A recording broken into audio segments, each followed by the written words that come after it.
Hey everyone, welcome to Sociastrology. Today we are going to finally take a big look at 2025.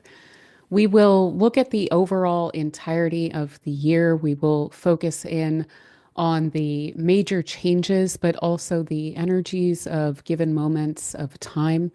So we won't dig fully into every single aspect, but we'll rather pay more attention to the kind of groundbreaking alignments of the year.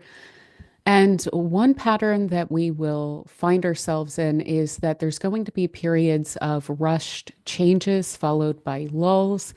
This is due to the fact that the outer planets are all around similar degrees, which we will get into. But it's going to be very important this year that we take the breaks that we receive because we are going to need to be able to catch our breath. And I don't think it is too much of a stretch to say that this is the third of 4 years, at least, where astrologers are going to continue to say that this year is really, really huge. And yet, the following year, 2026, is even bigger. So, my intention with this video is to elucidate and guide us through what to expect in terms of events and opportunities, but also the kind of shifting zeitgeist, the energies that are available. And so I may switch between very concrete and more metaphorical or abstract visions of how we will experience the coming year. But we will get into all of that in just a moment. Before we do, if you are new here, I will shortly be doing the forecasts for each sign for 2025. So if you would like to stick around for that, please do consider subscribing. And if you don't mind hitting the thumbs up button, I really greatly appreciate that. It helps the video to spread around, it helps the channel to grow. So I very much appreciate it. And with all of that said, we will discuss foremost the eclipse seasons, the ingress of the outer planets into new signs, and the aspects made between the outer planets. And this is going to be an extraordinarily momentous year.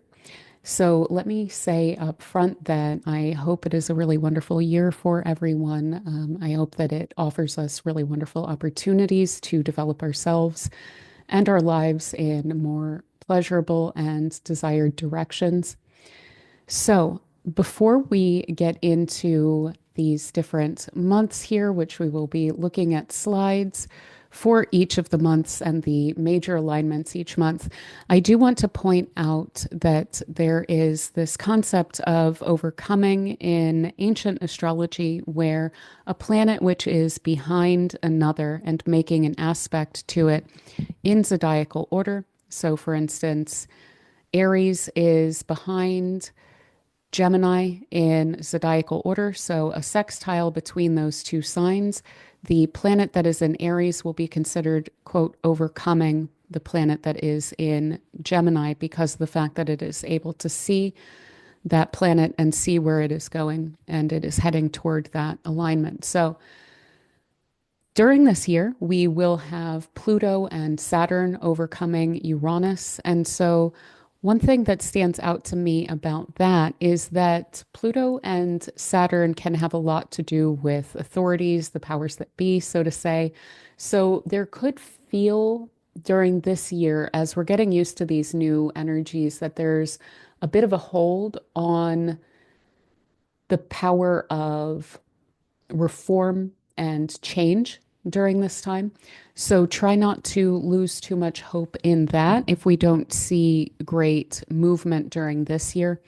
And it's specifically Aquarian types of efforts utilizing that Pluto in Aquarius that we will be getting into, which can sidestep this. So, especially if they are individually driven, or that it's going to be easier this year to make individual changes than it will be to make collective changes until we get used to this energy. So that is something to keep in mind, that embodying the energy of Aquarius is going to be very important this year the humanitarian, progressive, open-minded aspects of Aquarius will be very important for us to lean into this year. Pluto is also overcoming Neptune. So there's going to be a decent amount of top-down control over culture, again, until we get used to these alignments and we're able to kind of suss that out a little bit more. So the transformation of collective imagination and culture during this period of time, without a doubt, but also with a great deal of influence over this from power and big tech and things like this. So fear can also be a bit of a specter over the culture. So I would try not to fall into that too much. There's going to be a lot of fear mongering by the media, and I would just try and step away from that as much as possible to the extent that we can, of course. And Neptune is overcoming Uranus. So the extent of imagination and the confines of culture have a great impact on the changes that will be successfully made over this time. So those efforts to create change, which are deeply cultural, deeply rooted in the culture of any given society, are going to be most significant. Additionally, we have both Mars and Venus will have retrograde periods during this year. That's not terribly common. It's not the least common thing in the world, but Venus only goes retrograde about every year and a half, and Mars goes retrograde about every 2 years. So they are aligning with their retrogrades this year, and that seems quite significant. So we will look at those areas of the zodiac as well and see what we can pull out of that as being very, very significant during this period of time. Additionally, we are dealing with some very impactful eclipses this year in March and in September. And when we're dealing with eclipses, it is very useful to look at the what's called the Saros cycle, the cycle of eclipses that tend to happen in approximately the same part of the sky when the nodes are aligning with those. So, what are we dealing with this time? We are dealing with a cycle. I'm going to give you several years. I'm going to give you 6 different years that we're going to be looking at to suss out some of the influences that the eclipse cycle will be having for us this year and make very strong note of the significance of every one of these years. So we have 1917, 1935, 1953, 1971, 1989, and 2007.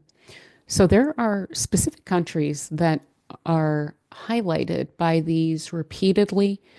So Russia is one of those countries. They had their revolution around just shortly after 1917.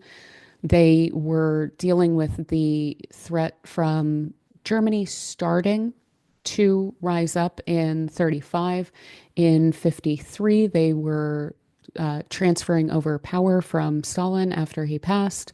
1971 was more along the lines of the impact of the global economy on them. There were major global economic shifts during that time, the US coming off of the gold standard and so forth. And then 1989, of course, that was the fall of the Berlin Wall. And 2007 was when they started to kind of reorganize themselves. So this speaks to Russia, as does the Saturn-Neptune conjunction that we will discuss later.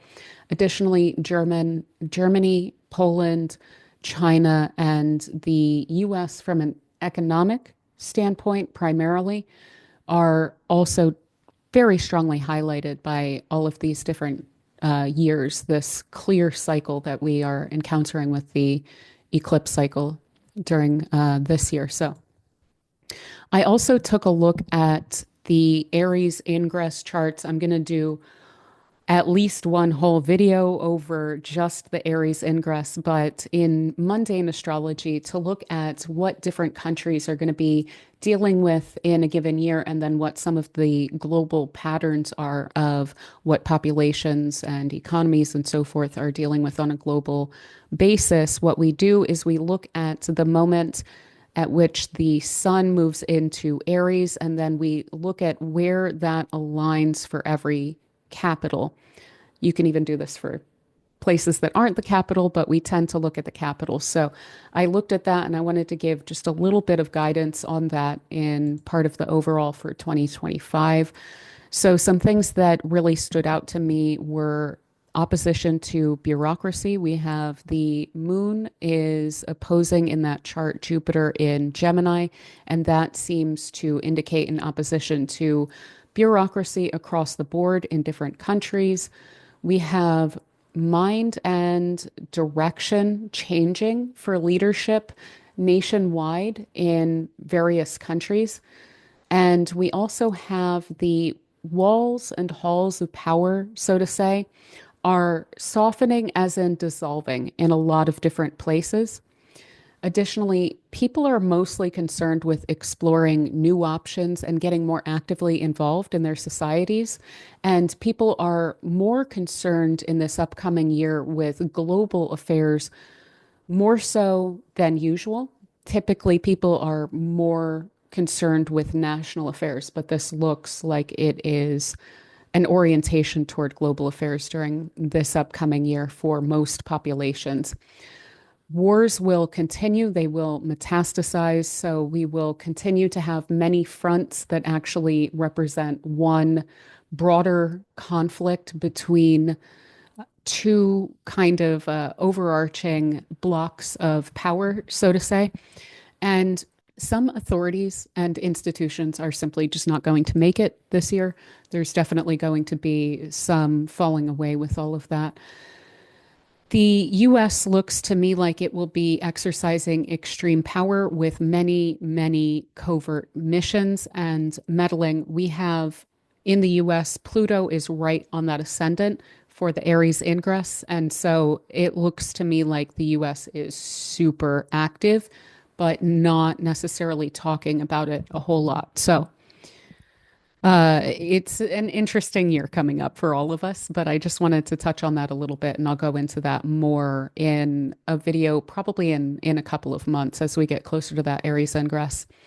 Now, additionally, the important degrees that we're dealing with are going to be the early and late degrees of all signs are going to be receiving some major transits. So if you were born on the cusp of any sign, there's going to be significant change implied within your life. And if this is your sun that we're talking about, then to your identity. So that will be changing continually over the course of this year, regardless of what side of a cusp that you are born on. And if you know that you have other planets or placements in the early or late degrees of any sign. We also have, if you happen to know that you have planets around 25 degrees of the cardinal or mutable signs. So that would be Aries, Cancer, Libra, Capricorn, or Gemini, Virgo, Sagittarius, Pisces. Then you will be getting a very interesting hit of Jupiter and or Saturn stationing and going retrograde. Both of them are happening at 25 degrees and 9 minutes. So I don't know if maybe September 25th is of some sort of significance or something.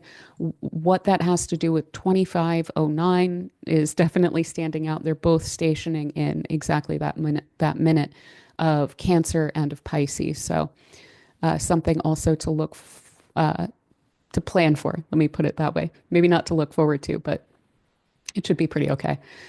The elemental and quality balances are the quality balances. So regardless of whether you have placements in any sign, they're all receiving aspects that are very significant during this time. But we do have a major, major shift to air and fire from earth and water. So these are much, much more active times coming up for us and combustible, highly combustible, potentially pretty conflictual. But what I like about this is that there's been a lull in recent years of people getting more actively involved, pretty much since COVID. And this looks to me like we are coming out of that to a great extent, where we are getting more active in our societies. I would just, of course, be a little bit careful about if something looks like it could snowball, maybe don't put yourself right in the middle of a situation of, say, activism or something that could go a little bit sideways. I'll just throw that out there. Now, I also, lastly, before we get into the months, I promise we're about to get there, I wanted to go over some of the major things that played out in 2024. I've limited myself to just the biggest things that we saw coming and that played out pretty much exactly as the astrology indicated. And the number one, of course, was the Mars Uranus conjunction on the fixed star of Algol around 25, 26 degrees of Taurus that occurred in the third week, approximately, of July. And that coincided, it was taking place on the midheaven of Donald Trump, and it was exactly square to his ascendant. And he was, that was the attempt that was made on his life in Pennsylvania. So that was a very significant moment and alignment. We also had intense eclipse cycles and comets that were really the talk of the year. And that made it pretty clear that there was going to be some turnover of leadership, as intense eclipses like the one that we experienced in April in the United States, and then additionally all of the comets that were visible in April especially, but also a couple more in different months. We also picked up a second moon, which again isn't the least common thing, but it was pretty significant. We had almost every government that was up for election, which there were so many tons, like a weirdly high amount of elections this year, and almost every single government turned over. And there have been early elections called in several countries as well. And we have also had some governments overthrown.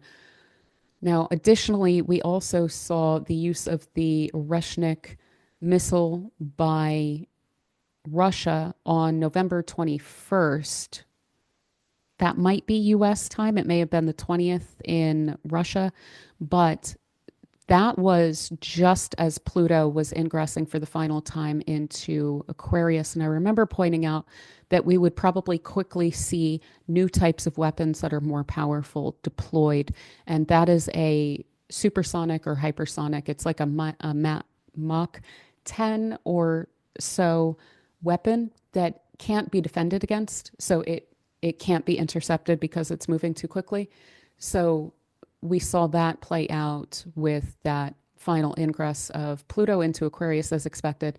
Additionally, the flooding and water disasters with the water sign malefic, so with Mars in Cancer and Saturn in Pisces. This is another thing that I pointed out, was that we were very, very likely to see really bad water storms during that period of time. And we had the Hurricane Helene. We had a terrible flooding in Nepal during that time. We had, I forget, of course, the name of the hurricane that hit Central America as well, all throughout that period of time. Now, that'll be coming back again. And so I do want to point that out. It's going to be in the winter in the northern hemisphere, but we could see flooding in the spring into the autumn of the southern hemisphere, and we could see some major snowstorms that become problematic in the northern hemisphere in the winter into spring period of time. We also saw, of course, the spinning out of the wars of Israel as well, and that was expected based on the finishing out of the eclipse cycle in Aries and Libra that seemed to coincide with those wars as well. Now, as far as 2025, just everything, everything is changing. All of the planets, the nodal axis, except Pluto, which just changed signs at the end of November, all of them are changing signs. That is incredibly rare. By the end of this year, we're going to be dealing with a very, very different situation than what we came into this year with. Just so much is going to be changing this year. It's so broad and generalized that it's impossible to really put your finger on when it comes to the extent of it, because the extent of it is almost total, but there will be periods of time where we can point to some specifics as well. Additionally, riots and protests. Again, this is going to be a combustible year. We're dealing with the initial ingress of the other outer planets other than Pluto into fire and air signs. There's going to be a lot of active involvement by populations, riots, protests, things like this. Additionally, educational changes are coming, and not just in the US, though we can certainly see that playing out here currently with the Department of Education even is apparently potentially on the chopping block, but in other countries as well. And so I don't know the specifics of all of the education systems, but with Uranus moving into Gemini, we're going to start to see some major shifts when it comes to education, and probably more of an orientation toward more online learning and technological learning, things like this. Probably also going to be more of a difficult year for people who are not actively participating in their lives. So, if I may just encourage everyone to take as active a role in your own life as you possibly can during this year, you're going to have a lot more control, I promise you, than if you were to just kind of try and let things happen as they will. This is going to require action, adjustment, self advocacy, engagement. So, we're really going to have to be involved in society and our own lives this year. Now, with all of that said, let's get into some of the major alignments that we're going to see. So, we see the North Node is moving into Pisces right at the end of January. This is really huge. We will get into that, of course. And we have the eclipse season in March is going to be very, very highly significant. We are moving into, with the North Node now in Pisces and the South Node in Virgo, a new whole series of changes that we're experiencing on a personal level. And I will very shortly put out a video about where the nodal axis is aligning within your own chart in the coming weeks as well. We, of course, have Neptune moving into Aries. That's our first major change of a planet this year at the end of March. And we also have Saturn then moving into Aries as well at the end of May. So we have a solid 2 months where Neptune and Saturn will be in different signs. They're going to be really close, but they will be in different signs. So it'll be interesting to see those 2 months. And then you'll also notice toward the end here that we have Saturn move into Pisces in the beginning of September.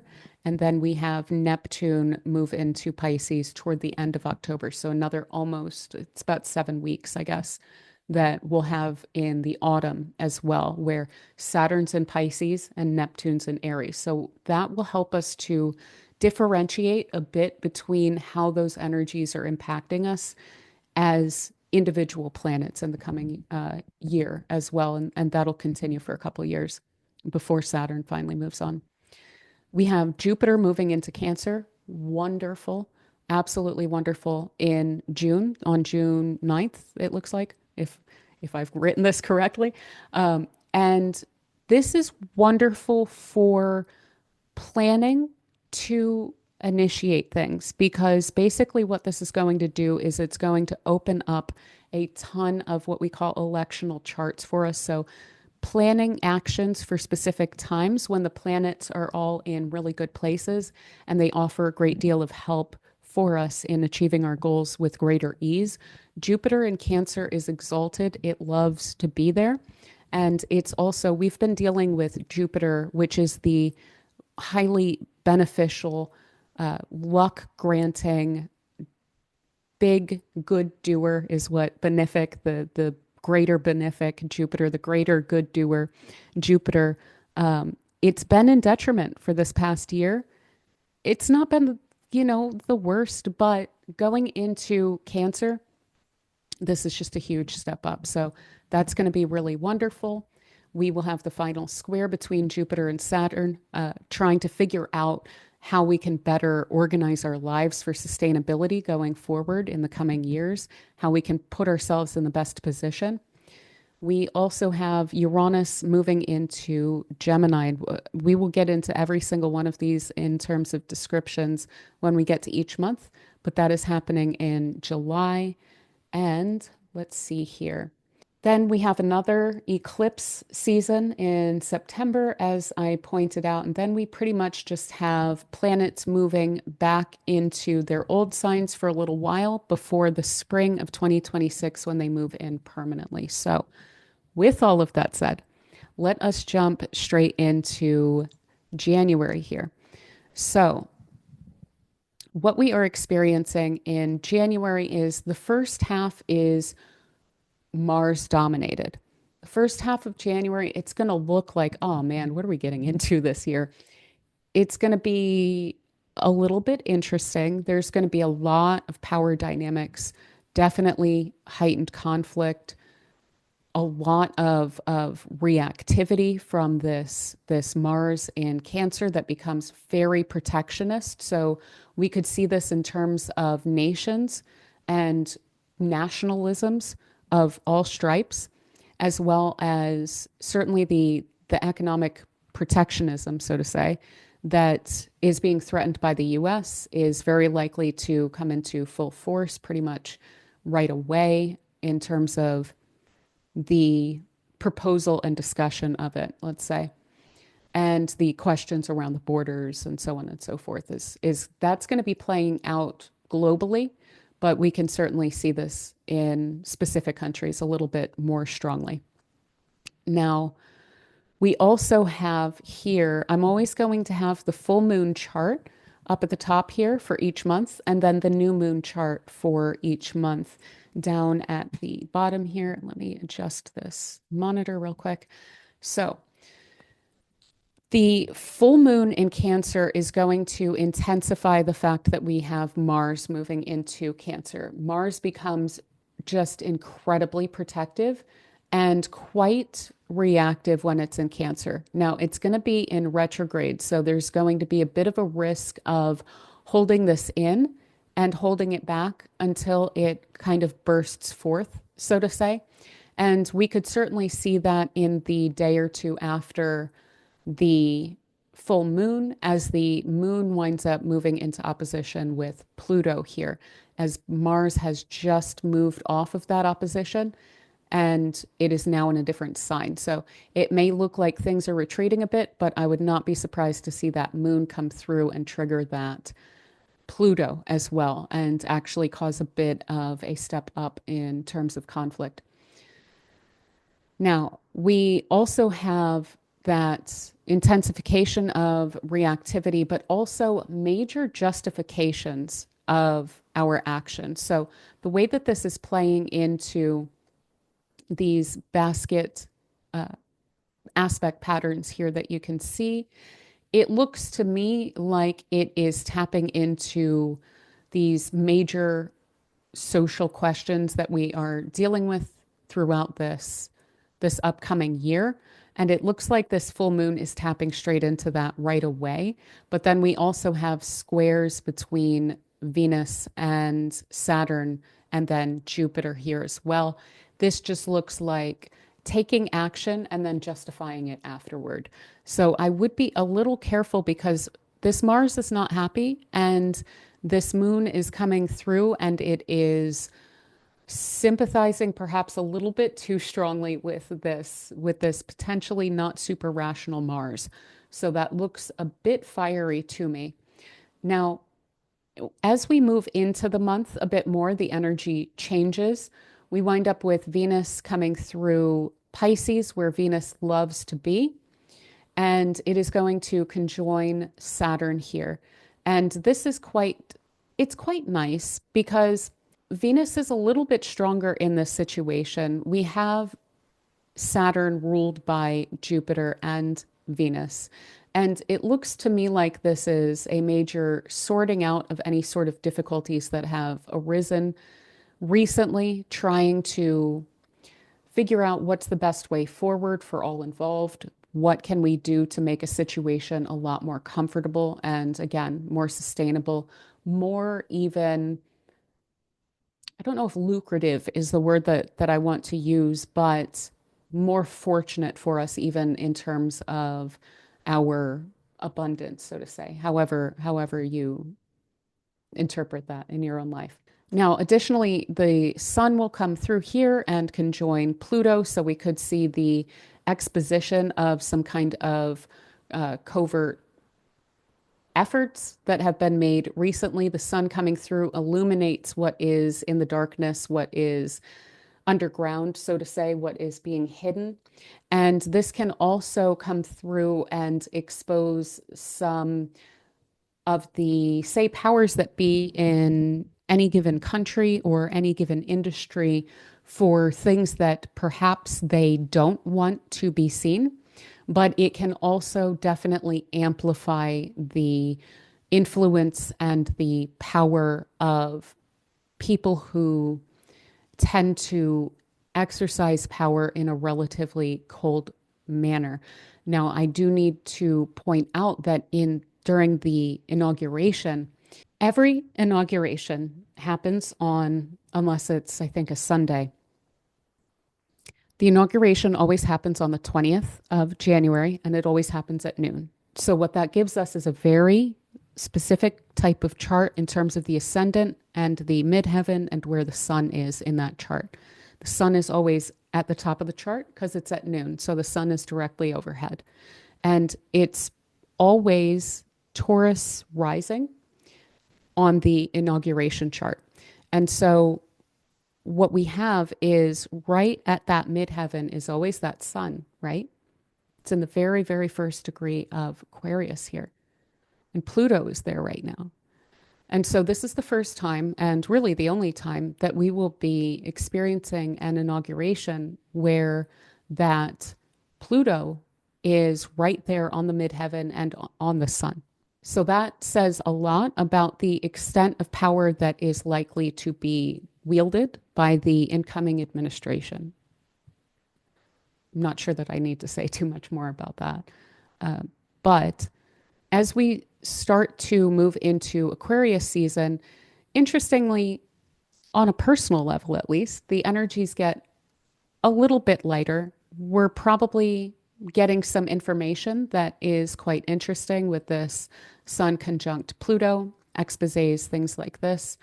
We also then have on the 29th a whole mess of stuff happening, and it looks like there's just something really significant happening on January 29th that is significant in terms of the lasting impact and significance of whatever is happening that day.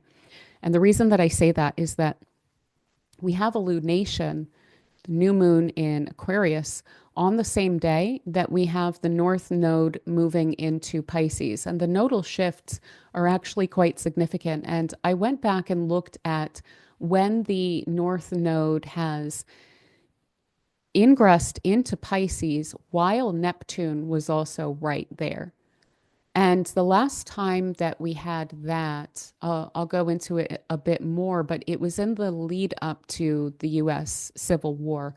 And there were some very significant conversations going on around that time.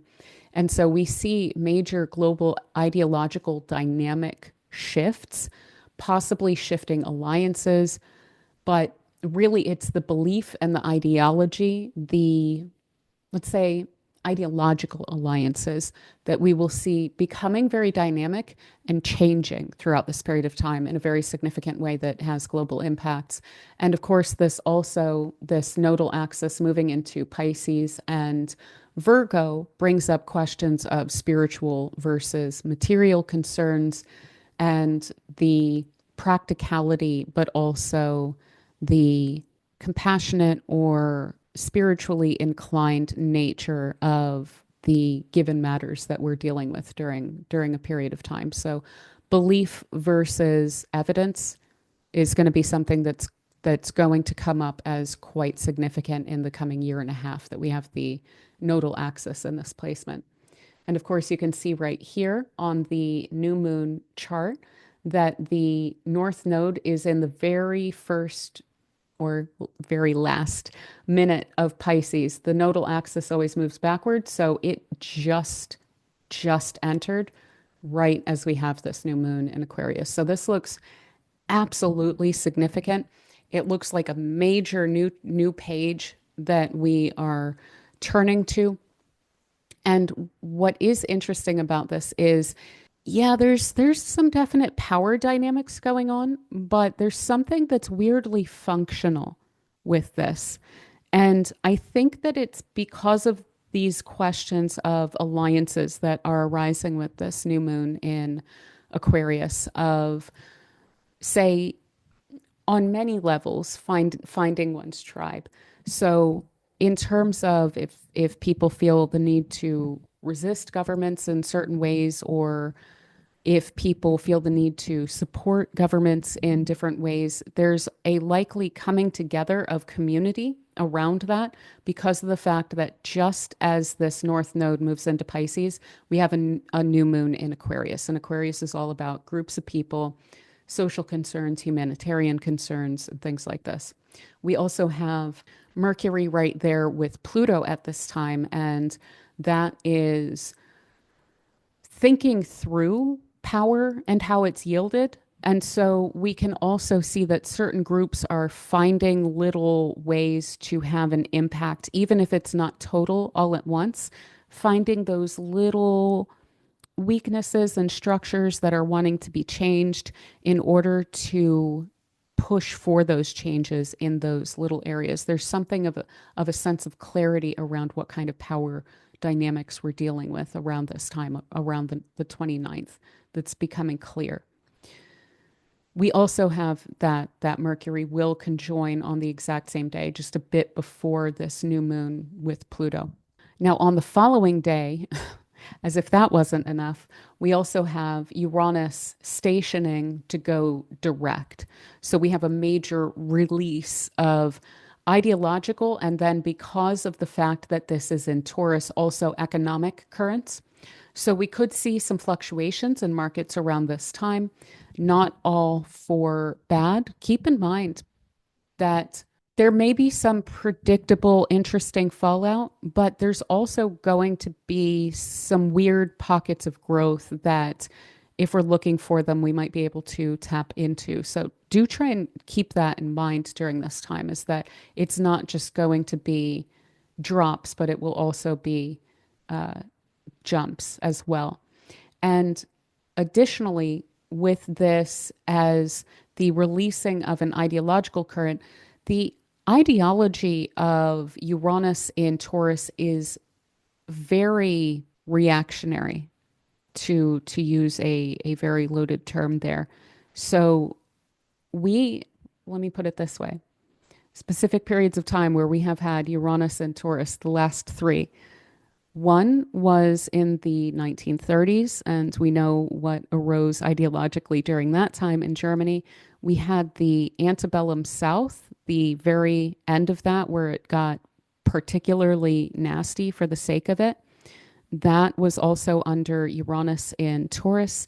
And then immediately the time that Uranus was in Taurus before that was the lead up to the Revolutionary War, where the king was really clamping down on the US, and there was that reaction where the French monarchy was especially out of touch, and not only with their own people, but also with the goings on in Haiti.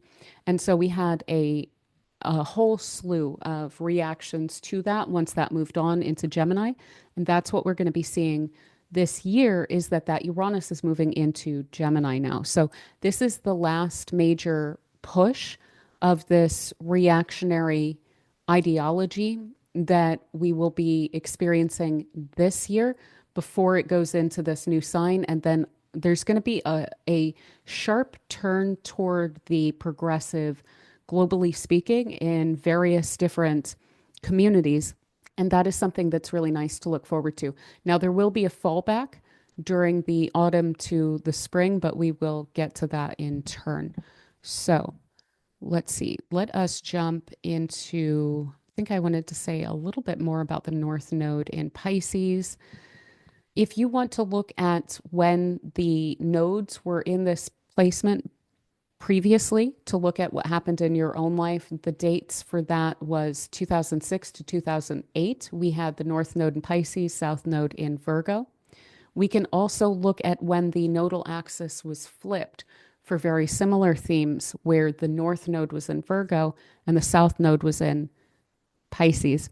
And that would have been about 2015 to 2017. So if you want to look back and see maybe some of what was going on for you during those periods of time, that would be the time frame to look for there. Now, the North Node will be in Pisces until the 18th of August of 2026. Additionally, I do need to continually point out, because it trips me out, that we will, the whole time that the North Node is in Pisces, a year and a half, we will not have any solar eclipses in Pisces. This is weird. This is very not normal. So, what we will experience in terms of solar eclipses on this side of the chart, so springtime solar eclipses, what we're dealing with is the one at the end of March will be in Aries.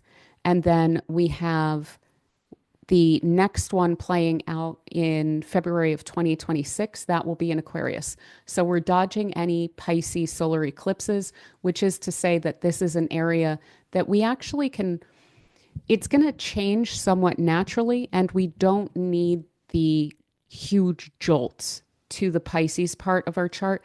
We're looking more so for huge jolts in the Virgo part of our chart. And again, I will put out a video where I bring this through the houses and look at specifically what that should be indicating for you. And yeah, these are periods of great change when the nodal axis goes from the first to the last sign. This is the major zodiacal boundary between the 12th and first sign. And since this moves backwards, it does that in a backwards motion. So we're starting a new cycle with the North Node in Pisces. And there tends to be a great deal of focus on interconnectedness, on major, again, spiritual versus practical concerns, experiences over material things. So focusing more on, say, investing in experiences, investing in the time that you spend in specific types of situations, rather necessarily than just collecting objects, so to say. That is definitely where I would indicate, or where I would encourage some investment during this period of time.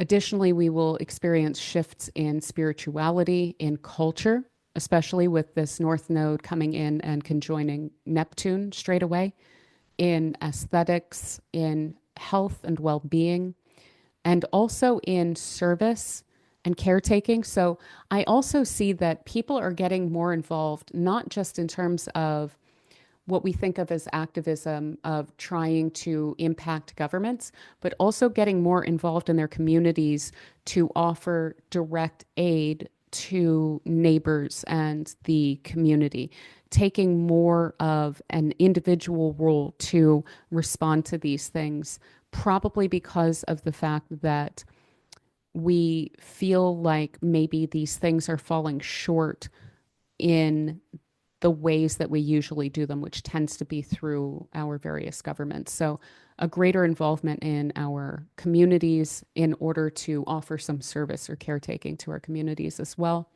And additionally, with the North Node running through Pisces during these years, with Neptune and Saturn moving into Aries, I really see the North Node here as digesting much of what we have been dealing with as Neptune has been in Pisces, especially since 2011.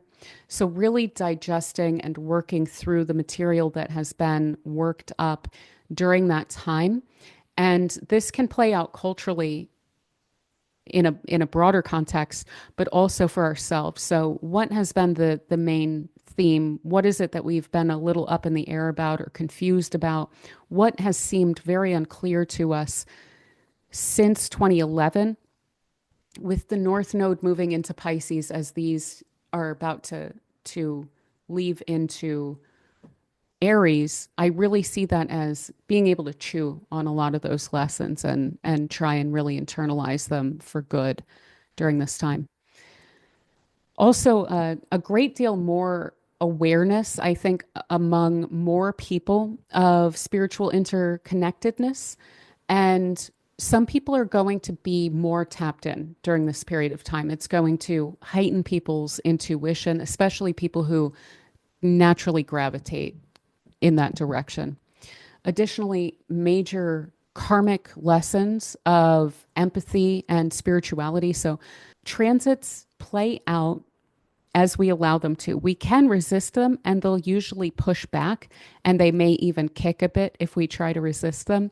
But societies during this time are definitely going to be pushed to transcend materialism, to embrace ideals like compassion and humanitarianism, interconnectedness, forgiveness. There's a call from this North Node in Pisces toward healing divisions. Whether or not that is going to play out cleanly, I don't think so, I have to say, but that is what it's calling for. So the extent to which, forget society, forget, the people that are in control of anything, orienting yourself in that way is going to offer you the greatest impact and influence and comfort during this coming year and a half. Just because we see our leaders resisting these things doesn't really let us off the hook, so to say. Additionally, it calls for sacrifices for the greater good.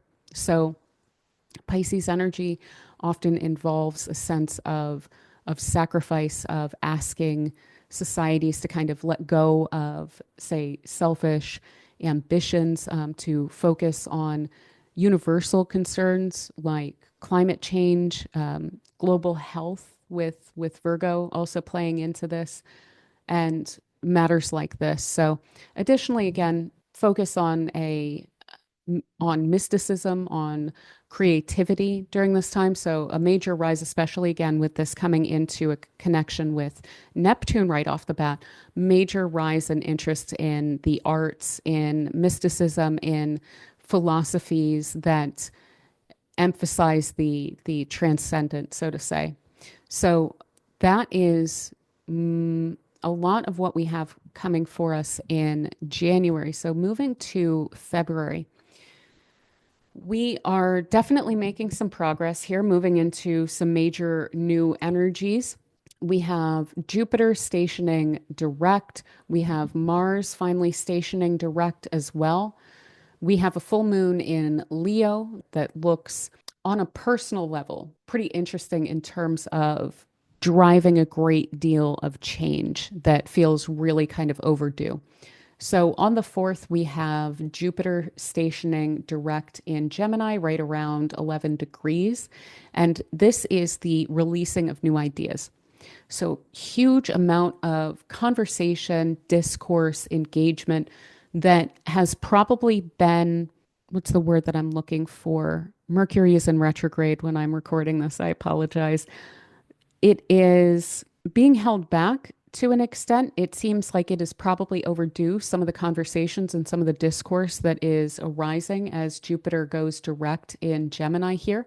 So we can see the release of a lot of ideas and so much conversation. There's just a lot of news. We'll probably also be learning about some things that have occurred in the past few months that maybe we didn't know about quite. So that is something to look forward to. That stationing direct is absolutely a good thing. On the 9th, we have Mars trining Saturn again. Now, this is where I need to bring up the water problems. We have had Mars back again in Cancer since the 6th, I want to say, of January.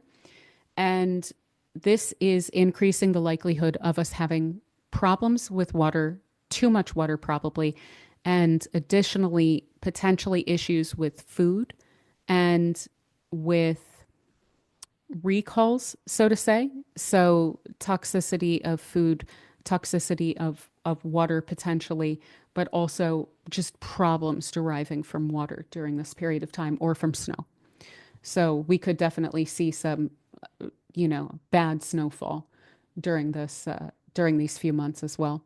And when it's trine, that's just offering so much more access to these planets to work together to make something like that happen. So I would be a little bit more concerned even around this time when they are in a trine to each other. So threats from and to fluids, and then also working through internal emotional issues, familial conflicts with Mars and Cancer here. That can definitely bring up conflicts within the family, and it can bring up a lot of emotion that as Mars has been retrograde, we've probably been feeling internally, but haven't been quite able to act upon quite yet. And it's very likely that during this time, we will be actively working through that as Mars goes direct. And especially when it starts to trine Saturn, we're going to be working through that in a slightly more productive way.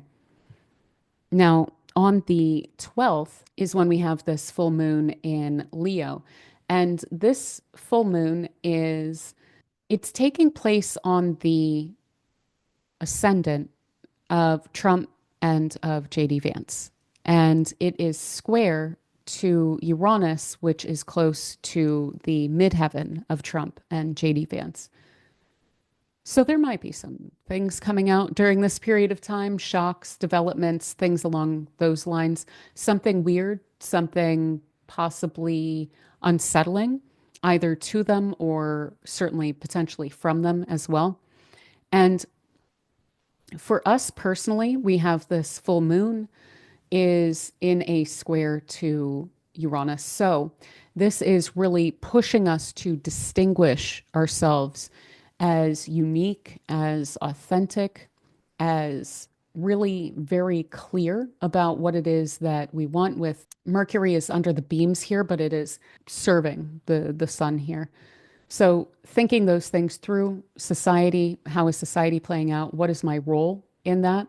And how can I distinguish myself within that? And making the necessary changes, even material changes, in order to accomplish whatever that is that we may feel is some sort of a block to our individuality, our uniqueness, our fun little eccentric ways that we enjoy. So during that period of time, we also have a very close trine here between Mars is retrograde during the full moon, and so it's stationing very, very close to that exact trine. So we'll get that sadly for a while. And so with that retrograde, it is again probably really frustrated along the lines of the necessary changes that need to be made and things getting in the way and feeling like, oh man, I can't make any progress. Don't worry too much if that's the case. Wait for that Mars to go direct, and then it's still in conversation with that Saturn in terms of what is it that I need to do here? What is it that I'm feeling really is pent up within me and wants to come out? Now, let's see. We also have on the 22nd, the North Node comes and exactly conjoins the Neptune in Pisces here. And this is definitely pretty significant.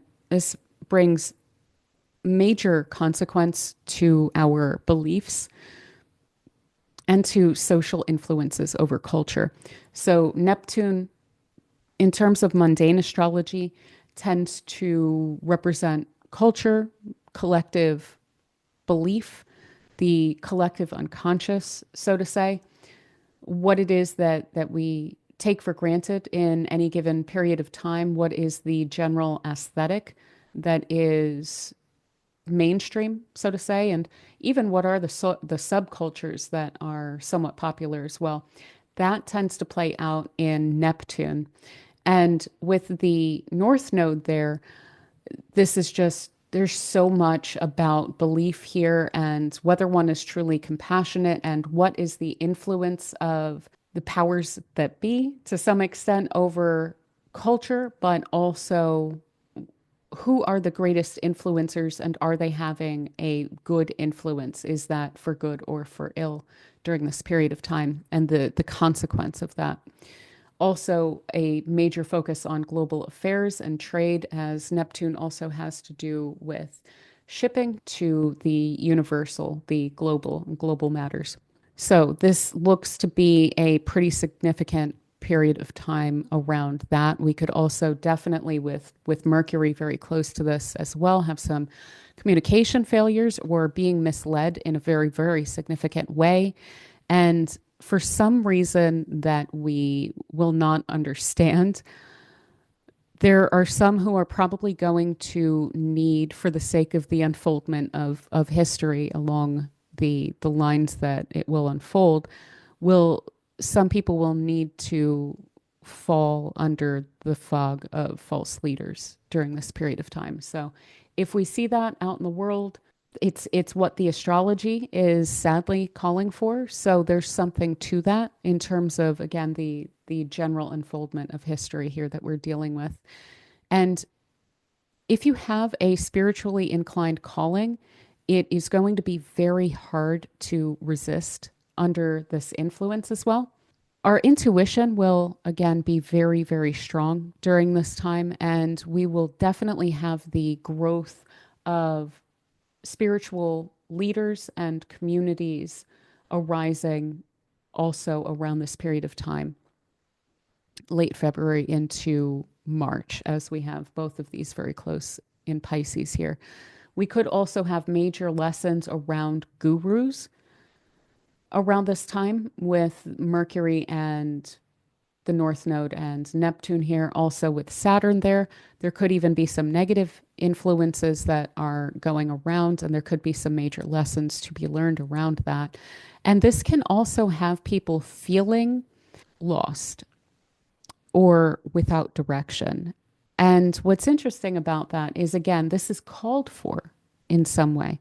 So these people may be those who are actually kind of most, maybe not most correctly guided, but they are correctly being guided through the fog, through their own confusion. I hope that this makes sense. But for instance, if there's unforeseen events, then sometimes it is those who are less committed to a given outcome that are in a better position to adjust. So that is something to kind of keep in mind here, is that there's going to be so many adjustments and so many shifts throughout this whole year that there's going to be periods of confusion for sure. And this looks like probably the strongest one that we're dealing with.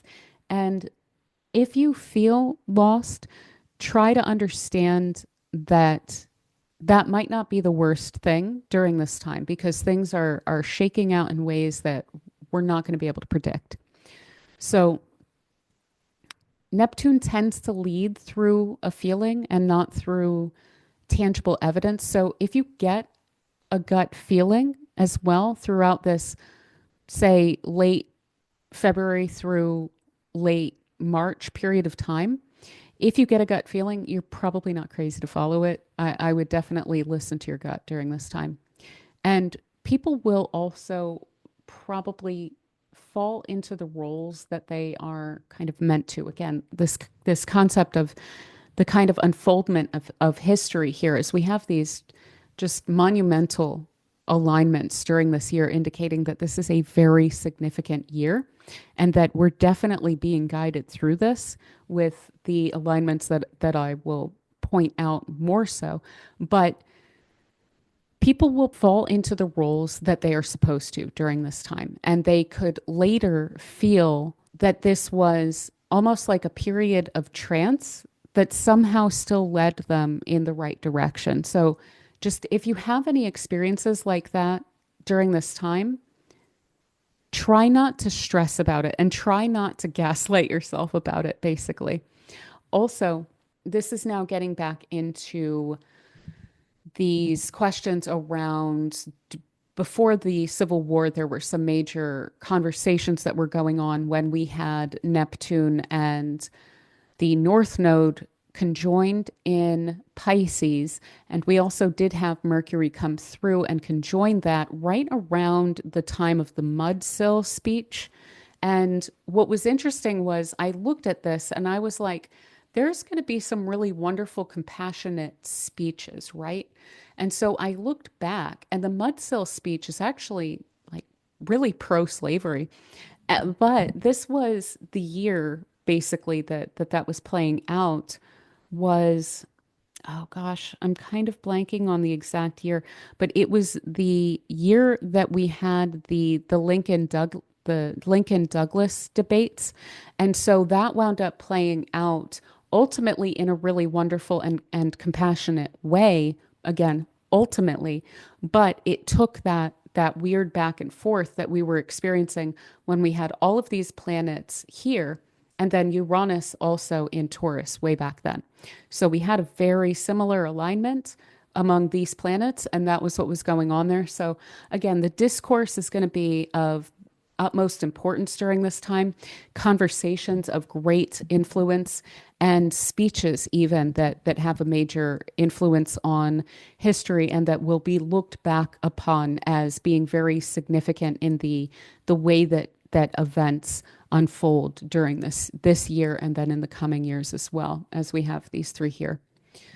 So let's see here. We also have, again, Mars stationing direct in Cancer on the 23rd of February. And again, this is it's like wading through mud, but we're taking pragmatic action. We have that trine to Saturn. We're finally able to start moving forward. And do keep in mind, this Mars has just gone through a whole retrograde, and it's gone from Leo, which is ruled by the sun, into Cancer, which is ruled by the moon. So, what are we dealing with here? We're dealing with the luminaries. We're dealing with the most personal of signs, the least necessarily concerned with what's going on out there in the world. This is a much more personal Mars retrograde cycle that we're dealing with. And so, again, what is it that you want to be directing your energy toward? And what is it that you feel is standing in the way there? That's what we're going to be meditating on during this whole Mars retrograde. And then this is the period of time where you can start to really enact all of the lessons that you've learned around that and start to really get the ball rolling. So that's going to be right at the end of February. And then on the 27th, we get the new moon in Pisces. That'll be at 9 degrees. And what's interesting about this is it's in a square to the ruler of the sun and the moon, which is Jupiter. Jupiter rules the sun and the moon because they're in Pisces. And Jupiter is, in fact, ruling the sun, the moon, Saturn, Mercury, the North Node, and Neptune during this time. And like I said, Jupiter is in detriment when it's in Gemini. It has been since the summer of 2024. So this is a lot of pressure on Jupiter here. And Jupiter is not in the best place to be able to handle all of this. So it's probably going to feel like there's a lot going on. And like maybe wires are getting crossed a little bit, possibly for us mentally, because we have Mercury is in detriment and fall when it is in Pisces, so it's very weakened. And that is ruling this Jupiter in Gemini because Mercury rules Gemini. And then, of course, this Jupiter is ruling Mercury because Jupiter rules Pisces. So these two are having to try to sort this out, but neither of them are really well equipped to do so. And this Mercury is about to go through a whole retrograde phase as well, anyway, and we're getting into the shadow of that at this point. So it looks to me like this is a time where we are trying at least to start to get the wheels moving in terms of what we've been working through the past few months. But if there are little hiccups along the way, and if it's not completely clear how all of the pieces are going to fit together at the end of February, again, I wouldn't be too hard on yourself. We're going to be getting better energies very shortly here, I promise. Additionally, during this time, we have Mars is in its detriment. I'm sorry, Mars is in its fall in Cancer, so it is uncomfortable. It doesn't like to be here. We also have Venus is in Aries, which is its detriment. So neither of these planets are comfortable. Mercury is uncomfortable. Jupiter is uncomfortable. It's just a strange hodgepodge kind of situation that we are dealing with here. And it's very unlikely that things are going to be very, very clear. So, with that said, let us move into March here. Okay, so in March, we're dealing with some really unique factors here that I'm kind of into. I'm not 100% sure that they're going to play out quite perfectly on the global stage, but there's a lot here to work with that is just really fascinating. So, the first thing I want to point out is that notice that at the end of February, let me go back here real quick. We have all of these planets are in what we call the third decan, which is the last third of Pisces. So it's from 20 degrees to 29 degrees of Pisces here. And then we have in March, we still have these four. And then Venus is going to be moving back into Pisces. And then Mercury will also be moving back into Pisces. And all of this is going to be taking place in the third decan of Pisces. So there's something really significant about that here. And I really love to read Austin Coppock, an astrologer, about decans. So I wanted to go through the third decan of Pisces with everyone. And I'm going to quote from his book, 36 Phases. So this is the very last decan. This is the very end of the zodiac here. And so this Austin Coppock says, I will be quoting him fully here. The third decan of Pisces, the last of the 36 phases, comes just before the cycle's death and rebirth. The sequence is almost complete, and thus there is no need to be conservative, no point in half measures. Here we see the images of the mad quest for an ideal. As is appropriate, this phase is presided over by Mars. And notice that we have Mars in trine to all of these placements. There is an impatience here, a boredom with compromise and unwillingness to accept anything but what is utterly right. The last decan of Pisces is a place of martyrdom, of being willing to sacrifice everything. It is about the attainment of one's greatest desire, no matter the cost. It is thus the place of perfect victory, the happy ending. The Ten of Cups, the tarot card, the Ten of Cups, identified with this decan in the Rider-Waite Tarot, displays a man and woman in union, their children dancing before them while a rainbow shines overhead. The title of the card is Perfected Success. Success here is not displayed in terms of material wealth, but instead emotional riches. Remember that I was emphasizing that quite a bit with the North Node also moving into Pisces. The third face of Pisces, the last of the decans, looks always to the end, the ultimate meaning of the entire cycle. Moros, a archetypal figure that he is speaking to, Moros whispers that it is pointless and that the wheel of incarnation is merely a cruel carnival ride. In argument, Elpis, another archetypal figure he's referring to here, in argument, Elpis points to beauty, love, and the real possibility of happy endings. The last decan is thus a miniature of all incarnation, asking the most important questions and offering the most impassioned answers. And that is something that I feel certainly with the last decan of Pisces is definitely the case, but it also reflects something of this year, certainly of Pisces generally speaking, but especially this last bit of it. And I think that that is something, an image that is going to be useful to us to keep in mind throughout this year as well. I will also quote Austin Coppock about the decans of the eclipses that we are encountering, but I wanted to go a little bit more into depth with the last decan of Pisces from him. Now, the other thing that we are dealing with a lot is this kind of ridiculous minor grand trine that we have here. It's just really incredible and just so weird. So we have Mars at on the new moon, we have it at 22 degrees of Cancer. We have all of these planets that it's moving toward in trine: Saturn, the North Node, Venus, Neptune, and then very shortly as well, Mercury.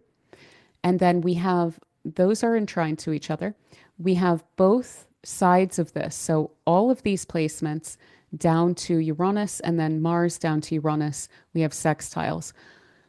This is an integration of a huge amount of energy, which is being directed simultaneously. And so this is a period of time where I think we can get a lot done. This is a period of time that I would not hesitate to say that we can use when Venus is in Pisces to initiate matters, to start things that we want to have go well. We can certainly see that here as long as we are willing to put in the work when Saturn's involved. And a lot of this is just, it's a vision of a dream that requires work. And if we're willing to put the energy into it, if we're willing to make the changes necessary to see something through, the energy here is just available in spades during this whole period of time. And this is really throughout the entire month, ultimately. These oppositions in the full moon are only to the moon. And you always have an opposition when you have a full moon because the sun is opposite to the moon. So we're really dealing with an incredible amount of flowing aspects throughout this whole period of time. And what's interesting about that is that it means that there's no friction. Now, on the other hand, so basically there's not much that's getting in the way, except the fact that when you only have flowing aspects, it is imperative to light a fire under yourself. You have to motivate yourself. You have to force yourself to do something. These periods of time can come and go. They'll be perfectly lovely, and you could have possibly gotten nothing done. So if you want to utilize this, which I would highly recommend that you do, because again, there's not going to be a lot of outside forces getting in the way. I would absolutely recommend utilizing March and the energies that we have available to us during that time. We do have some planets that are in places that are uncomfortable, but they're all working together toward common goals. And so it just looks so fascinating to me as an energy for us to be dealing with. Now, additionally, on the 1st of March, we have Venus stationing retrograde in Aries. And this is taking place on the Aries Venus star point. And the Venus star point, basically, it alludes to the fact that Venus has an alignment with the sun and the earth, which corresponds to the golden mean, as far as I know. And basically, it's the 5-pointed star that it makes in the sky based on the alignment of the sun and the earth and Venus and the like perfect orientation of Venus to Earth of that golden mean that is a lot of the reason that we see now in retrospect that Venus was associated with beauty and with aesthetics and things like this because it's inherent in the orbit of Venus relative to us. So whether or not Venus is a bit of a hellscape in physical terms to us, it's beauty because it fits that alignment there. Now, so there are 5 specific areas of the zodiac where Venus and the sun can join. And this is one of them, is right around, currently, it's right around 2 degrees of Aries. And then it is stationing retrograde and it is moving backward and it will conjoin the sun. The sun and Venus will meet right around 2 degrees of Aries. So these are periods of time that tend to connect. The last time that we had Venus and the sun conjoining at this place was the last 2 US elections, which is interesting for sure. It's definitely interesting. So we had it in March-ish, February, March or so of 2017, when just shortly after Trump was inaugurated. And then we had it in 2021, March of 2021, just shortly after Biden was inaugurated. And what's interesting too is that the last time that Venus and the sun met at this point, while Venus was retrograde, was 2017. So there's a major tie-in to that last phase about 8 years ago that really stands out with this Venus star point during this period of time. Now, just to point out, I'm speaking about this in December, so we will see what comes. But the last time that we had this alignment in 2017, we had Donald Trump. His administration was facing growing scrutiny over potential connections between his campaign and Russia. And we had the whole Comey investigation.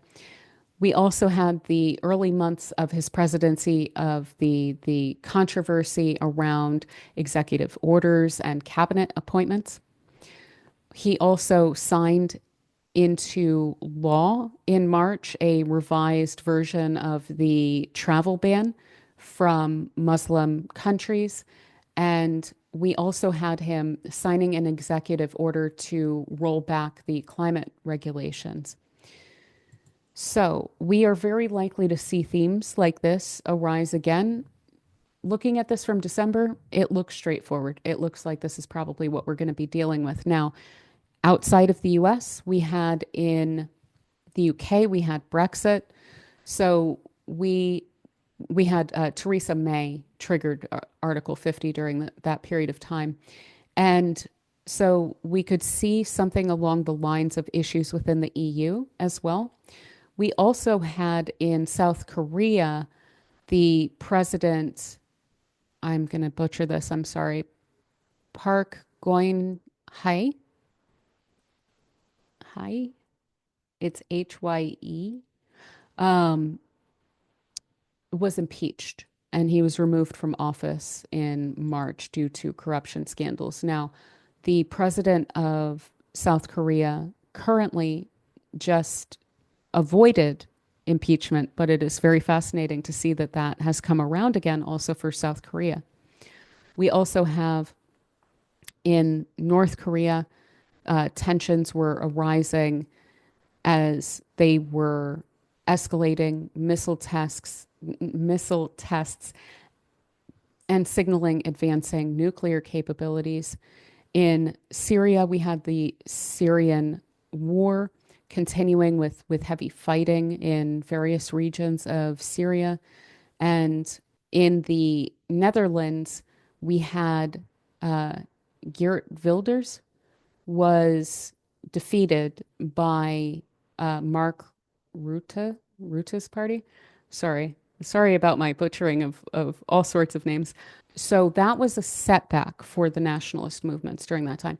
So we may see something additionally along these lines. It could go a little bit either way. We had that Brexit, but we also then had the defeat of Geert Wilders at that time.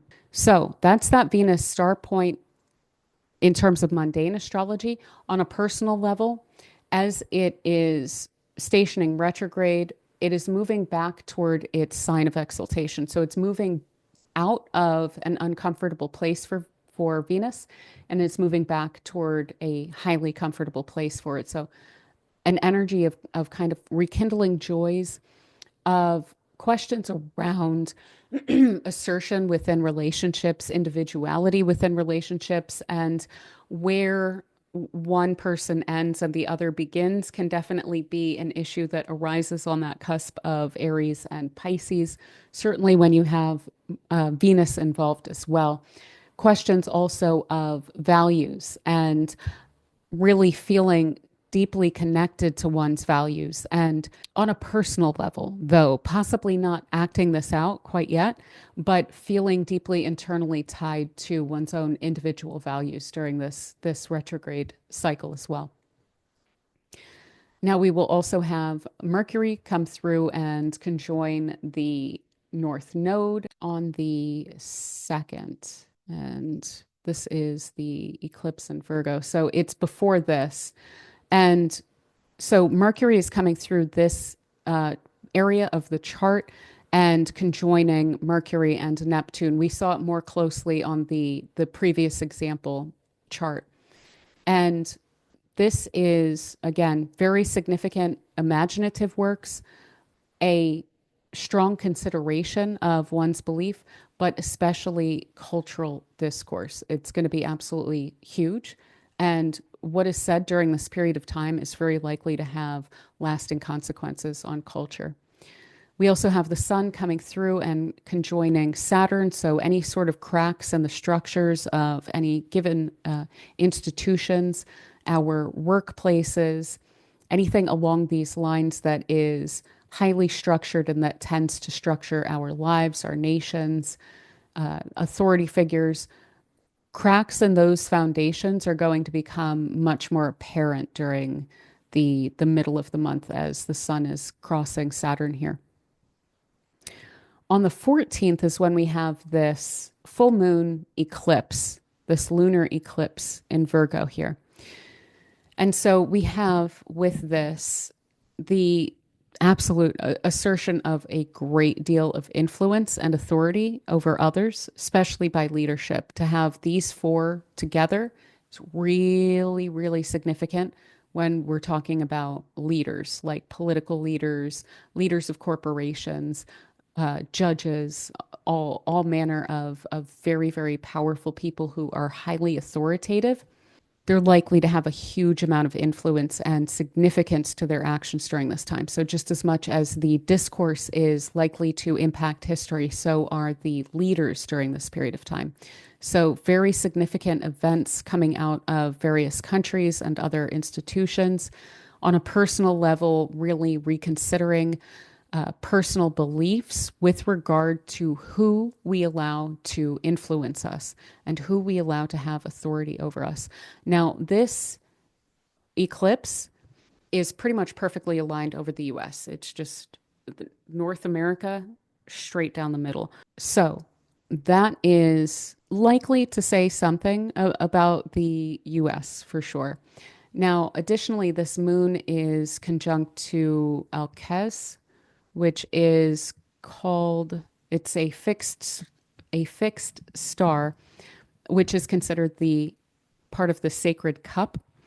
And it's associated with prophetic ability as well as gifts, something precious, which is passed down through the generations. And it's also associated with Neptune, which is interesting because we have Neptune is definitely very significant within the context of this eclipse because it is very, very closely conjunct to the North Node here. And again, I think that that gift that is handed down through the generations will be something along the lines of the impact that someone has during this time, which is going to have some historical significance as well. So, the next conjunction to this eclipse is going to be Mars. So that does bring in a bit of a fighting nature to this, which is foreign to Pisces Virgo themes. So we could definitely still see the development of war making and conflict throughout the period of time around this eclipse and the next, which is going to take place in Aries and reinforce some of that. Now, additionally, one thing that I would not be surprised to see around these upcoming eclipses, considering the fact that we had 1989 and 2007 highlighted on the eclipse cycle that we are currently in, and that is when the World Wide Web was being brought out of the mind of Tim Berners-Lee into writing. And then we also had the advent of the iPhone, which also revolutionized the way that we use technology and the way that we communicate. So I would not be surprised to see a new form factor coming up during this period of time in terms of our interneting. So we also have, just like in the full moon in Gemini in December, we have Mercury is stationing again on this eclipse. So, and Mercury rules this eclipse. So, again, just like happened in December, that full moon in Gemini was ruled by Mercury. Mercury was stationed. We have this eclipse is the next full lunation that is the next lunation generally that is ruled by Mercury. And again, Mercury is stationed. So there's something very significant about that. We may see themes. I don't know what they are yet because we haven't gotten to that full moon in Gemini, but there's very likely to be a revisitation of what was going on in mid-December during this period of mid-March as well. That is very likely, again, to increase the significance of the words that are said during this time. When Mercury is stationed, it is very potent, but it's also at a pivot point. And so we can definitely have discourse going on that is highly significant, but also somewhat unexpected. Like it's a new kind of direction in terms of the discourse. So we could see something that we don't like arising within the discourse in December, certainly. And then we could see that actually reverse potentially in March, where something is finally put to rest that we've been dealing with in the months in between that we didn't like. Now, additionally, the full moon, the lunar eclipse here, the moon, is in a close trine. The sun is in a close sextile to Uranus here.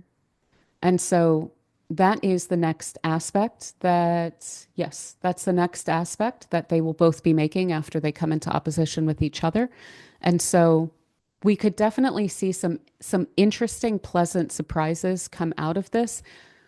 Although it could be pleasant surprises to certain groups of people that others don't really like. So we'll have to see how that plays out. But something novel and interesting is definitely going to be arising out of this major eclipse here. Again, reinforcing the fact that we have Mars and Saturn in these water signs.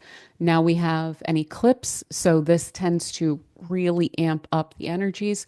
We could have some pretty intense spring rains in the northern hemisphere. I don't know if it rains in the autumn a lot in the southern hemisphere. I'm sorry, I'm very unfamiliar, but we could have a lot of rain for sure. We could also see in the US specifically, this is playing out in the 4th and 10th houses of the US.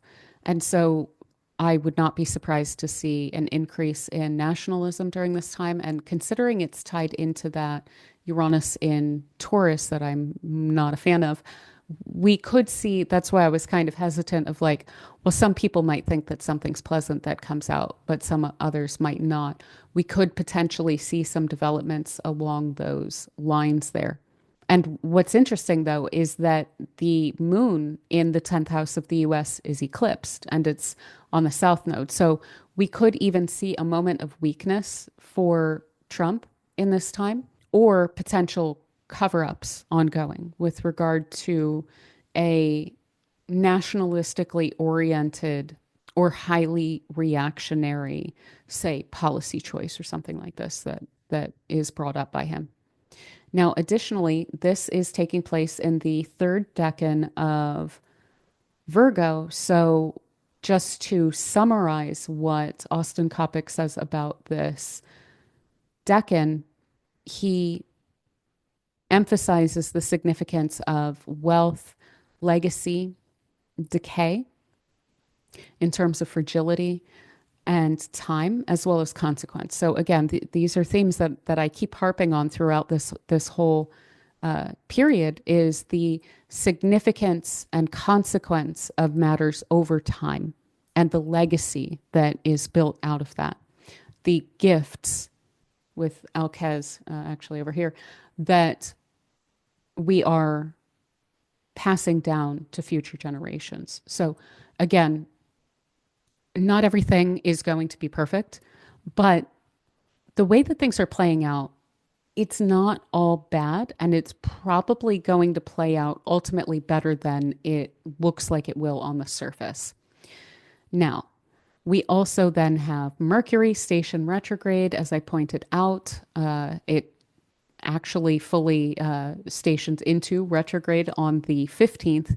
We have the Sun then conjoin the North Node, significant events around leadership again, just major impact of the leaders that we have during this period of time. And then on the 29th, a little bit after that, we move into the solar eclipse in Aries. So this is, remember, I noted that we don't have any solar eclipses in Pisces the whole time that we have the North Node in Pisces. So this is our first one. It's in Aries. And then the next one will actually be in Aquarius. So what we have with this one is this is going to take place over Canada and then part of the Northeast US, that it'll be visible. And it won't be fully visible. In fact, I have that noted somewhere. This is a partial solar eclipse. And this one is taking place on the fixed star of Algenib. I apologize if I'm not pronouncing that exactly correctly. And this is the wing of Pegasus. And this brings a sharp, decisive mind, enthusiasm, combativeness, obstinance, people who tend to be ruined by headstrong conduct. And so this can bring notoriety, but also like infamy and misfortune and potentially even violence. And there is also an association of this star with the area of the face of like here. So there may be something along those lines that winds up arising with this eclipse, but suffice it to say that this is ruled by Mars, which is in Cancer. It does not love to be there.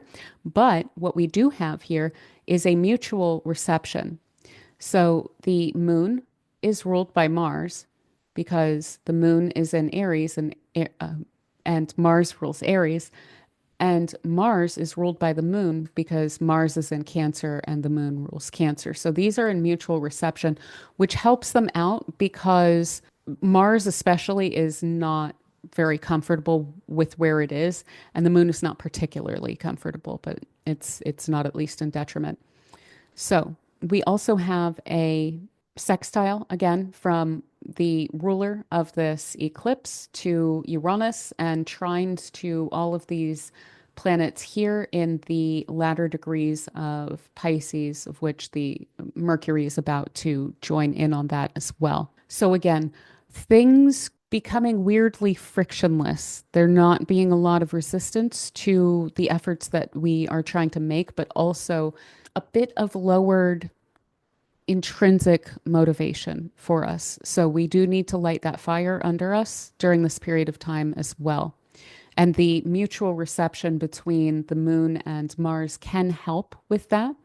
But again, we're going to have to push ourselves during this time to accomplish what it is that this enables us to do. Now, we may also see with this lineup here something along the lines of deluded thinking or idealistic, ideological efforts that are underway during this eclipse season. And it looks to me, again, with this frictionlessness, that there's like no qualms with pushing one's own agenda during this time. And so we could definitely be seeing with Uranus in Taurus here, these kind of radical nationalistic pictures being painted of the world and somehow not receiving a lot of pushback right away. So I would be on the lookout for that to an extent. Try not to buy into things like that. Try not to buy into any characterizations, say, of people who are different from you. Just try during this whole period of time to not buy into those kind of sweeping generalizations or characterizations, because this could be coming from any side. This could be coming from certainly leaders that we don't like, but it could also be coming from the departments of our, say, own governments that we tend to believe, and that doesn't just have to be a bit of a swipe at the US that I'm making, but that could be across the board in any countries. Just be careful about energy. Be careful about influence during this period of time. So there's definitely going to be propagandistic efforts during this time. And there's also going to be with this lineup a desire to believe, it. That's why I'm saying, like, just try and watch out for what you're believing during this time. And especially if it feeds into some sort of like quasi empathetic efforts. So if there's some situation where we are being told, oh, X, Y, and Z leader is being so terrible to their people or something like this, dig into it a little bit deeper, because you're probably being played on with that kind of thing with this energy here. And there could even be, in this case, of along the lines of this kind of quasi empathy that we see with this minor grand trine, which is highly nationalistic again. Mars in Cancer, very nationalistic. Uranus in Taurus, very nationalistic. All this stuff in Pisces really wants to believe, and it is highly gullible to these things. So that's why I'm saying just kind of watch out for that. But we could also see with the influence of Mars over both of these eclipses throughout this eclipse season, with Mars being the next planet that's going to come across this area, and then with Mars ruling this eclipse, we could definitely see a false ceasefire or a manipulative ceasefire, something along those lines, where there's a party that's agreeing, so to say, to a ceasefire, but it's really to regroup. So just something to keep in mind. Now, as far as the decan is concerned here, we're going from the last decan of the zodiac to the first decan of the zodiac when we're moving into this first decan of Aries here. So again, quoting Austin Coppock, he says, there is a tendency in this decan to try to do too much with force alone. Not comprehending the subtle cycles of the world, karmic debts accumulate quickly, calling to the destroying mother to come axe in hand. And he emphasizes will, individualism, but perhaps not an individuated individualism. So an immature individualism and masculinity. So we could definitely see that playing out during this period of time in whatever's going on, and then especially in whatever sort of propagandistic efforts are underway during this time as well. So I think that's a lot of what I wanted to speak to with regard to the solar eclipse. But then, bam, the next day we've got Neptune moving into Aries, crossing our friend Mercury here again, real quick. What are we going to expect with this? It's going to be until 2039 that it is in Aries. We will get a little short break where Neptune moves back into Pisces from the autumn of 2025 through the spring of 2026. But other than that, it's in Aries. So this is a huge ingress. Again, Neptune has been in Pisces since 2011, and it will be in Aries until 2039. So what are we dealing with? We're dealing with a lot of culture, influence, global concerns, universal concerns, just absolutely across the board. What is the energy that humanity is dealing with? What is going on in the collective unconscious?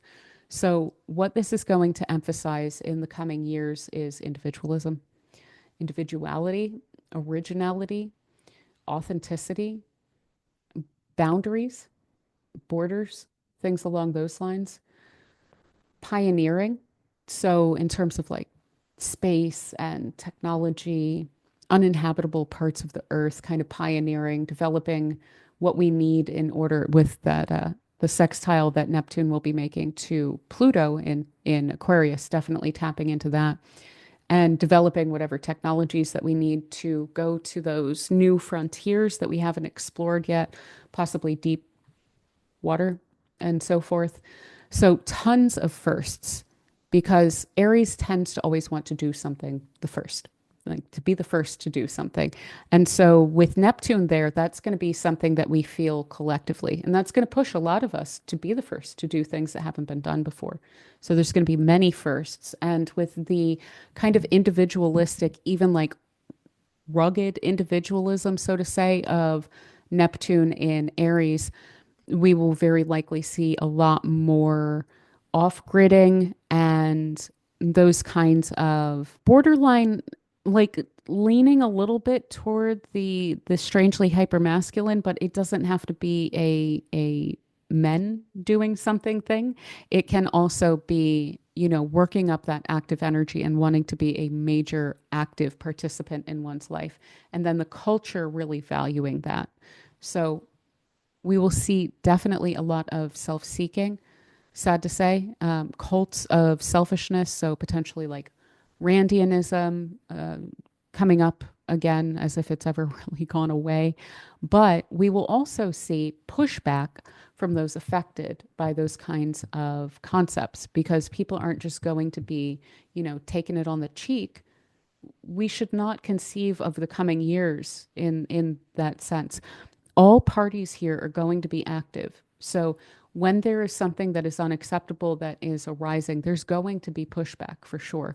That is something that we saw, of course, with the Civil War. That was when Neptune moved into Aries and there were culturally unacceptable things going on and there was pushback, you know? So it's not going to be all bad, but it'll probably look often self-serving or self-aggrandizing on the surface of it in terms of our culture.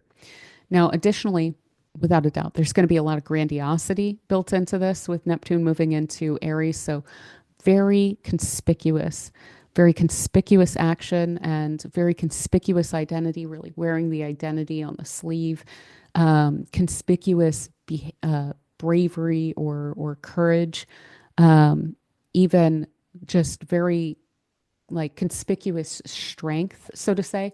But again, when we're dealing with Neptune first moving into Aries, we're dealing with Neptune first moving into that first decan of Aries, which is that non-individuated individualism, where it's a very immature style of individualism, which is not willing to fully still take responsibility for itself, not willing to take responsibility for the fact that one is an individual acting within the context of a society which has raised it up and with which it interacts and impacts. So the first bit of this is going to be somewhat less mature, but we will be getting into, you know, more and more of this, getting used to it, learning how to roll with it, learning how to improve upon it in the coming years as well.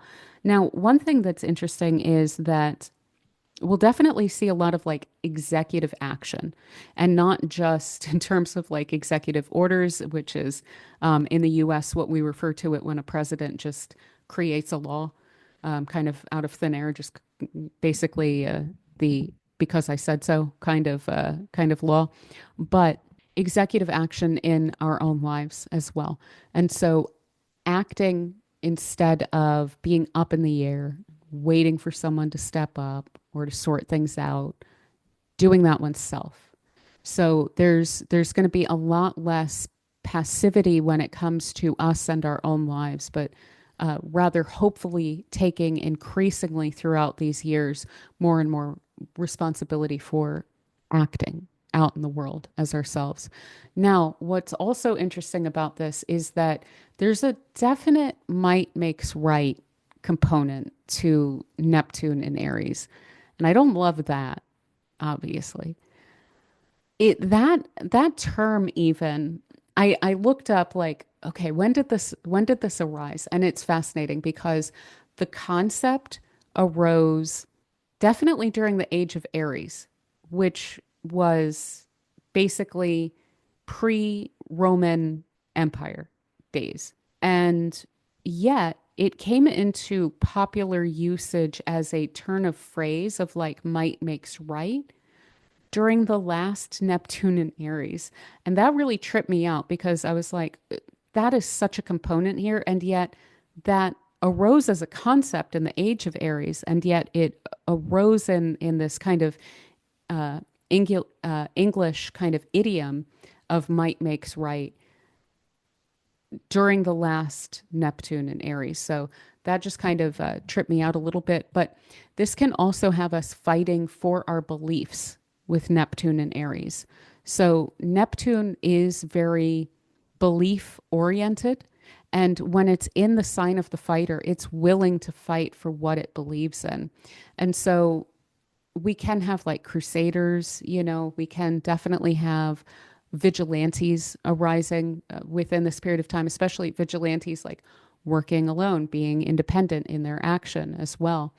But also like martyrs and individual sacrifice on the other hand, fighting for rights as well, individual rights. That is something that is obviously a component also of Neptune and Aries because of the fact that we finally had rights extended beyond just white men in the United States the last time that we experienced Neptune in Aries. And that was really like the fundamental driving force during that period of time. Now, additionally, we also had the last time that Neptune was in Aries, the Paris Commune. And that's just such a fascinating period of history and was definitely very Neptune in Aries, very like willing to fight for one's beliefs, willing to go out there and try to be the first. They would have been the first if that had held of the various like communist revolutions, socialist, anarchist revolutions. And they were, as far as I know, I think that was the first. Um, but it didn't last, of course, and it was pretty messy. It was quite messy. But we also had, speaking of not just masculinity when it comes to men, but we also had the feminist movement really gain a lot of steam during the last Neptune and Aries too. So looking back also to that last period of time is very useful. And to have Neptune in Aries kind of redefining that concept of masculinity and of our own active nature and our own executive ability and arguing and fighting for the right to have that as women as well is also very much bound up with this. So there's also this kind of concept that comes up with it of like God-given rights. And that can be for good or bad. You know, that can also be for the delusional, where people can feel like, well, I was chosen to take this action, which could be really harmful, but somehow feeling justified in it because someone feels like they were called upon by God to do something. So we could see the good side of that, fighting for the rights of people and so forth, but we could also see a very different face of that as this plays out among various groups of people and various societies.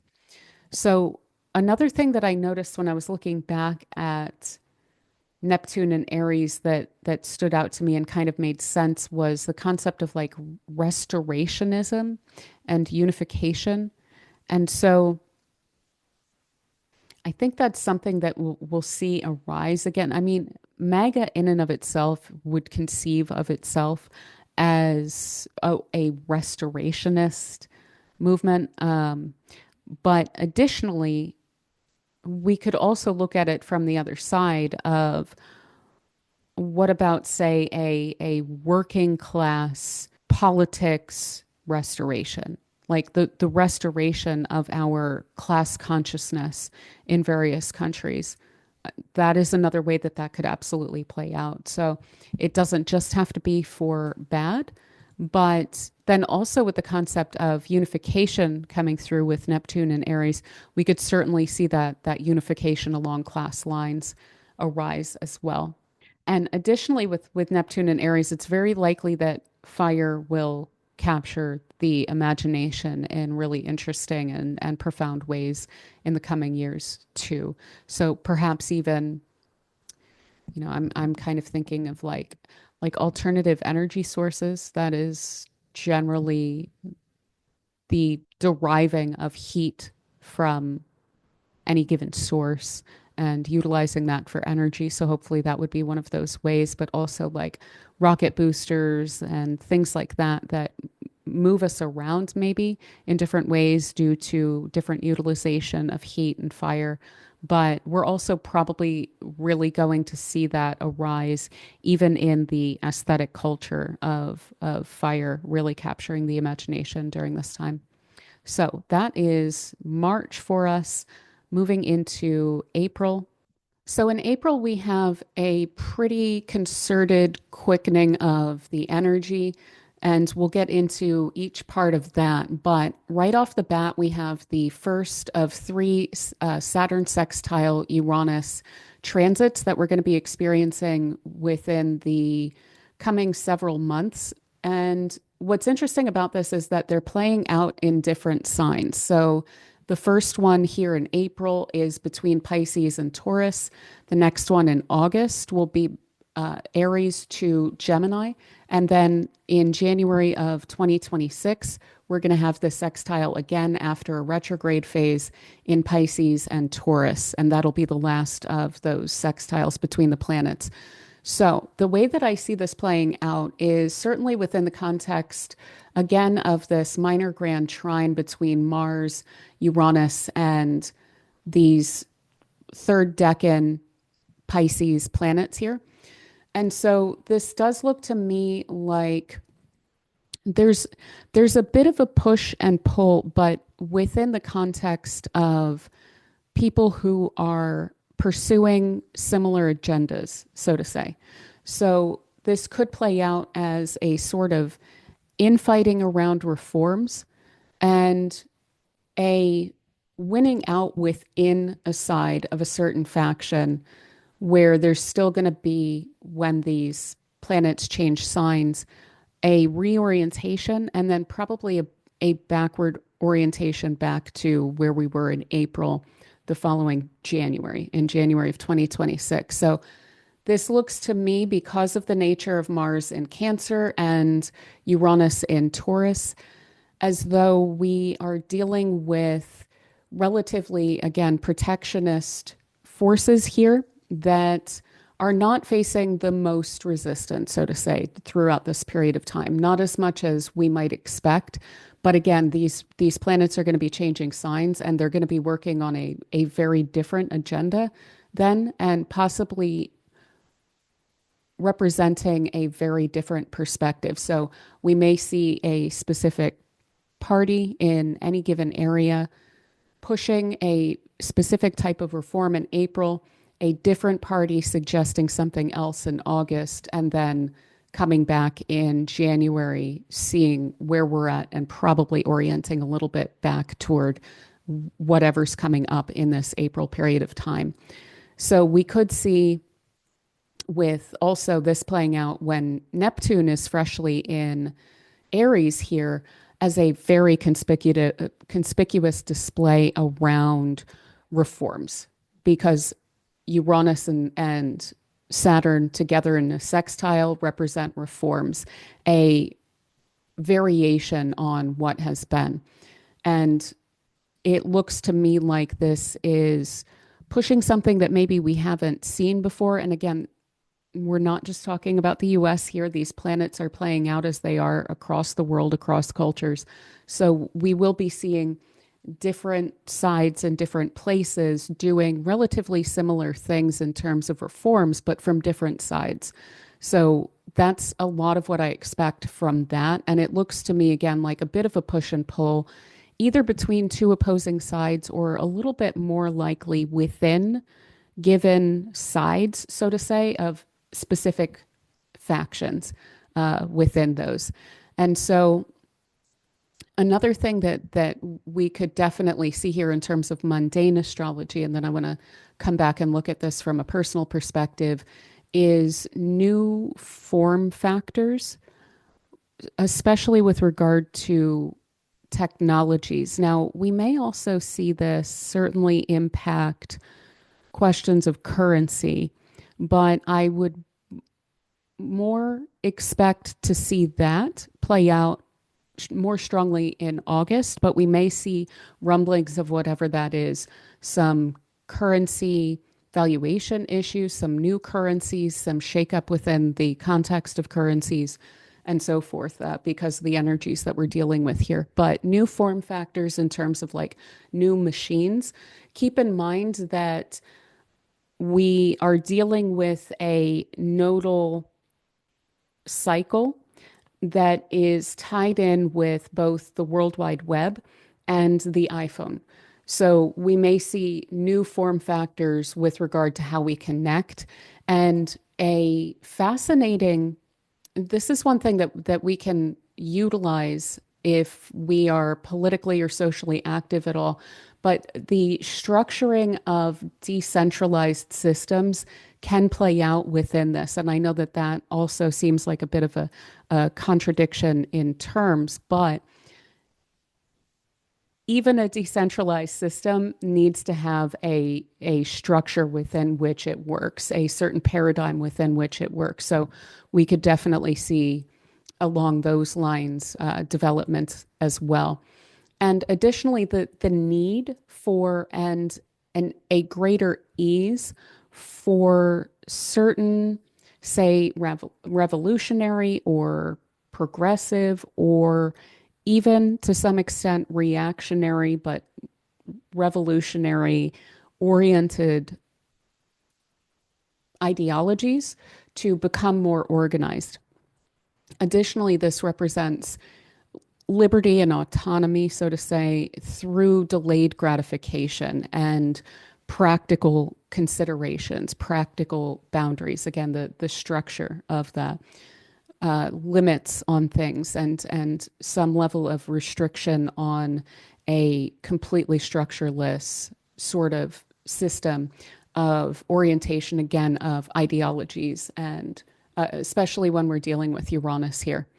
So there could definitely be also attempts to exert control over and authority over new technologies and new communications with this as well, with Saturn overcoming Uranus here, as we discussed, where Saturn has a bit of an upper hand when it's dealing with Uranus because it's behind it in zodiacal order.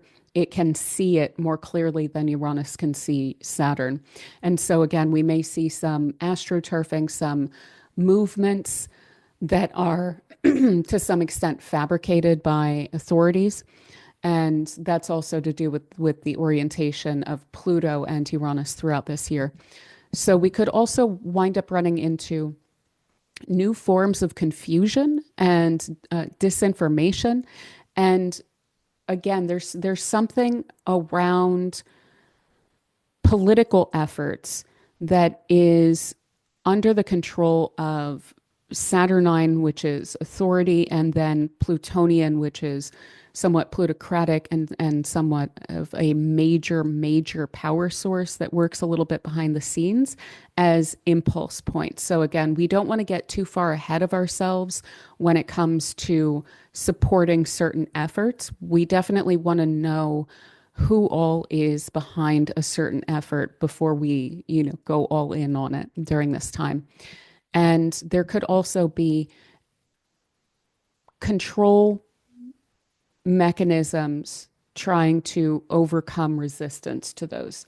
So it looks to me again like a structural and political push and pull where there's not a lot of resistance within it, but there's still that reorienting, reconfiguring the pieces that we're playing with here. And again, this is going to play out differently in different countries. On a personal level, this is really all about aligning your energies, aligning your priorities and your focus to bring changes to make something more comfortable and to make it feel more meaningful when we're dealing with Pisces and Taurus here. So, in order to get ourselves into a more comfortable place within our lives, there may be with this a need for Saturn to overcome Uranus a bit, where we are imposing certain limits on ourselves and trying to work within boundaries that are established for our own good from us.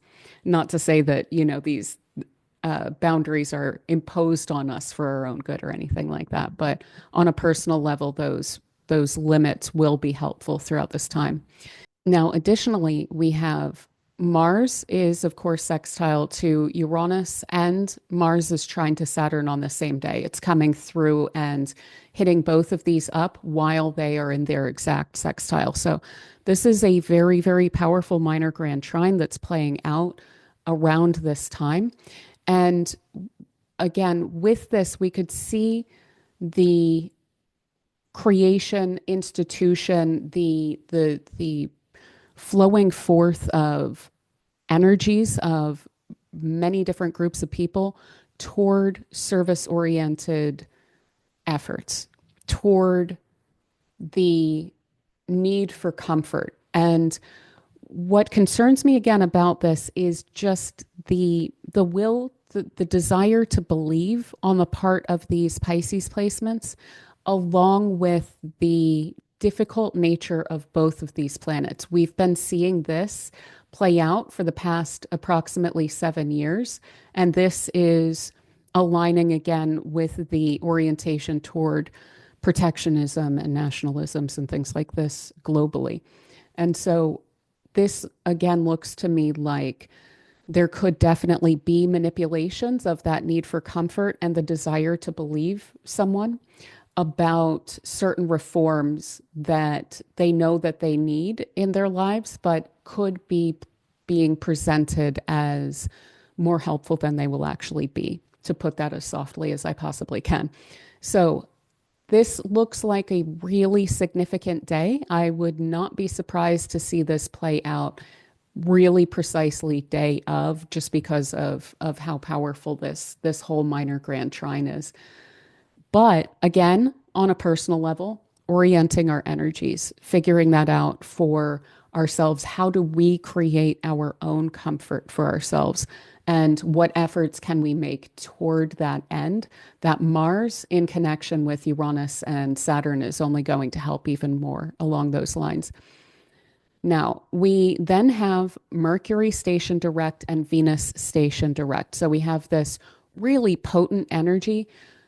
Uranus is also, let me come back to this real quick. We have what is considered the lesser malefic in a sign that it doesn't like to be in. We have Saturn here having been in Pisces for a while after having been in signs that it likes to be in. And probably getting a little bit antsy. And then we also have those two, the greater malefic of Saturn, the lesser malefic of Mars, in a flowing aspect to Uranus in Taurus here. Now, I've been a bit of a proponent for this Uranus not always being straightforwardly presenting itself as it really is for us politically and socially throughout the past at least couple of years or so. I think that it's done both good and bad, but when it's in these flowing connections on the same day with both of the malefics, it that to me looks like it will orient Uranus toward more of its malefic or negative archetypes than the ones that are much more positive. So that's just something to keep in mind. Again, don't believe everything that you read or breathe if you are a Beck fan and you know what I'm talking about there. Um, Definitely don't believe everything that is being said or put forth during this period of time. There's too much of an ability to manipulate with this. So also during this period of time of this really strong aspect pattern here, we also have Mercury stationing direct and Venus stationing direct pretty much back to back. And that's going to speed up our energies a bit. We also will later have Mars moving into Leo that will further speed things up. We're going to be getting finally out of the shadow of that very potent Mars retrograde that we've been dealing with. So things starting to move again after months of feeling like things really haven't been moving too much. March was probably a bit of a time to, inhale, exhale, relax a bit. And now we're starting to speed up again. On the 12th, we have this full moon in Libra here. And that is another lunation, which is going to be ruled by a stationary ruler. This is much more fortunate than the full moon in Gemini that we had when Mercury was stationing direct in Sagittarius because of the fact that this Venus is very comfortable here in Pisces. So this could have a decent impact on whatever is going on up here. This could even reorient us a little bit more toward air energies like we'll be dealing with from Uranus when it moves into Gemini. So this could be the start of again, reorientation of where that minor grand trine was trying to lead us, which I would definitely like to see. It is tied in to an extent with this Mars. The Mars here does rule the sun, but the fact that this moon is ruled by a very decent Venus is quite heartening and asks us some pretty important questions about our values throughout this time. So what is the impact of your conscious choice? And how can that help you to focus your energy such as is truly beneficial to you when we're dealing with energies that are a little bit up in the air?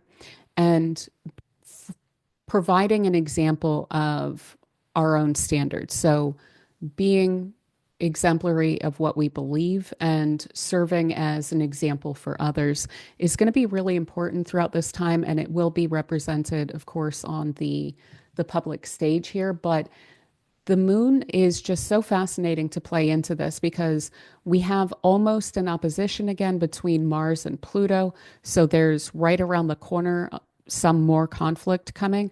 We have the sun here ruled by this Mars. So this moon does look like it's getting in the way a little bit. And in Libra, it is very diplomatic and it is strongly oriented toward figuring out what is going to be the best for all involved in a given situation. So it looks like someone is kind of standing in the middle here and trying to prevent this situation from getting out of hand. But that will move on and this Mars will oppose this. So this is very likely to be somewhat of a temporary thing.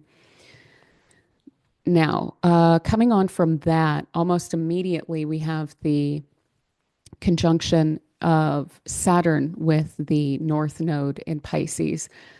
And this is definitely very intense in terms of all of these archetypes, the North Node, Pisces, Saturn here, all again really oriented toward consequence and karma. This also stands out to me as the North Node being the head of the dragon, and Saturn here. There is something about the what came through to me kind of intuitively was this father of dragons kind of archetype. And I'm not a Game of Thrones person, I'm a Tolkien person. So to me, that spoke of Glaurung, which was the father of dragons in the Tolkien lore. And he was not positive and he had to be overcome. And it took many lives to overcome him. He is the presumed originator of the other dragons that arose, but he also didn't have wings and definitely had his weak spots like dragons do in these archetypes. So there could definitely be, again, within the context of this minor grand trine, some major lies and greed as an undercurrent of what's going on throughout this period of time, some self-seeking, even potentially like a kind of scorched earth reaction to something. And hopefully, the fact that this full moon in Libra is coming through right around this time can prevent some of the worst consequences of that from playing out, but we'll have to see. And there's also, when it comes to the the dragon Glaurung, he had, of course, a bunch of minions who were doing a lot of his bidding for him and fighting. And so that could also be something that we wind up seeing is, for lack of a better term, fanboys or fangirls kind of going to the mat for bad ideas, so to say. So this brings up major questions around issues of authority. It also, again, brings up massive, massive consequences. So whatever is happening around this period of time is likely to have a major impact on how the year winds up playing out. And this also represents a major karmic turn. This aspect here, these conjunctions only happen every 11 years.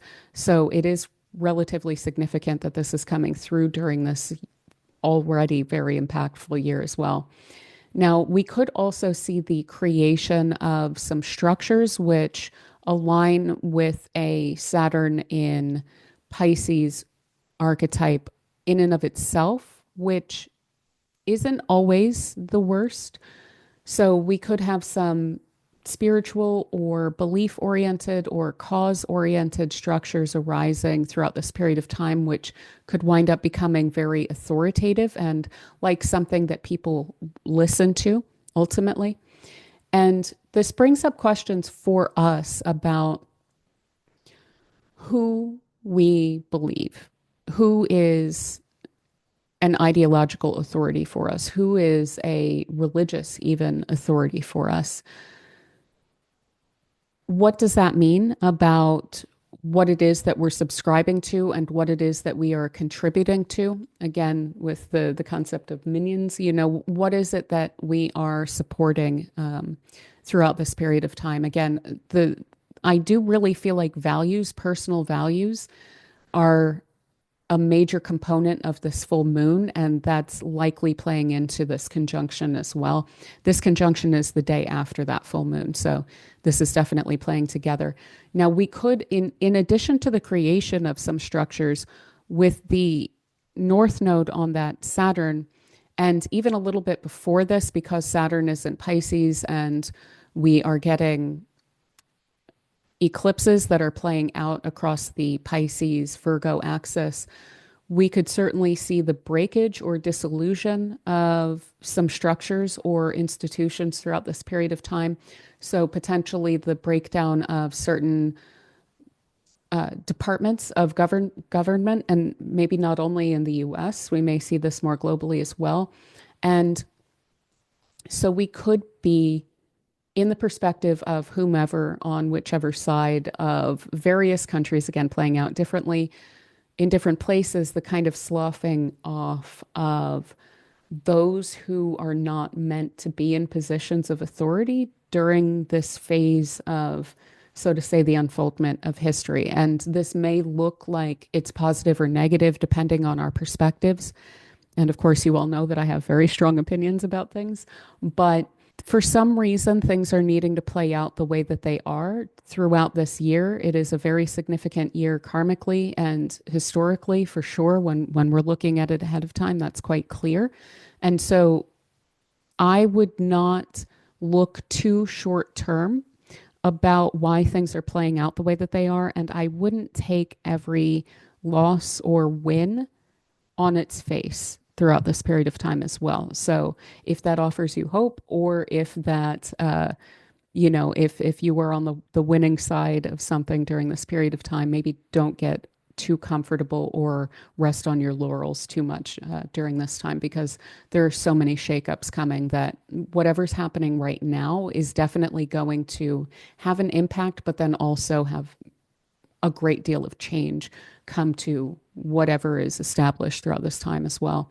And there's also likely to have a lot of standouts among authority figures and institutions around this time. And I think that with the sextile that's also occurring to Uranus here, that whom among those that wind up not falling, or whichever institutions among those that wind up not falling, it looks to me like it's due to the flexibility of whatever that is. It's going to be really important, again, to remain flexible, but also impose some limits on ourselves throughout this period of time, and also institutionally. So we could also wind up having some challenges due to escapism and delusion throughout this time with Saturn, which again is a malefic. It's in Pisces. It's on that North Node.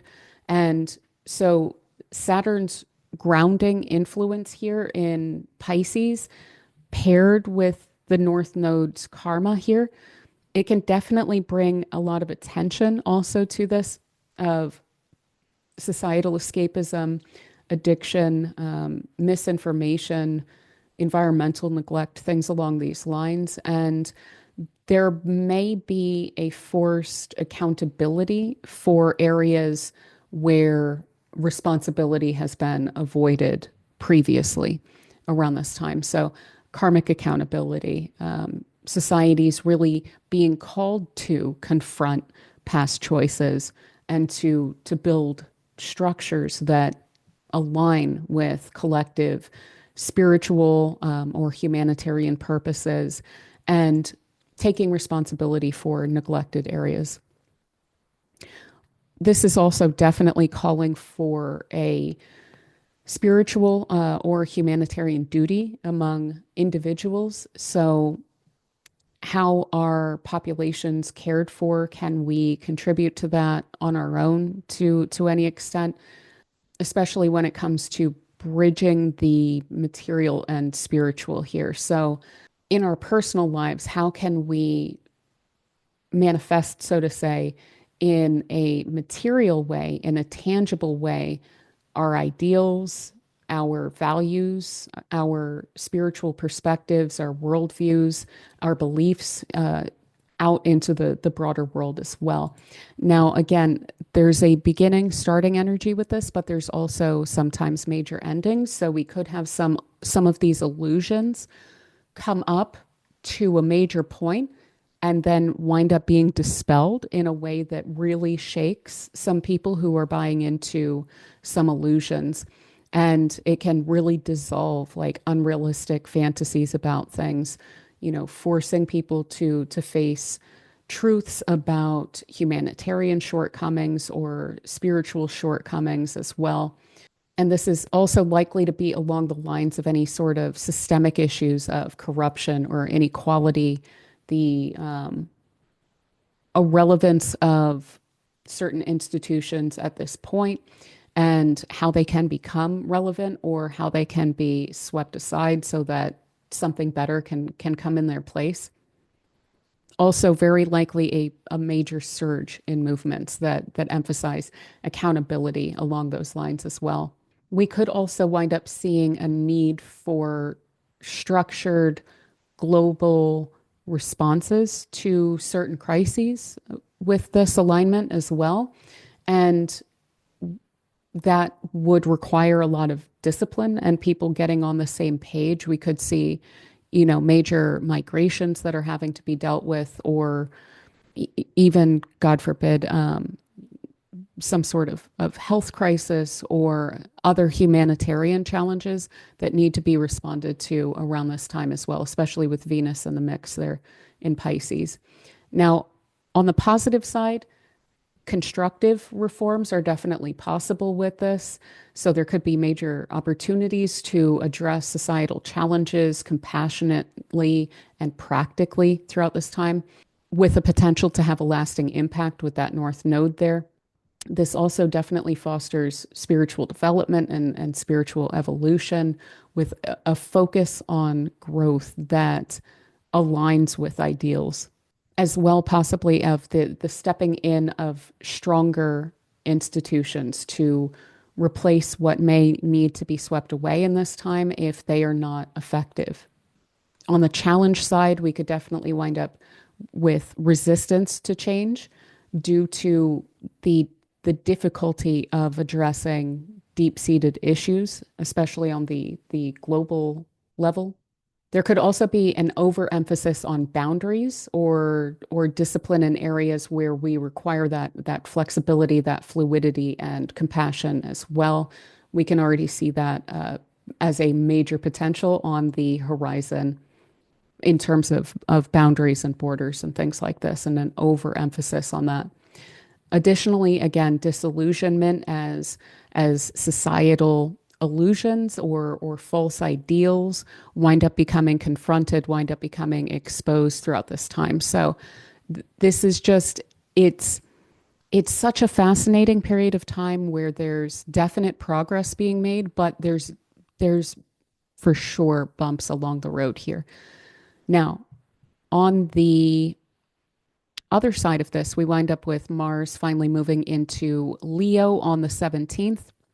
Again, reigniting active efforts toward goals, no longer necessarily behaving very internally with regard to our goals and planning up what are the next steps going to be. This is going to be more so putting them into action, and especially some days after this when we get out of the shadow period here.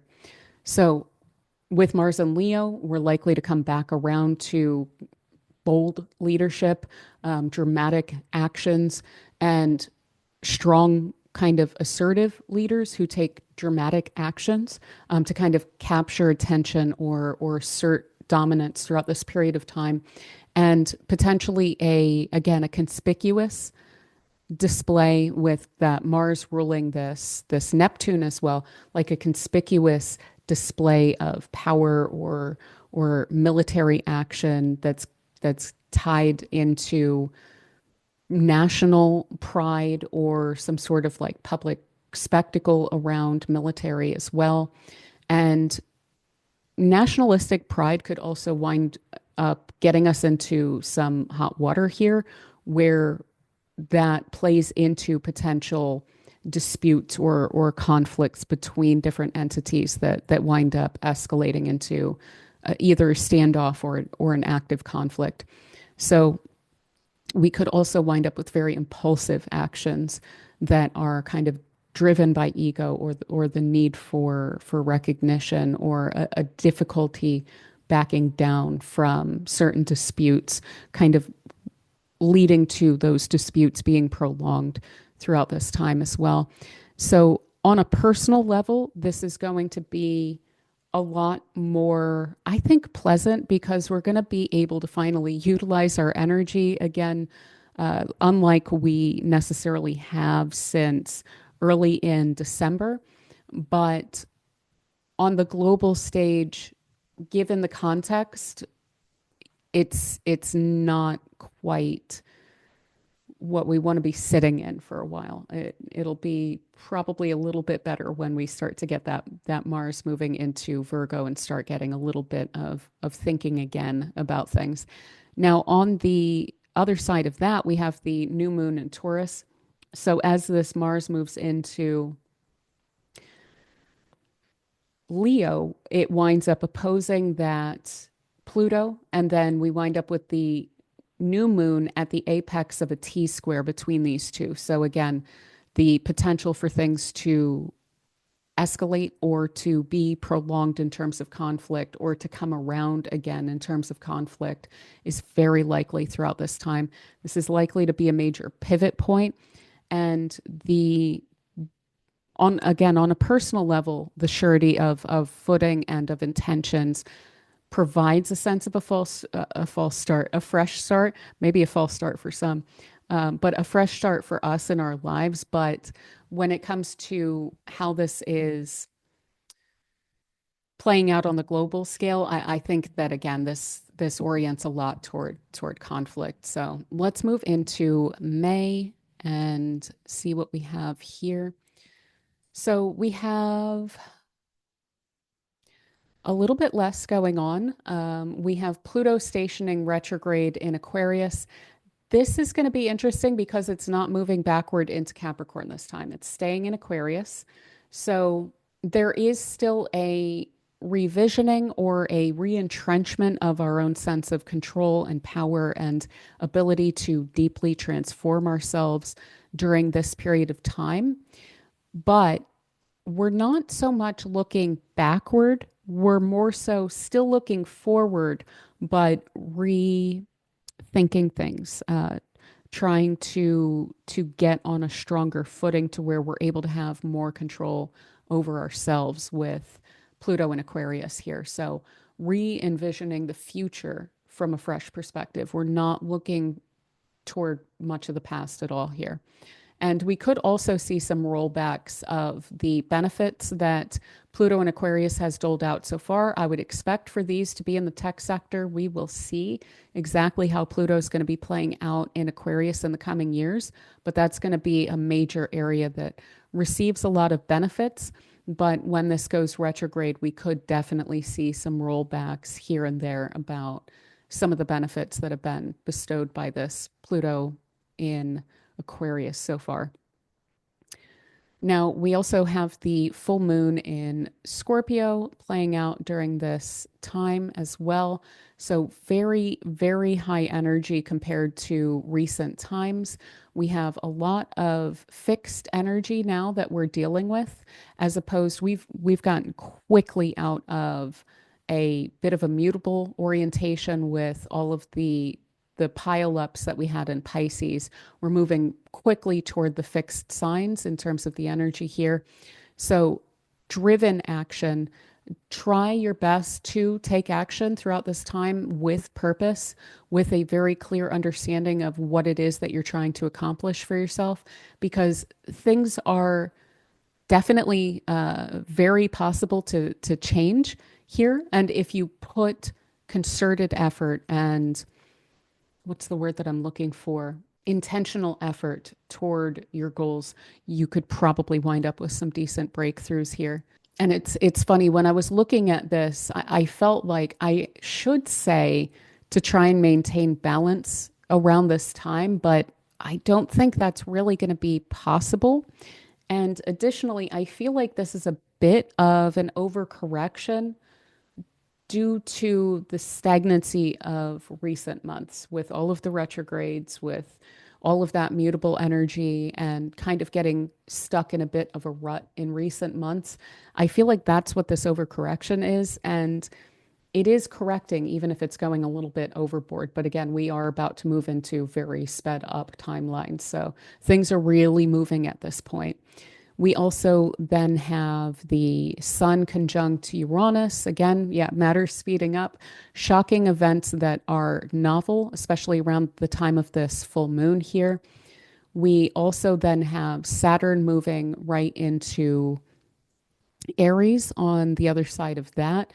So again, a major orientation towards self-motivation and individual responsibility is going to be really paramount with Saturn and Aries here. We could definitely see a lot of vigilantism and like being one's own authority and interpreting that kind of as one pleases and taking that on as a like mission, so to say, for better or worse. I think a lot of times this is going to be relatively explosive, and I do think that we're going to see a major uptick in people taking it upon themselves to inflict harm due to their own individual perspective on things. And especially around questions of sovereignty and autonomy here, because that's something that people are going to be a bit irritated about and prickly about. I can point to this Saturn and Aries right here. And it's definitely going to be lighting a fire under some people who already are a bit susceptible to that. So that's something that we're going to be seeing in the coming years as a major uptick along those lines. So to the extent that we're able to be a little bit careful about that, I would recommend it. But you never know when something like that is or where it's going to play out.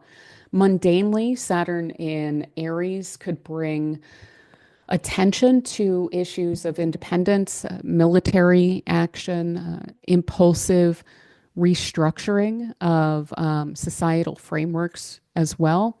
And because it's a planet of restriction, discipline, structure, it's in detriment in Aries. So Aries is very fiery, very assertive, and this placement can definitely represent struggles in leadership. It does bring a bit of a challenge to Aries itself. That's one thing that we need to keep in mind. It's not just a challenge for Saturn to be there. It's also a challenge for Aries to host this. So we could definitely see some struggles in leadership, but also impulsive actions by leadership and by authorities, challenges to authority, difficulties in balancing individual ambitions with collective needs, so to say. We could also see this play out in leadership as a bit of a sobering influence, reflecting some of the issues of leaders to be decisive and to take full responsibility for themselves.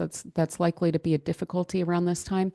And there can also definitely be some really rigid or authoritarian tendencies in governance as leaders try to impose structure and order with the assertiveness of Aries around this time. Major focus on military and defense with both Saturn and Neptune in Aries throughout these years. So we may see reforming of the armed forces of different countries and often under challenging circumstances. And it can also indicate like military austerity or failed or like overly rigid structures that wind up being detrimental within the armed forces of any given country, and struggles in asserting national power as well.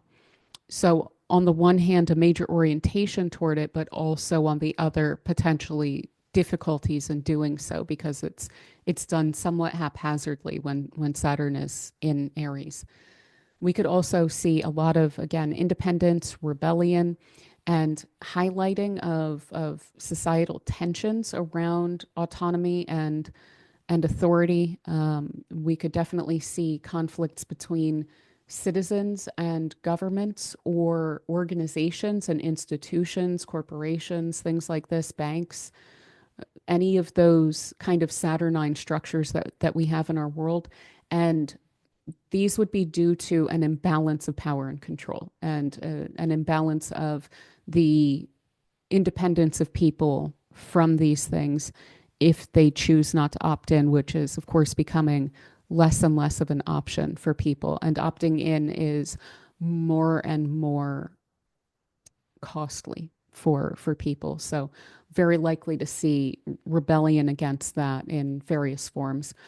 Potential challenges along these lines is a major impulsiveness and impatience in governance, in leadership, and potential miscalculations along those lines for sure, and a tendency to suppress individuals or individual initiatives for like in favor of those rigid top-down control kind of oriented structures, which would then get that blowback of the individual rebellion and things like this.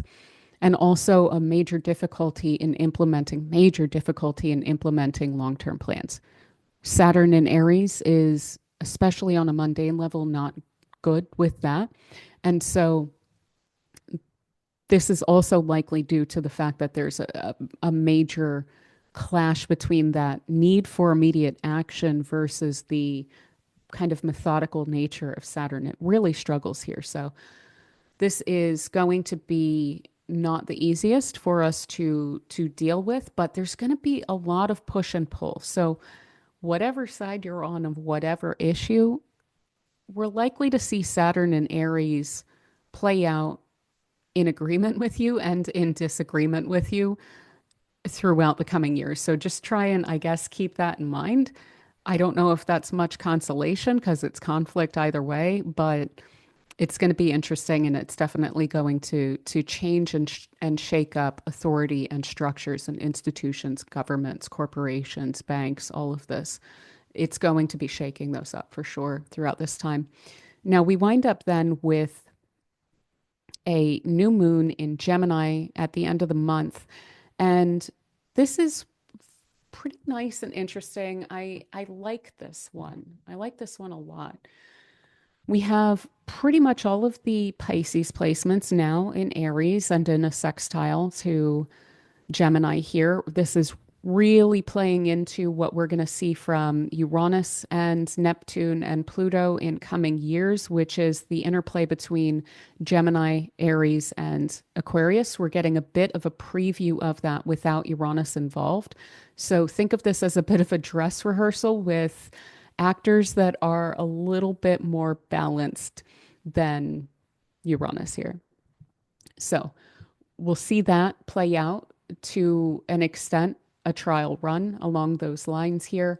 And what else is pretty nice about this is that we have Jupiter now here again with the inner planets in Gemini. So we haven't seen this since July of last year, where Jupiter kind of had little buddies in Gemini with it, pretty much since Mars moved on from Gemini. And Mercury is also here. So Mercury is ruling Jupiter. It's ruling this north node, or not this north node, this new moon. And it's in Gemini, which it very much likes to be in throughout this time. So very curious energy here. What's new? What's coming? You know, all of this is a source of fascination and playing with around this time. Again, a major increase in discourse in May here toward the end and into June around what are our plans for the future. So it just looks really, really nice. High interest in learning and communication, productive cooperation along these lines, along new visions of things. We're no longer dealing so much with that regressive energy that we've been dealing with. So it's likely that there's a new invigoration of the culture of many, many different societies throughout this time that is much more excited. It's much more forward looking. It's much more progressive, very straightforwardly. And we're likely also to see some pretty quick changes that are going to be representative again of when Uranus moves into Gemini there. So moving into June, we have right off the bat, Mercury will conjoin Jupiter, which is very interesting and lovely. Again, they're going to be in the 29th degree. It's going to be right before this. They're going to be in the 29th degree, a critical degree of Gemini, and Mercury will be ruling that Jupiter. Mercury and Jupiter have a very tight relationship with each other because they are the two rulers of the mutable signs. Huge increase in curiosity, in mental breakthroughs, in the understanding of different perspectives and different people. And that looks to me like it's going to be really nice. The very next, pardon, the very next day, they're moving into Cancer from that. And Jupiter itself loves to be in Cancer. So the first week or so, the week or two of June, we're looking at some pretty nice energies that are coming up. And this Jupiter moving into Cancer is perfectly timed because the a couple days afterward we wind up with the full moon in Sagittarius, and this full moon in Sagittarius is ruled by Jupiter, which is exalted in Cancer. It loves to be here. So this looks just like really good feeling, good moods, feeling really capable, comfortable. You just got like a really good understanding of where you're at and where other people are at. Things are just kind of feeling good. And then we have this full moon that's really highlighting the fact that Jupiter is so much more comfortable right now. Now, just after this, when the sun is at 22 degrees, it will be in a T square with the nodal axis, which means that we're at the halfway point in between the two eclipse seasons here. So we could definitely see some significant actions or changes around leadership. This does highlight Donald Trump's chart, considering it's around 22 of Gemini that it's doing it from, but it could be anyone. And again, it's likely to be taken well. The North Node is now ruled by Jupiter that's in Cancer, and that's a lot better as well. So there could be good news around leadership around this time, but it's a major timing point. So I would expect some pretty big news out in the world around this time. This probably won't affect us very strongly on a personal level unless we have placements around some of these degrees here. 22-ish of the mutable signs: Pisces, Gemini, Virgo, Sagittarius. On the 15th, we get the final square, finally, of Jupiter and Saturn here. And then we're finally moving on from that square, which has been causing us to have to question whether or not our efforts are sustainable, to have to reorient ourselves with regard to the expansion and contraction of our lives and the most important aspects of our lives and our kind of livelihoods and the structure of that. So we're getting the last one now, and it's also in new signs now. So we had them before between Pisces and Gemini, and now we're dealing with the last square is across Aries and Cancer. And this is orienting us toward new beginnings with the cardinal signs here. Whereas with the mutable signs, we were more concerned about wrapping up certain priorities and certain things that had probably become a little bit outdated. Now we're able to step forward with a stronger understanding of how those structures of our lives are going to be serving us in the coming years as well. So questions around extravagance versus reality and restriction, and then also again highlighting national or familial versus individual goals. So what does your family need versus what is it that you're wanting for yourself? And then on a national level as well, how much is that going to be tamped down on? We get a little bit more protectionism with Jupiter in Cancer, but it's a lot more low key than having Mars in Cancer there. So now speaking of Jupiter in Cancer here, I want to go into that a little bit more as well, because it is a really significant change. It's going to be there for a year. We're going to get a whole retrograde process here. It's going to go out to 25 degrees and then move backward and then go forward. So it'll be next summer that it moves into Leo.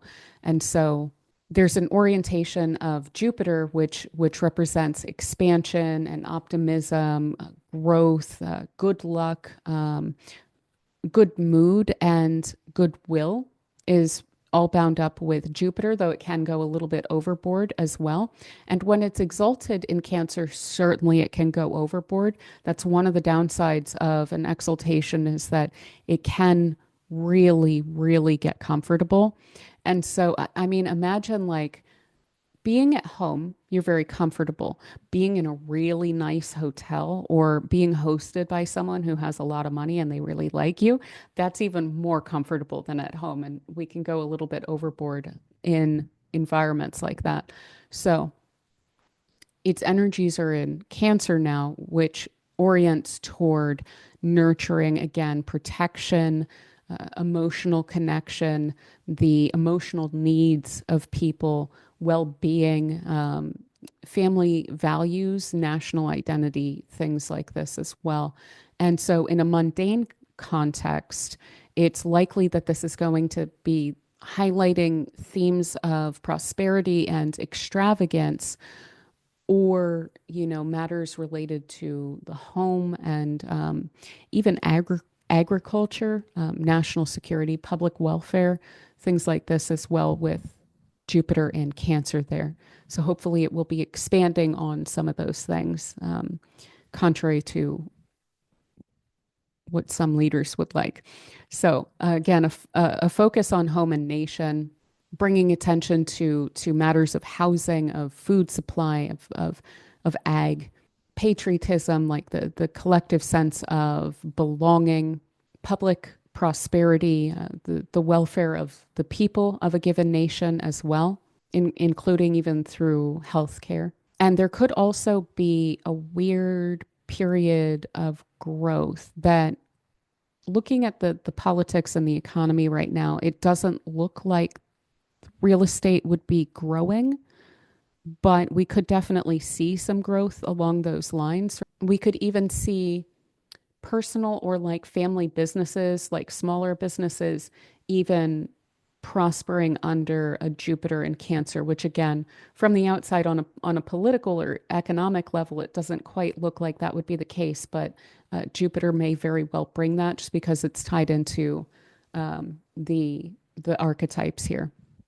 It's also Jupiter is one of the reasons it exalts in Cancer is that it's able to be very, very generous here. And so it can definitely foster a collective sense of generosity and emotional connection, a reorientation toward community that we've been lacking for quite a while. So we could definitely see increased charity, humanitarian efforts, things along these lines. And that is something that I think is often overlooked, even when we see austerity measures. For some reason, I've noticed in recent decades that we don't, on a community level, seem to always step in to help along those lines.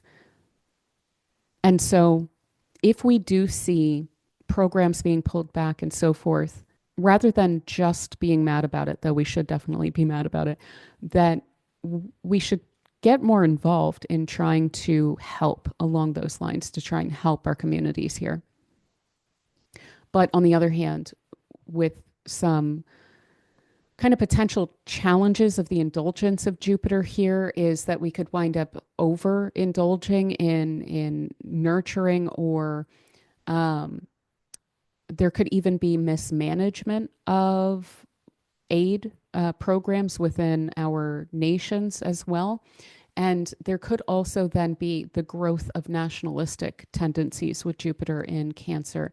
And so overprotectionism of over like domestic concerns versus, this coming at the expense of international cooperation and so forth. So now with the square with Saturn in Aries and Cancer, there is a need here to compromise on questions of assertiveness versus compassion and to build, again, sustainable systems that address, again, both the immediate needs and the long-term goals here.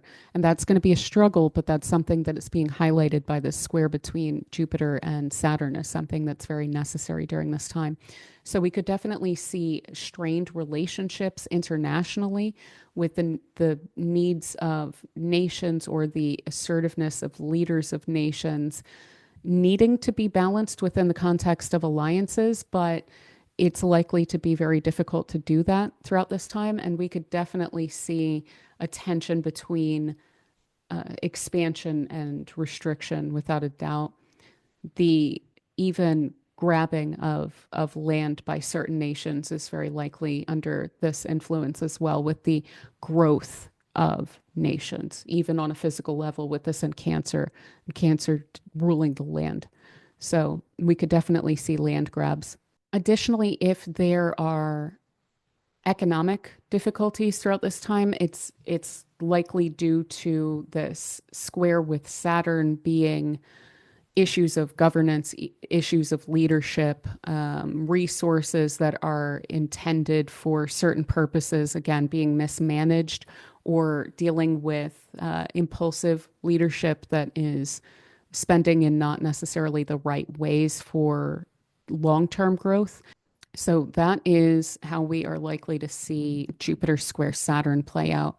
Now, on the same day, we have Mars square Uranus as well. And so dramatic, unexpected disruptions here. This is the opening square between Mars and Uranus after they conjoined on Algol in mid-July of 2024, which was when Biden dropped out, when the Butler shooting happened, and there were all sorts of political developments around that time. So what's interesting about this one is that this Mars is on the ascendant again of Trump and Vance. And so we could definitely see some things having to do with them, considering we saw Mars and Uranus conjunction, definitely tying directly to Trump here. And so we could definitely see unsettling events around them, or even others, potentially explosive situations or difficulty around war, political events, scandals, things that are shocking coming out, shocking events along those lines as well. And the square here for, in terms of mundane astrology, there's a dynamic tension here that can play out as dramatic, again, unexpected disruptions in matters of leadership, of creative actions that are taken in terms of stability, even material resources, with Uranus in Taurus there. And it's highlighting a clash with that square between assertive, self-expressive action and rebelliousness and kind of innovative tactics here and strategies. So probably playing out on the global stage in these kind of sudden and attention grabbing ways with this square here. So again, potentially explosive conflicts around now due to assertiveness, due to pridefulness, whereas there's a likely underestimation of other parties to conflicts due to the fact that Uranus is involved here. And things could definitely escalate kind of rapidly and unexpectedly out of nowhere, and can produce outcomes that really defy expectations with that square there as well. We could also see some pretty revolutionary creative efforts around this time, with art or cultural leadership around this time that's sparked through conflict that's responding to that. And we may see even leaders emerge out of this that respond to matters in a way that challenges existing norms, and that is quite dramatic as well. Now, we could also see some shocks in markets around this time. It could be potentially short-lived, but we would have to see. These are fixed signs. They tend to last for a little while, but there could be too much pride or too much investment in something specific, like conflicts over land, or Taurus can also represent food, and we have a major focus on that also with Cancer around this time. So that or wealth distribution or currency around Uranus and Taurus. So likely leadership, power struggles, dramatic actions by leaders could trigger rebellious responses and reactions to that. Unexpected consequences can definitely play out with this kind of an alignment. And we could also see accidents for sure. If I were looking at someone's personal chart and saw something, an alignment like this, hitting it up, I would warn about an accident. So we could definitely see technological even accidents or innovations or outages or things like this during this time as well that would be pretty dramatic, probably in the news. It could even wind up disrupting things, disrupting energy, disrupting infrastructure, something like this. We could also see with this unrest in the streets, so to say. So potential uprisings or protests or strikes around this time as well, especially with regard to wealth distribution. So that is what we're likely to see with this square between Mars and Uranus in mid-June as well. Now, on the 17th, it moves into Virgo, and we're finally dealing with a new energy after, gosh, it's been so many months.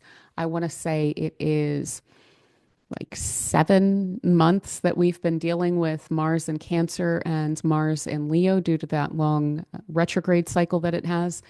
So becoming a little bit more meticulous, planning ahead a lot more, being a lot less prideful with Mars moving into Virgo, a focus on details. We could wind up getting a little bit bogged down in planning where we are being overly cautious with regard to our energies and taking action.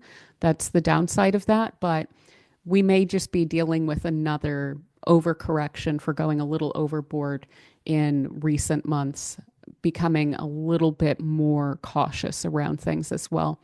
Now, on the next day, then we're dealing with a Jupiter square to Neptune, which is very, very interesting.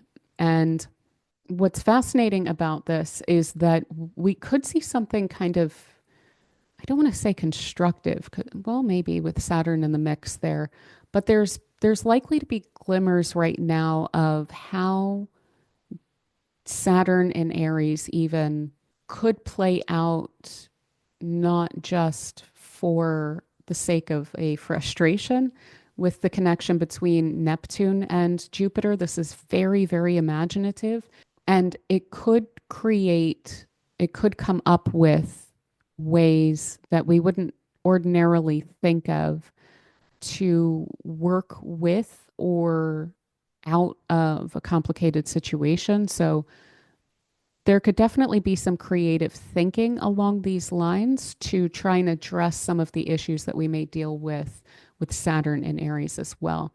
And the thing is with this, though, is that a square between Jupiter and Neptune can definitely get way out ahead of itself. So people could definitely be doing that under this influence. And Jupiter square Neptune it's going to stir up big, big visions and dreams. And Saturn here is likely to impose some limits on that or to restrict the situation somewhat. So this is likely to be pretty tense, but also, again, very creative in terms of responses to things. But it will feel for many like something is in the way with Saturn here as well. And others will just respond to this with a lot of grit and determination toward that big, big vision. Now, additionally, this could have major reactions to requests for populations to make sacrifices. And there could definitely be like protest or revolt against the imposition of those things due to the mismanagement of leadership. And when these two are conjunct in Aries, oh my gosh, is there going to be mismanagement of resources and leadership here? But try not to despair because, again, there's creative ideas in the works about how to respond to these things.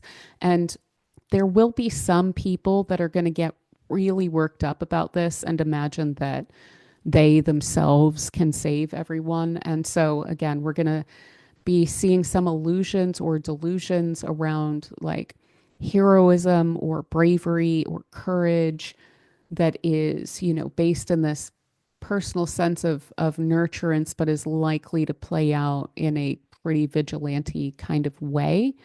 Now, not all of it is going to be like that. Some of these are going to be really wonderful efforts that are undertaken, but I feel like people are going to get really caught up in individual responses that are big and dramatic when we have the alignments that we're coming into next year. So, try and work with others, try and have non-explosive reactions to things to try and be a little bit more constructive in these coming years.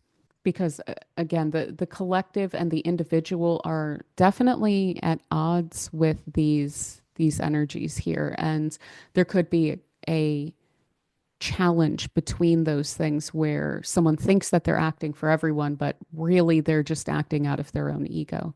We could also see way too much growth if, especially with Saturn really early here, with it entering Aries after Neptune. It's still trying to get its bearings and it's not going to be getting its bearings too well in Aries anyway. And so this just really looks to me like overdoing it in certain ways. And I think that that's going to be economic in a lot of ways, overspending on some nonsense things that are really ego driven. And I think that that's going to play out also on a national level, but we'll see that in corporations and other institutions as well. And like delusions around overexpansion and then disillusionment due to the overexpansion of things, and that kind of playing out on different levels and different timelines with different people or nations as that realization eventually sets in the kind of aftermath of this. There could also definitely be confusion around spirituality throughout this time, or religiosity or ideology around this time as well. A lot of ideological fervor here, and even ideological bravado or dogmatism, and just assuming that one is absolutely right and they have all of the answers, and having this really exaggerated sense of their own beliefs. So on the positive side of this inspires innovative or creative, really, solutions to societal problems, and is to some extent able, if in its best manifestation, to balance emotional care and care for the collective with a sort of visionary leadership. And it also encourages growth by challenging outdated belief systems, or by fostering a kind of collective yet also individual kind of evolution along these lines. But on the other side, we could definitely encounter unrealistic ambitions that wind up leading to disillusionment, to wasted resources for sure under this, or to ideological conflict, and the kind of emotional overreaction here as well, with these two signs definitely being quite emotional, could lead to idealistic stubbornness, and could wind up creating some instability in governance or society more broadly as well. So after that, we have the Sun will conjoin Jupiter in Cancer, in Cancer there, and that should be pretty nice to have those there together. It should again foster a good and kind and nurturing mood among us. And then we move the next day into the new moon in Cancer. And there is a major change in rhythm that we can feel here. And there's likely a lot of excitement. There's a lot of also creative potential that is represented by these alignments here. Being able to think of things in very fluid terms and trying hard to kind of break out of the structures that Saturn is relatively ineptly attempting to impose on the situation here. Now, another thing with Jupiter ruled by Cancer is, or in Cancer, is that it is ruled by the moon, and the moon always changes signs every couple of days. So it's a great placement for it, but we can definitely feel some highs and lows, some ebbs and flows in the coming year as well. And again, I think that on a mundane level or on a social or global level, that's really likely because of the fact that we have so many actors involved and we have so many different movements, and some of them we agree with, some of them we don't, and they're likely to both be winning and losing out pretty repeatedly in their interaction. So lots of ups and downs in the coming year, especially emotionally. But ultimately it's quite decent with Jupiter in Cancer there. And it having Jupiter in Cancer can also lift to a great extent the mood of the moon, generally speaking, as it's moving around the different signs as well. So yeah, this looks really quite pleasant and definitely exciting. It might not be for sure the most stable alignment that we're dealing with at the end of June here, but it does look pretty exciting. I think that everyone feels like there's something that they can sink their teeth into throughout this period of time. Now, in July, we have again a little bit less that's very important going on. We have Neptune stationing retrograde in Aries. It will move back into Pisces. So we are in our dreams kind of looking back to what we believed in years prior and how we did things, how the past years since 2011 have played out in terms of our spirituality, our beliefs. And meanwhile, we are getting Uranus finally moving into Gemini, which is very exciting. This is going to be a huge rush, and it's very nice that Venus is right on that cusp there as Uranus is moving in. That's a little bit more gentle, but this is going to be just a huge rush of information, of innovation, of discourse, of technology. We can definitely get some technological and communicative disruptions in the coming several years that we have Uranus in Gemini here. But we're also very likely to have a completely new kind of conversation going on, socially speaking here. And with Gemini as the host of this planet, as the sign of this planet now, we're definitely likely to see a bifurcation and a kind of many-fold proliferation of various different ideologies and groupings and affiliations and allegiances and so forth here. So working in different directions, different groups of people for sure in the coming years. And we're also running into the Uranus return of the United States and of many, many different countries. All of the countries that were established right out of World War II will also be experiencing their Uranus return when this plays out in Gemini. So that's something that we definitely want to look to. A major series of changes in the coming years of many, many different nations. And we're also likely to experience socially a major revolution when it comes to communication and technology. So again, even more form factors, more protocols, more languages, and more ways to communicate with technology and to create technological solutions to things for good and for bad, for sure. And rapid advancements along these lines, as well with transportation systems are likely to see a major revolution around this time as well. And breakthroughs in how information is shared, how information is consumed. There can also be a major intellectual rebellion, a breaking free from ideological control when we have Uranus and Gemini here. So new ideas that challenge traditional norms, traditional thought systems, sparking a lot of debates and revolutions around education and science and public discourse and um, really all of these many different areas of our social lives experiencing a major intellectual shift here. And again, alliances are going to be really unpredictable. Now, we also then have the full moon in Capricorn taking place here on the 10th, and this is really urging individual, again, responsibility with the moon in Capricorn in a full moon and opposing the sun in Cancer, and then the square still carrying a bit between Jupiter in Cancer and Saturn and Neptune in Aries here. So personal responsibility is going to be discussed a lot right now, but I think that it's going to play out a little bit differently than people would expect. Definitely assimilation and organization of these new realities, and some are going to respond a lot better to this than others will. And I think that that's going to be kind of funny because the conversation is really changing at this point.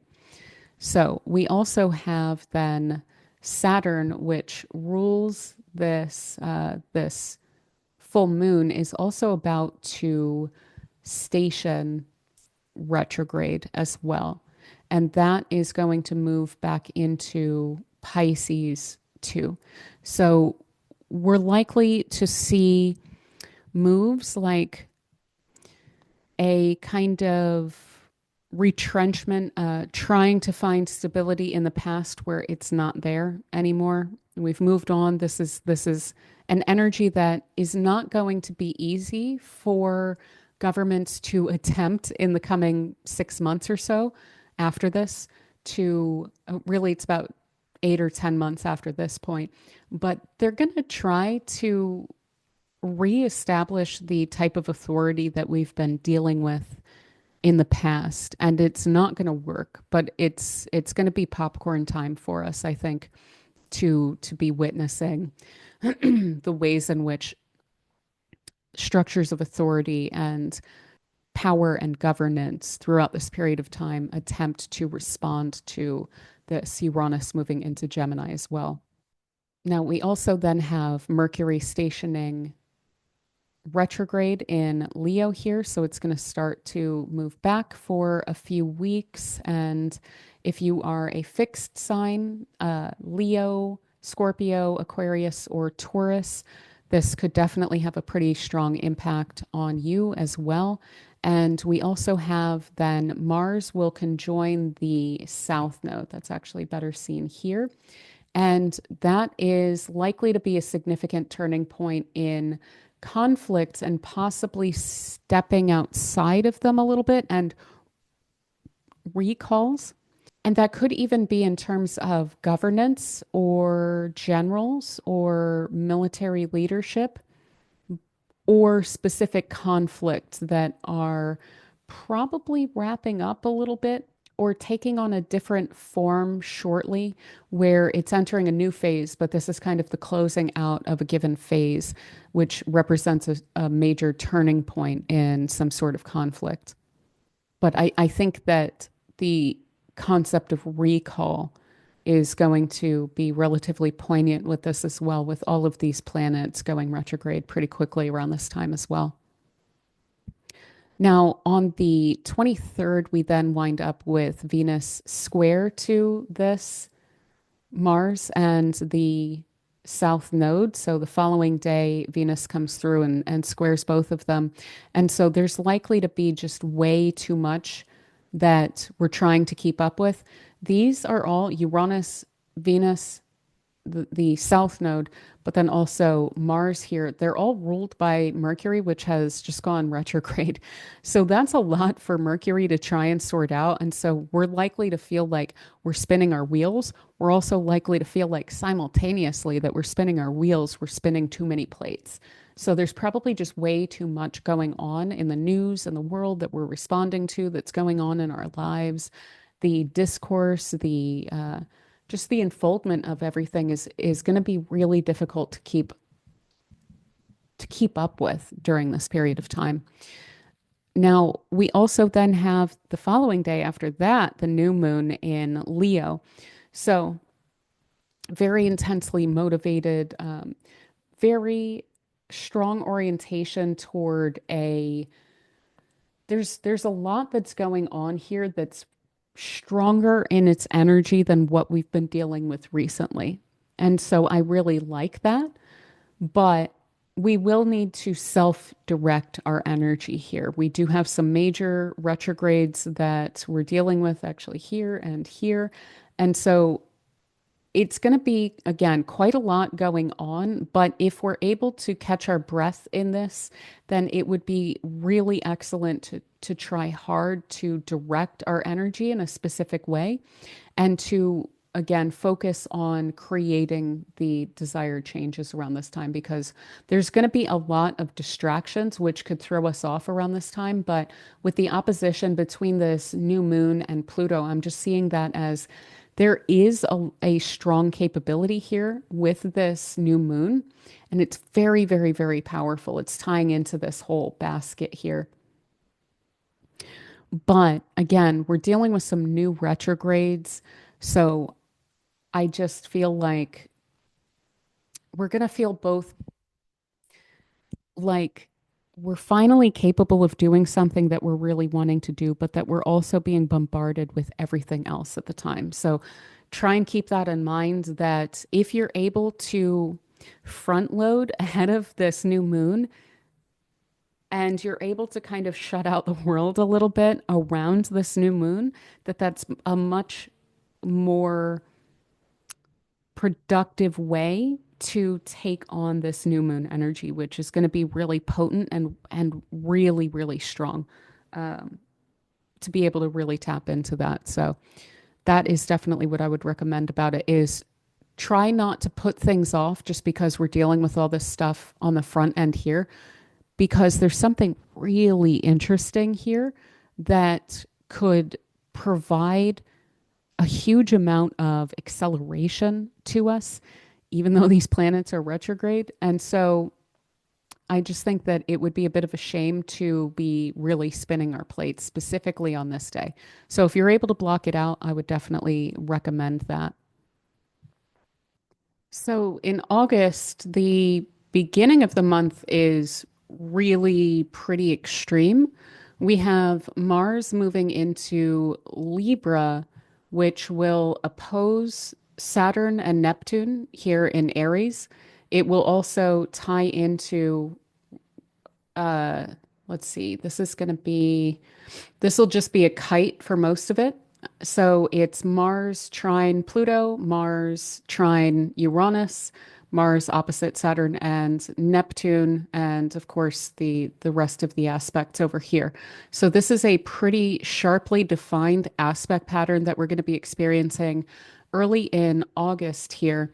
And it will also connect in with Mercury while it's retrograde as well. And Mercury is going to actually be stationing in this aspect pattern, which this one that's broader that includes Mercury as well is called a castle aspect pattern. So it tends to be these kind of alignments, very dynamic where things flow, but there's also enough energy and push and drive to it to affect change. And the opposition here between Mars and Saturn is not going to be the prettiest thing. So with Mars in Libra, generally speaking, there can be a lot of hesitation, and that can lead to awkward timing, a little bit of internal push and pull out of a desire to be fair and considerate to others. And so Mars is very uncomfortable in Libra. This is considered one of its signs of detriment. And it is opposing Saturn in detriment in Aries here. Now, what's interesting about this alignment, sorry, this Saturn in Aries is in its fall. The interesting thing about this opposition is that Mars is in the sign of Saturn's exaltation. And of course, Saturn is in the sign of Mars's domicile. So they are in direct conversation with each other and they are really handling each other while everything else is going on around it. The tension really here is between these two, much more so than anything else. And this Saturn, again, is a little bit delusional when it's so closely tied in with Neptune here. So there's likely to be major efforts toward very specific goals. And it's probably going to be collective goals here that are challenging systems, challenging governments, challenging, everything that this Saturn authority is representing here. So very likely to come under a lot of conflict and challenge among those institutions from regular people or from regulators or from some pretty driven diplomats. And in our own personal lives, this is not a great time to really try and start or do much that is of a huge amount of significance because this aspect here, it's just outweighing really everything else that's going on, and it's not really nice. I would actually say if you have planets in the early degrees of cardinal signs, Aries, Cancer, Libra, or Capricorn, to be especially careful around this first week of August, really into the second week, right? Yeah. The first, really, I would say the first half of August, I would be quite careful if you have planets in the early degrees of those signs. Now, additionally, we then have the first aspect of this Mars. Notice that we have one, two, and then we have the opposition to Neptune here and the trine to Pluto. And these are all taking place in consecutive days. So we have immediately the trine to Uranus and the opposition to Saturn taking place on the 8th. And the trine to Uranus is very likely to push like around the question of motivations of new possibilities, around new possibilities, trying to enact change along those lines. And this is likely to be relatively intellectually or socially driven because of the fact that we're dealing with air signs here. That's going to be a theme that we're dealing with all year. And we can also see some breakthroughs with the trine between these. This is much nicer than the square that we had earlier on. So potentially very compelling actions. This is also this Mars and Uranus. They're tied in together, of course, with that Saturn. So Uranus could even be offering some access to structures as well by offering compelling arguments or compelling actions that more and more people are somehow convinced by around this time as well. And we could also see with Mars, Pluto, and Uranus in the first degrees here of these air signs, some major disclosures or leaks or, just information coming out that is really surprising and that seems to shake things up a lot and that causes a major, what feels like a total shift of the balance of power within the given situation. So I would also really expect that. And it's, again, probably going to be around institutions as well. Also providing actionable information. So actionable information could lead to compelling actions as well. We also may see with these specific actors in these air signs a major conspicuous display of, say, artificial intelligence or some sort of new technology that is, again, it's very impressive, but also potentially a little bit scary.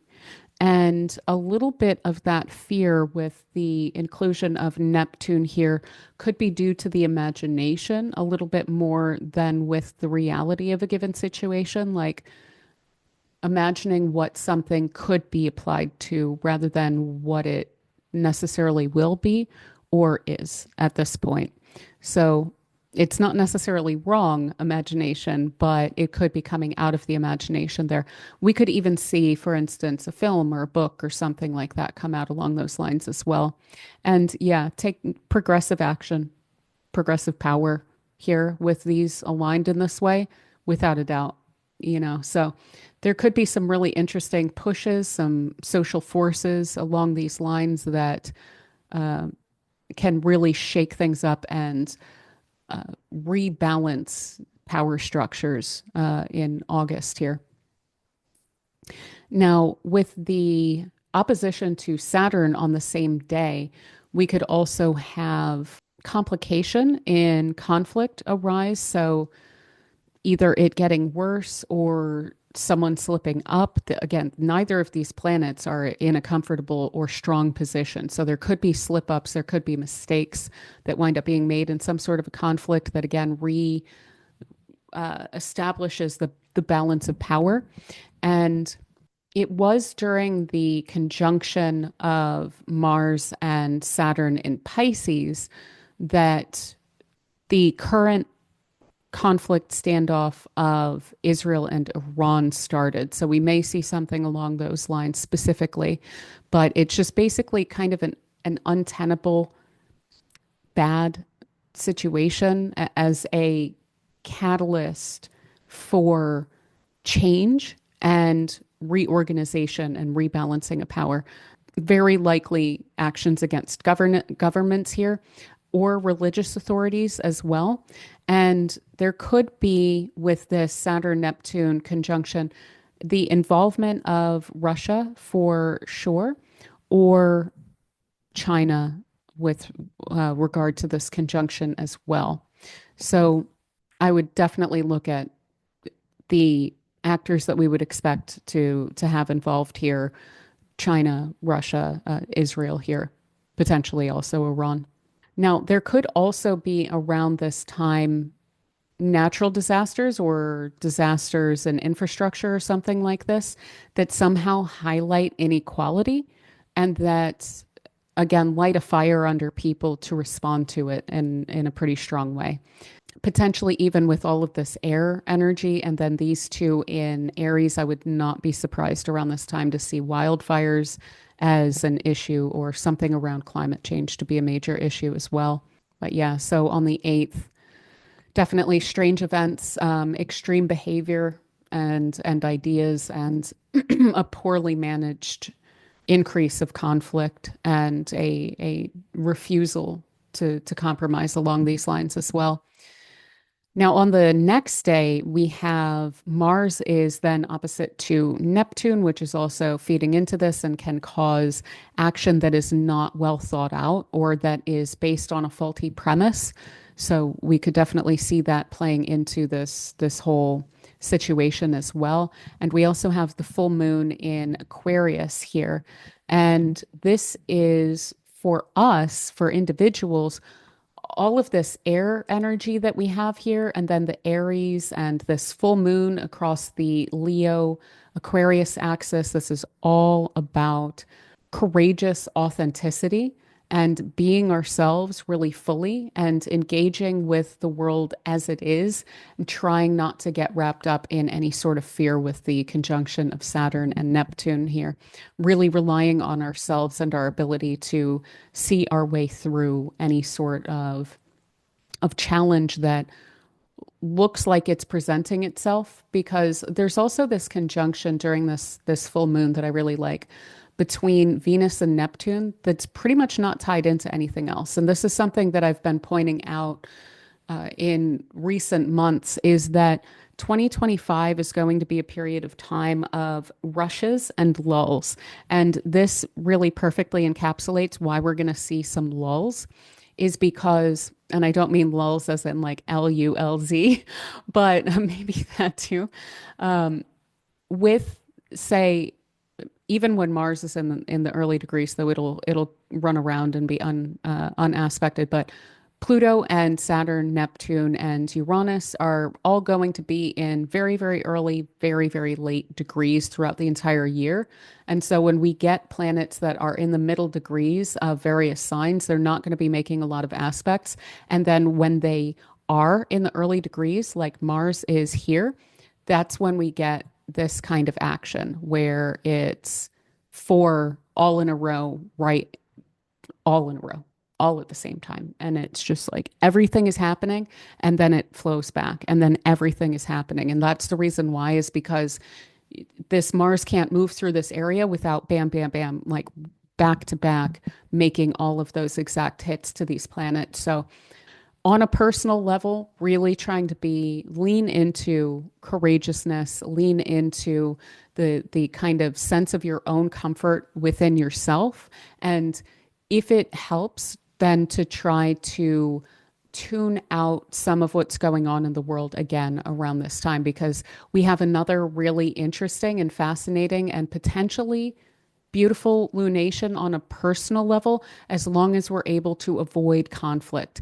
And I think that that's going to be the most important thing, is that we create some space for ourselves within this time so that we don't have to worry about other people, and we're not trying to appease them, but rather to kind of be authentic ourselves throughout this time. And if we need to then step out of any sort of situations that are directly challenging that kind of individuality of ourselves during this time. So anything that might be shaking us up, it would be really important to try and keep that in mind. Now, on the 10th is when this Mars then finally hits this last planet and it trines Pluto. And this is an unfettered, unmitigated display of power, where resistance to it will be relatively difficult. However, there is resistance to it because Mercury is in an opposition to that Pluto. So it's interesting, but there's an extent to which there's a covert kind of power here, an underlying power in our personal lives. This could be something that would be a little bit manipulative, especially in terms of withholding certain information. And then with Mercury stationing directly opposite to that, there could be a realization of information around that maybe has been being held back. And it's through direct action and a direct address of the imbalance of that power dynamic there, handling it directly and trying to bring it into balance, that's going to be able to be worked through. But otherwise, this is not going to be easy to resist, this trine here. So let's see here. When it comes to the opposition, this is definitely going to be really significant. It can definitely be related to idealistic action.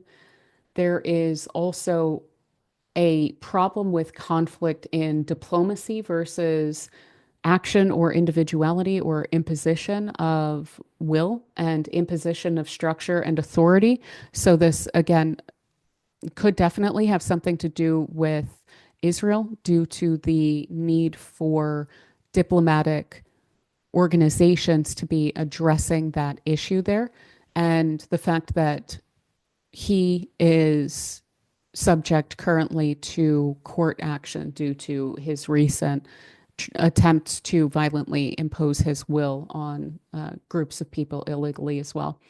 So there could, again, also be deceptive actions around this time, or power struggles, very, very likely, especially within the context, even within the context of alliances.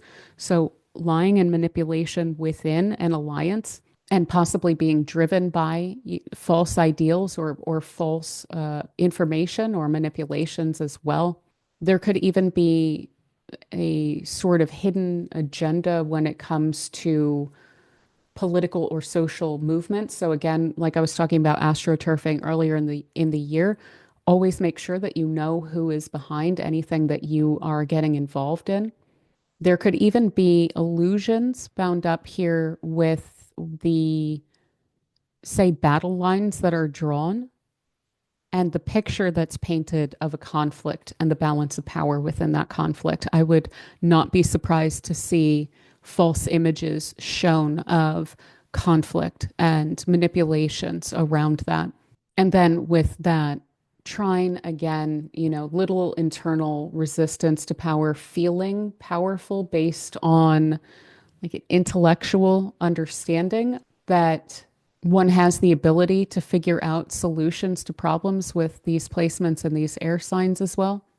Additionally, there's a concentration of power especially power over a situation and how it unfolds among those who have information. So information is very, very powerful within this context here, and that's something that we definitely need to keep in mind, and that a lot of us in the West very much assume, and I'm sure that this is the case everywhere in the world, but I'm speaking from the West to a mostly Western audience. So we often think that we know what's best for other countries, and we often think that we know exactly what's going on in the world and exactly what different actors are doing and what their motivations are. And more often than not, we're wrong about that. And so I think it would behoove us to be very, very cautious with what we believe out of the media right now, because heck no, heck no.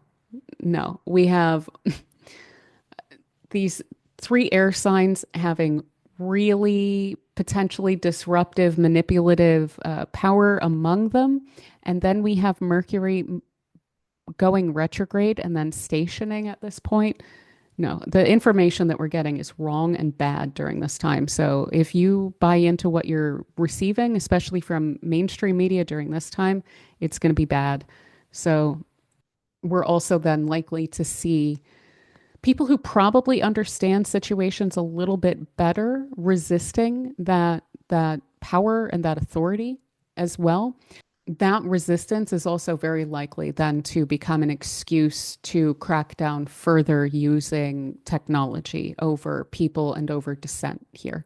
So try also not to buy into giving up any more of your rights in the West than you already have, due to being susceptible to fear over various groups of people that are established as boogeymen in the press. Now, additionally, there could be something airborne, and I mean that in any potential sense because this is derived from the air element that is shown here with these difficult placements in them. There could be something surprising that is airborne, whether it be something that's flying or something that is in the air that could be an issue. So potentially even, I mean, this is August, this could be even hurricanes or tornadoes, but it could also be a virus, or this could be air-based conflict or something along those lines that is having a really big impact. But again, there may also still be a little bit of something that is manipulating the energy, potentially, the information around that as well, simultaneously. And with Mars in Libra, we talked about this a little bit, but with that opposing the Saturn in Aries as well, again, there could be the imposition or impact of diplomacy on some people. So the ICC or something like this, international organizations and so forth. So there could even be a party to one of these things that is pulling out of one of those institutions or alliances as well. I would also, on a personal level, try to watch your words around this time because they're likely to have a strong impact. Again, the air has a lot of impact here right now. And then we've got fire going on and we've got fire oppositions to that air. So it looks to me like things could get out of hand due to unexpected impact of things. Now, as if all of this weren't enough, we also have Mercury, of course, stationing direct in Leo the very next day that Mars makes this last connection here. And so that will be welcome for sure, but it's also going to be a bit of a shakeup, especially when it's stationed. I am not a fan of a stationed Mercury. It's almost worse than a retrograde Mercury. We then also on the 11th have the second Saturn sextile to Uranus. And I'm going to go into this in a moment because remember how we had that in Pisces and Taurus? So now we have that across Aries and Gemini. And so I wanted to talk a bit about how this is significantly different because we're dealing with different energies here. So innovative kind of revolutionary leadership under these energies here, especially with regard to communication. So we could have some really powerful speeches by leaders around this time that have a huge impact. We could also have a very kind of practical but incredibly innovative technology arise around this time. Again, remember the form factors that we saw coming in with Saturn and Uranus. This is likely specifically to be around communication when we're dealing with Uranus and Gemini there. Reforming outdated systems, outdated infrastructures around this time as well, with new tools, new infrastructures, even new methods of how to build and create things. We could also see some very constructive rebellion around this time that is highly communicative and highly technologically skilled, but also individualized to an extent. So again, remember that focus on decentralized movements becoming somewhat more structured. We could also definitely see educational reforms around this as well, not to mention military communications technology, or also remember that airborne thing. We could see some sort of new missiles or drones, like flying drones or things that go up in the air around this time. I would definitely expect that in the context of police or military or things like this as well, or even communications technology. I wonder if this station could bring out some information about surveillance technologies that have been utilized even up to this point, or if there's going to be information coming out, maybe a leak or something from one of our agencies or something around the efforts that are starting to become underway at this point. Now, we could definitely see interesting economic changes, not all bad, around this time. We could see, and again, remember, we're talking about many different perspectives around the world with regard to that, but we could see a currency developed, currency being structured around this time, some sort of regulation of cryptocurrency around this time as well, though it probably is not the most likely to be long-term effective, but it's likely to make people believe that it will work around this time as well. But it looks to me like there's a lot of loopholes around whatever that is as well. We could also definitely see some individuals making a lot of money off of crypto around this time. Now, on the 12th, we have the exact conjunction of Venus with Jupiter, and I love this. This is just very comfortable. It's very personal. It's very nurturing. It is very loving.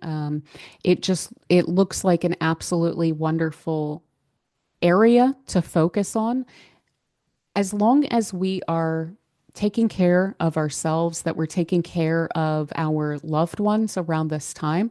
I think that the mood is going to be generally quite good and quite warm around this time. Even if there's a million things going on in the world, it looks to me like there is an area of our lives that we can really look to for comfort and security and nurturance as well as growth of those relationships.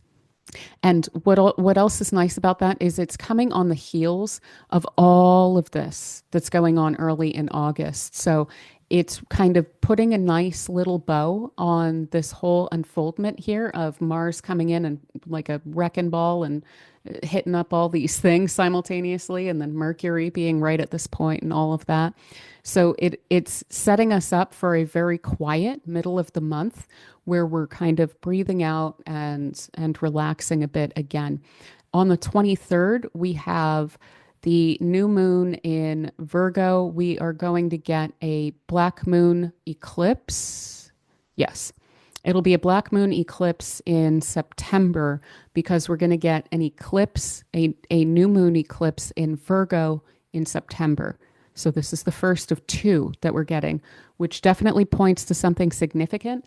And that is really doubled down by the fact that we have the South Node in Virgo. So there's clearly something really, really important about the development of Virgo and energy around this time that we need to be focused on very strongly. To have a black moon eclipse, I don't know when we last had one. Maybe someone can point that out.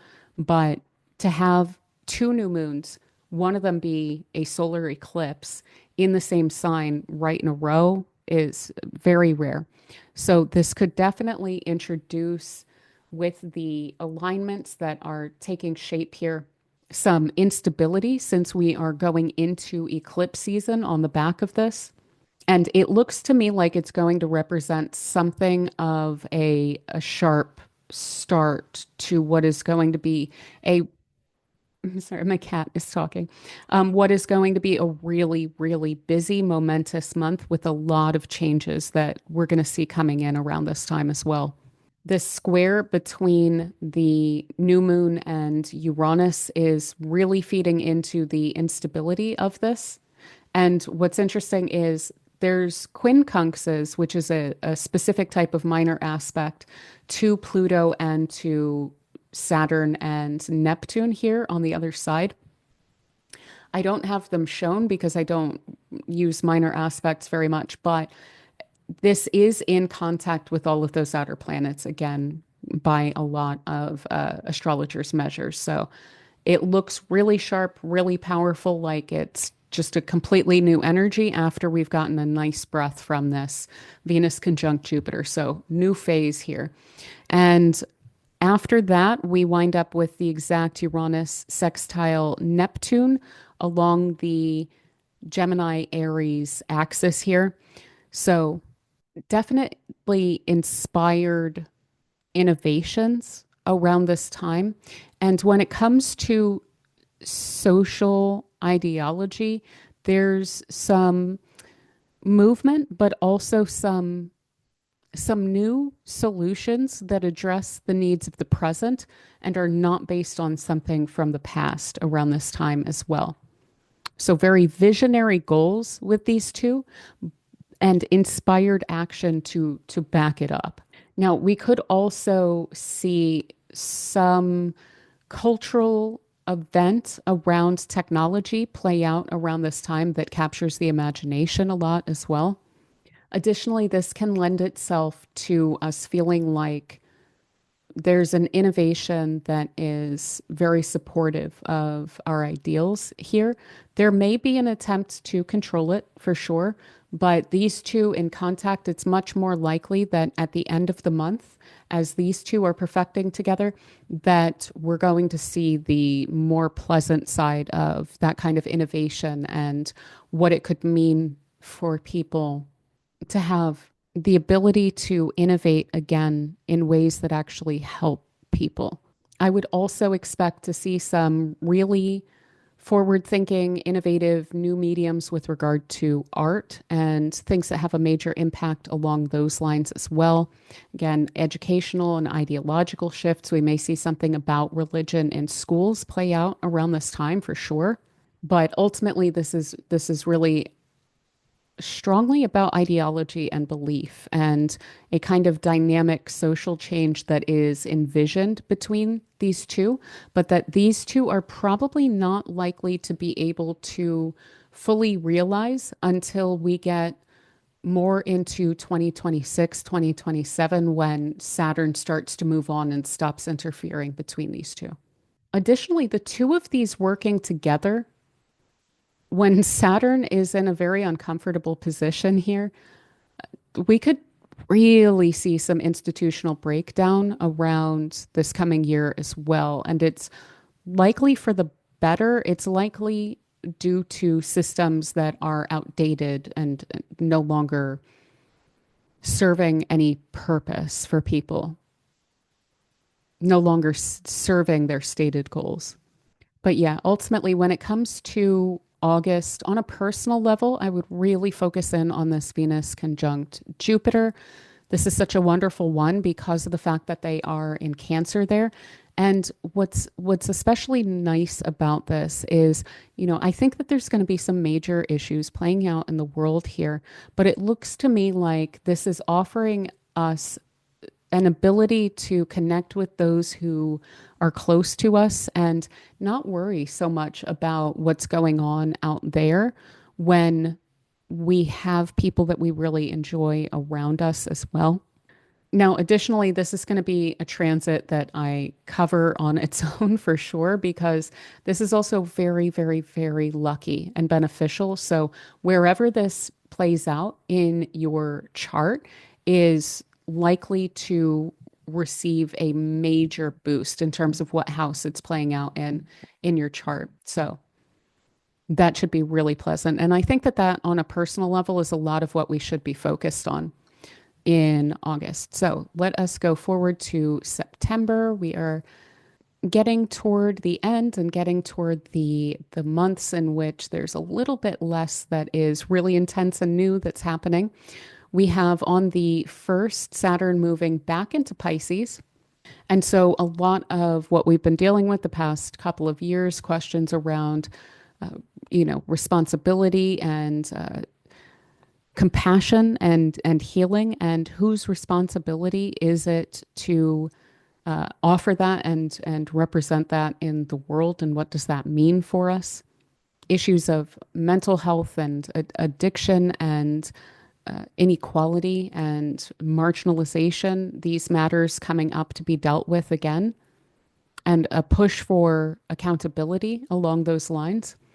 Now, we could also definitely see coming back around again to the restructuring of cultural and spiritual institutions. So, matters of religious sects and things like that could be coming up, as well as the health or lack thereof of certain cultural behaviors, so to say. And hopefully coming up with some practical applications of ideals to improve social well-being, but we will see. And additionally, in areas where we should be flexible and fluid, probably being a little bit too rigid around. Again, I think that as these planets move into their old signs and houses on a mundane level, it's going to be authority trying to establish itself again along the lines that it has in the past, and I don't think it's going to work. And so it'll be just interesting to watch how that plays out. But ultimately, just going back to the energy that we've been dealing with since March of 2023. On the 4th, we have Mars square Jupiter. This is very high energy. So people could wind up getting rather worked up on a personal or a collective level, and really insisting upon doing things their way because these are in cardinal signs. And so we can impose our will in a good way and try to make something happen in terms of our own exertion of energy and effort. But this Mars is in Libra. It's not altogether happy. It's now receiving a square that has a lot of energy to it. People could just definitely get worked up around this time for sure. And there could be a major tension between personal feelings and the kind of practical or social requirements of life. And we could also feel, given the trine between the North Node and Jupiter here, we would then also have a sextile to the South Node from Jupiter, and then that square to Mars in Libra, like our action is being guided by some kind of higher purpose around this time as well. So I would not be surprised to be feeling something like that, and for a lot of people to be feeling something along those lines as well. We are moving into eclipse season for sure. So we have Uranus also stationing retrograde then in Gemini. It'll be moving back into Taurus, and we will deal with that in a moment. But we have our first eclipse of the season, which is a lunar eclipse in Pisces at 15 degrees of Pisces. And so this eclipse is taking place on the fixed star of Achernar, I think. It's Achernar. And this is the start or so of the river constellation. And it has to do with philosophy, religion, industriousness, which makes sense because we have Saturn now back in Pisces with that eclipse. There's a lot of empathy that is also represented with that fixed star that this is conjoined to. And of course, this is taking place within the context of a wedge to Jupiter, similar to the nodal axis, which is to say that there is a trine on this side from the moon, which is in mutual reception with Jupiter here. The moon is in Jupiter's sign and Jupiter is in the moon sign. So these two are pretty thrilled to be dealing with each other. And then a sextile to the sun in Virgo here as well. This minor grand trine between the outer planets is pretty much exact. And these three are all still in their new signs. So this looks to me like a very, it sounds cliche or it sounds like something that I say too much, but it just looks like a very significant time for looking at what we're going to be dealing with in the coming years.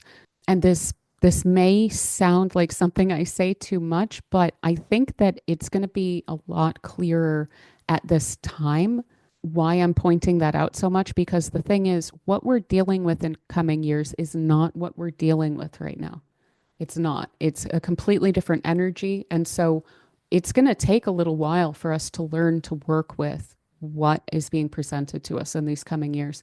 And this looks like a very sharp and distinctive moment in that process.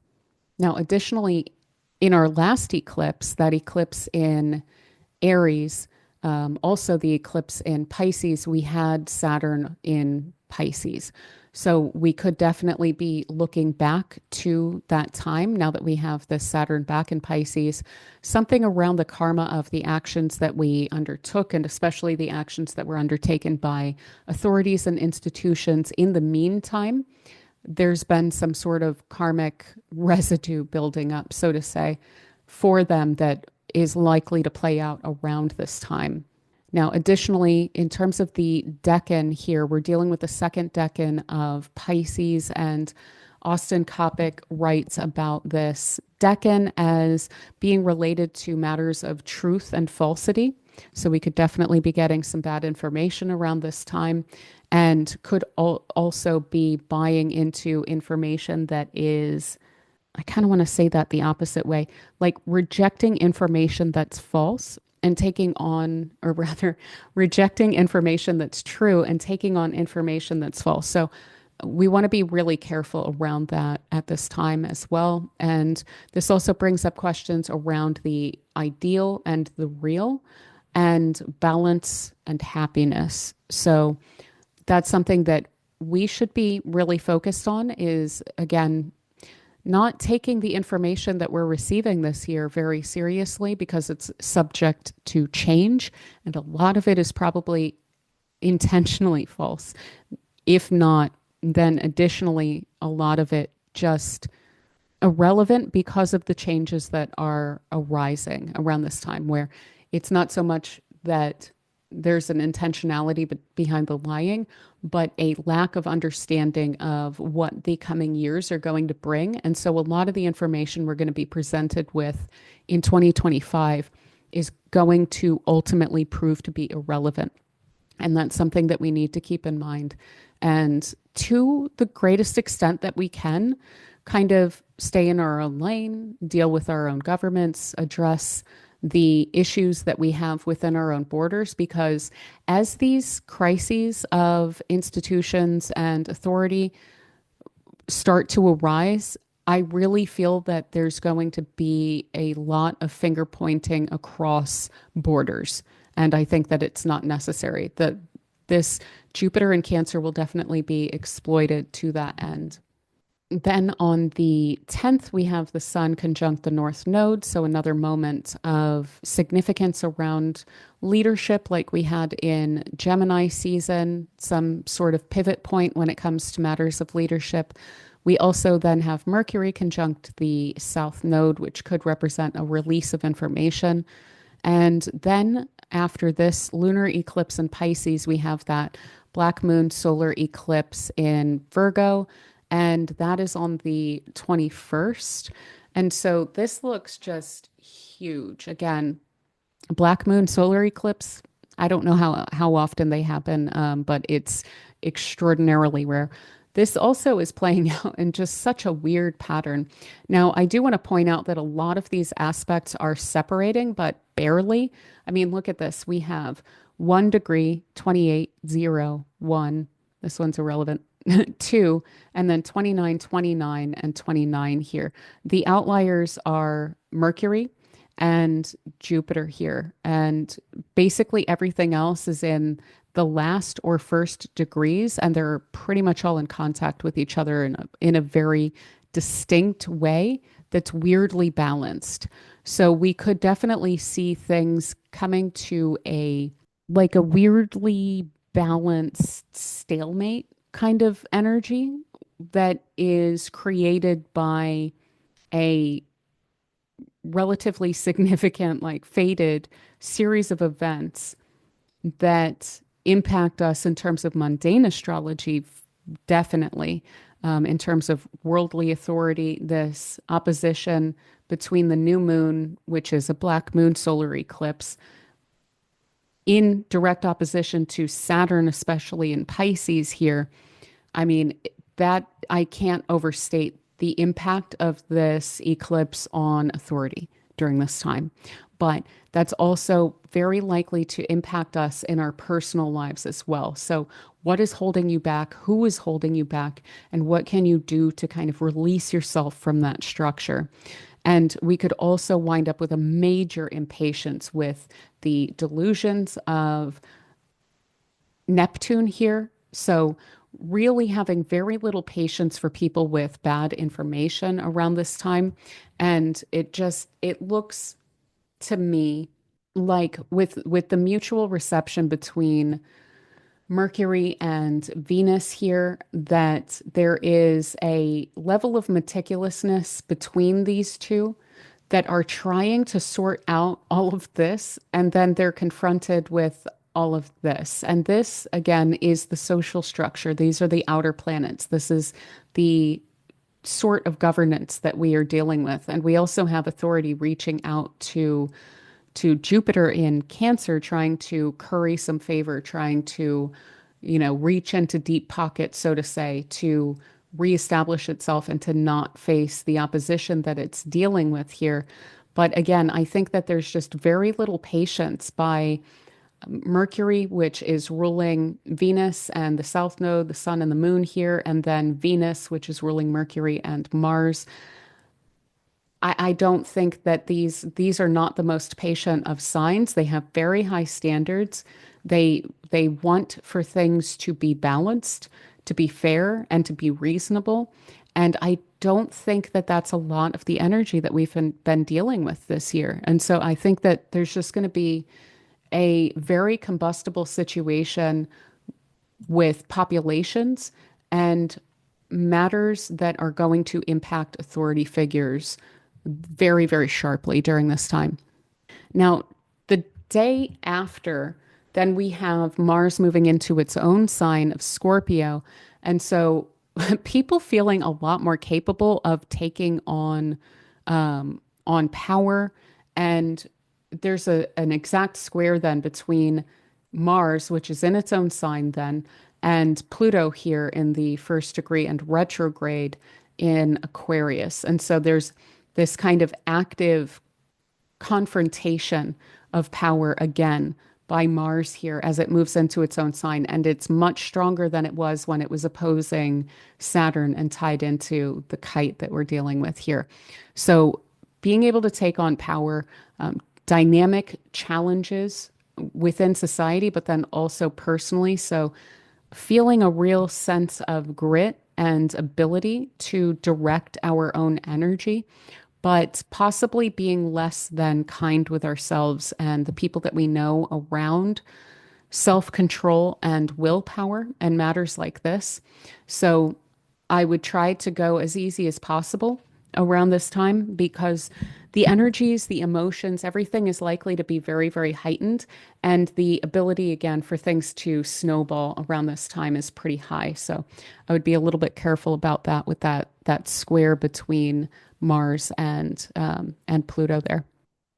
Okay, so for October, we are pretty off the bat having our full moon in Aries here. And this is ruled by that Mars, which has recently gone into Scorpio. And this concerns me a little because of the fact that Mars is unaspected. So this could work up energies that don't have an outlet. And so I could definitely see this playing out as rumination. And I would just be a little bit careful in crowds around this time. And with Mercury in Scorpio, that can lend itself toward somewhat dark thoughts at times. And with the square then to Pluto, that does double that down. We also have an opposition between Venus and Saturn that we're dealing with at this time. So it just looks to me like the kind of energy that could have some people who are inclined toward it feeling alienated and like they want to take action, but not knowing quite how. So I would just be a little bit careful about that and also any sort of argumentation that could arise. So something here also about establishing relationships based on sustainability and the health of the relationship with the tie-in of Venus and Saturn. This can be a little bit controlling, and that's square there as well. I would just kind of keep an eye on that. But other than that, it doesn't quite stand out as one of the more powerful luminations around this time. It actually looks to me like it doesn't have a lot of places to go. And so for most reasonable people, this is probably just going to feel a little frustrating, actually, as a full moon. Like there's something we want to do, but we don't know how to do it. So, but for people who are a little bit more complicated, I would try to avoid that. Now, we also have Pluto then stationing direct shortly after that in Aquarius and just generally moving forward and again contributing to the power of technology in society, more social control over power than specifically financially oriented control. And then on the 21st, we have the new moon in Libra, and that is taking place within the context of this grand water trine as well that we're going to get into. But this is the most significant thing to me around this time is this grand water trine. So we'll get into that right after this. We have the new moon in Libra at 28 degrees, ruled by Venus, which is in Libra as well, which is very, very nice. That is very helpful. We also have certainly a strong ability to fall into a sense of desiring to be nurtured around this time. So relationships could potentially flourish a little bit more under this alignment than we had under the full moon in Aries, certainly.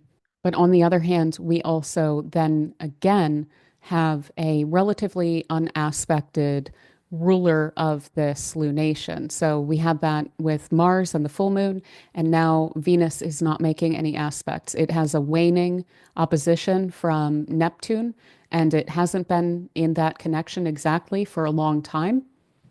And it's not about to make any more connections for a while. So there could be a sense of even a little bit of loneliness with this alignment here and feeling like we don't have an outlet for our nurturing or our loving kind of energies around this time.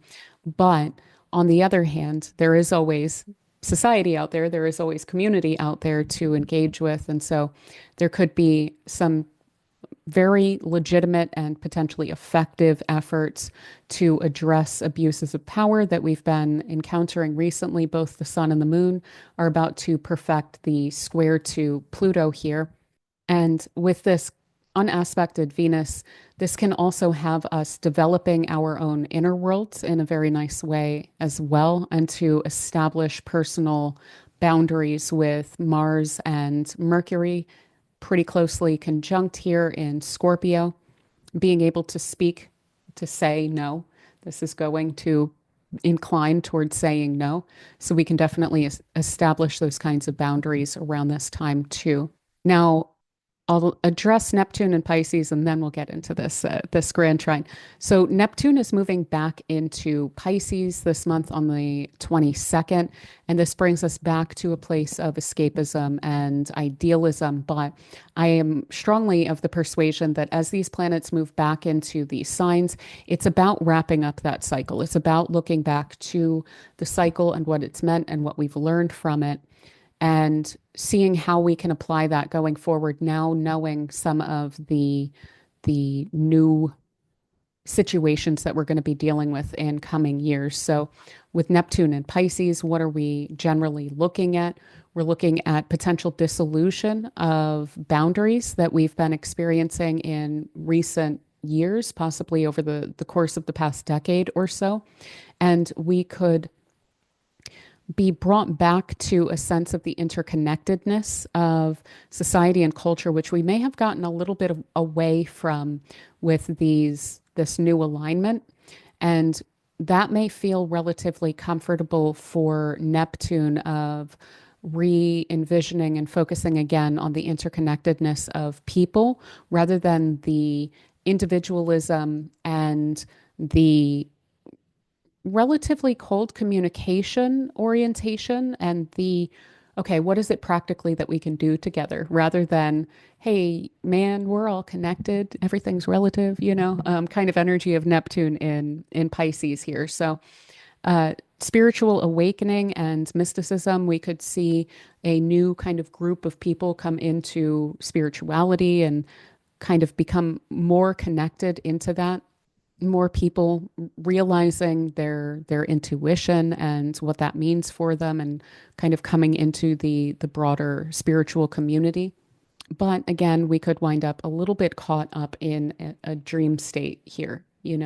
Neptune and Pisces is certainly not the clearest thinking position that we can have, but it is very compassionate. And so if we feel like the past several months that we've had Neptune and Aries, that has been lacking, then this is an ability to reaffirm that before we go fully into that Neptune and Aries period of time as well.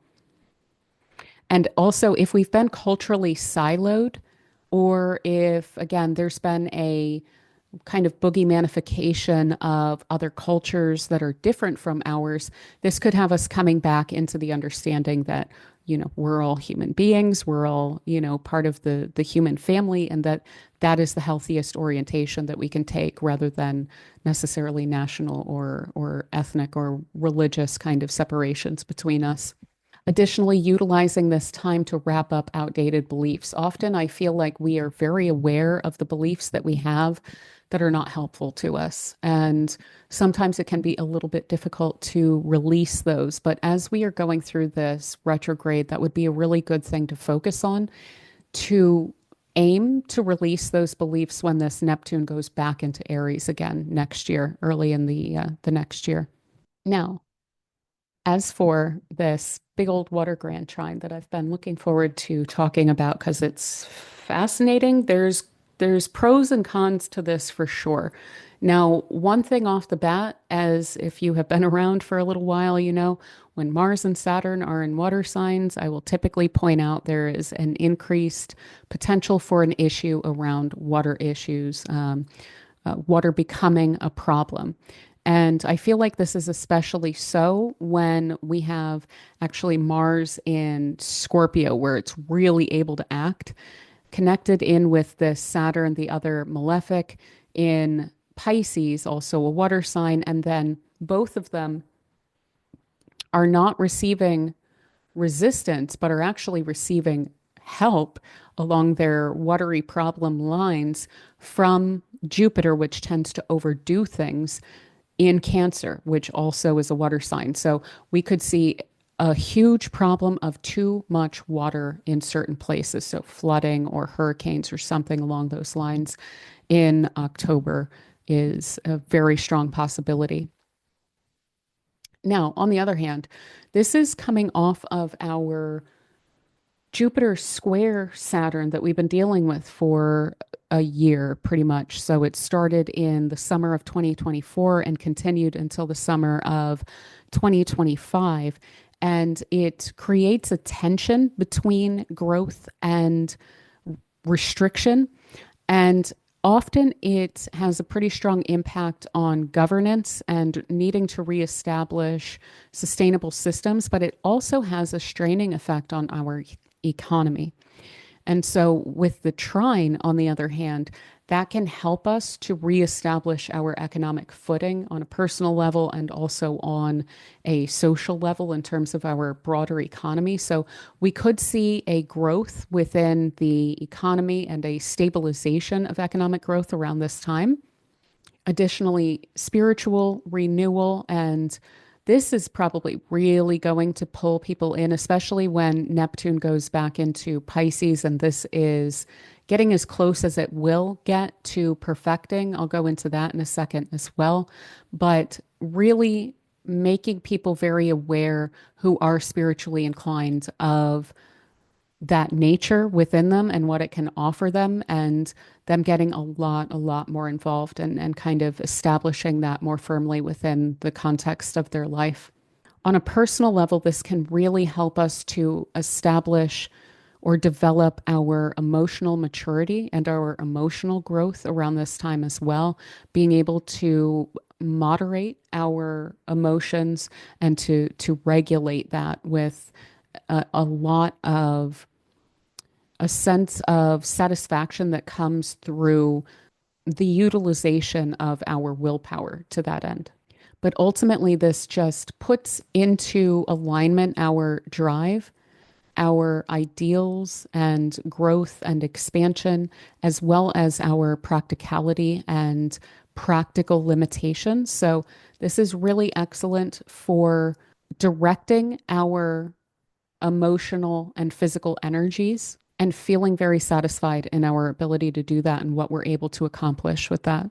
And what I wanted to point out about this trine between Jupiter in Cancer and Saturn in Pisces, I alluded to it at the very outset of the video, is that this Jupiter is going to go retrograde at 25 degrees and 9 minutes, and Saturn is going to go direct at 25 degrees and 9 minutes, but not at the same time. And so this aspect actually won't perfect yet.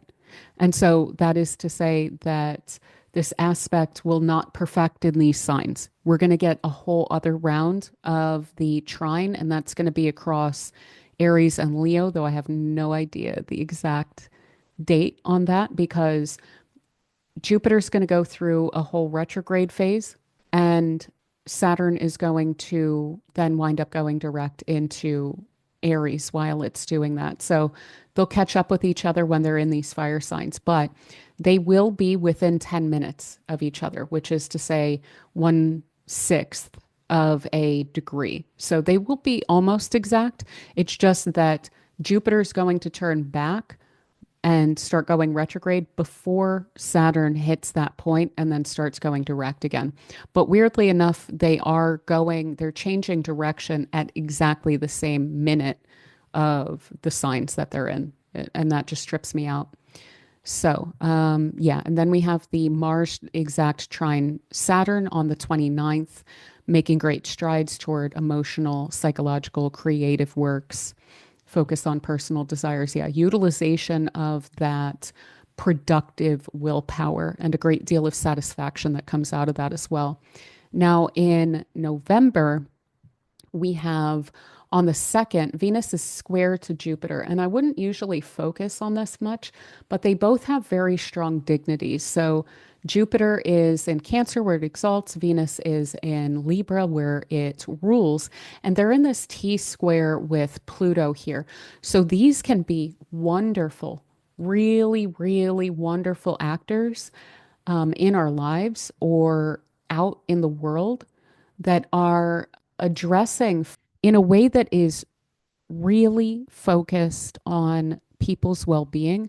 They're addressing that power imbalance that Pluto typically provides within the context of relationships. So this looks very fascinating to me. It looks really good. It looks like Jupiter and Venus are working together to bring this into balance. And these could even be parties that are not usually aligned with each other, but they're working together within the context of this T square. So I really like to see that. Additionally, we then have Mars moving into Sagittarius, which should lighten the energy a bit, except that'll be a little bit more down the road. What it's first going to do is right off the bat, we have 0 degrees and 6 minutes for Uranus here. So the very first thing that it's going to do when it steps into Sagittarius here is it's going to oppose Uranus. And that is really going to be pretty disruptive. And it'll probably be ideological, potentially cultural, because of the fact that this is, of course, tied into the rest of the outer planets and so forth, but also to information, belief, and communications and travel. Anything to do with travel and communications, I would be definitely pretty careful about that because there's likely to be either delays or issues. We could wind up with a real issue with regard to travel or a religious group or an ideologue, so to say, that plays out on the global stage.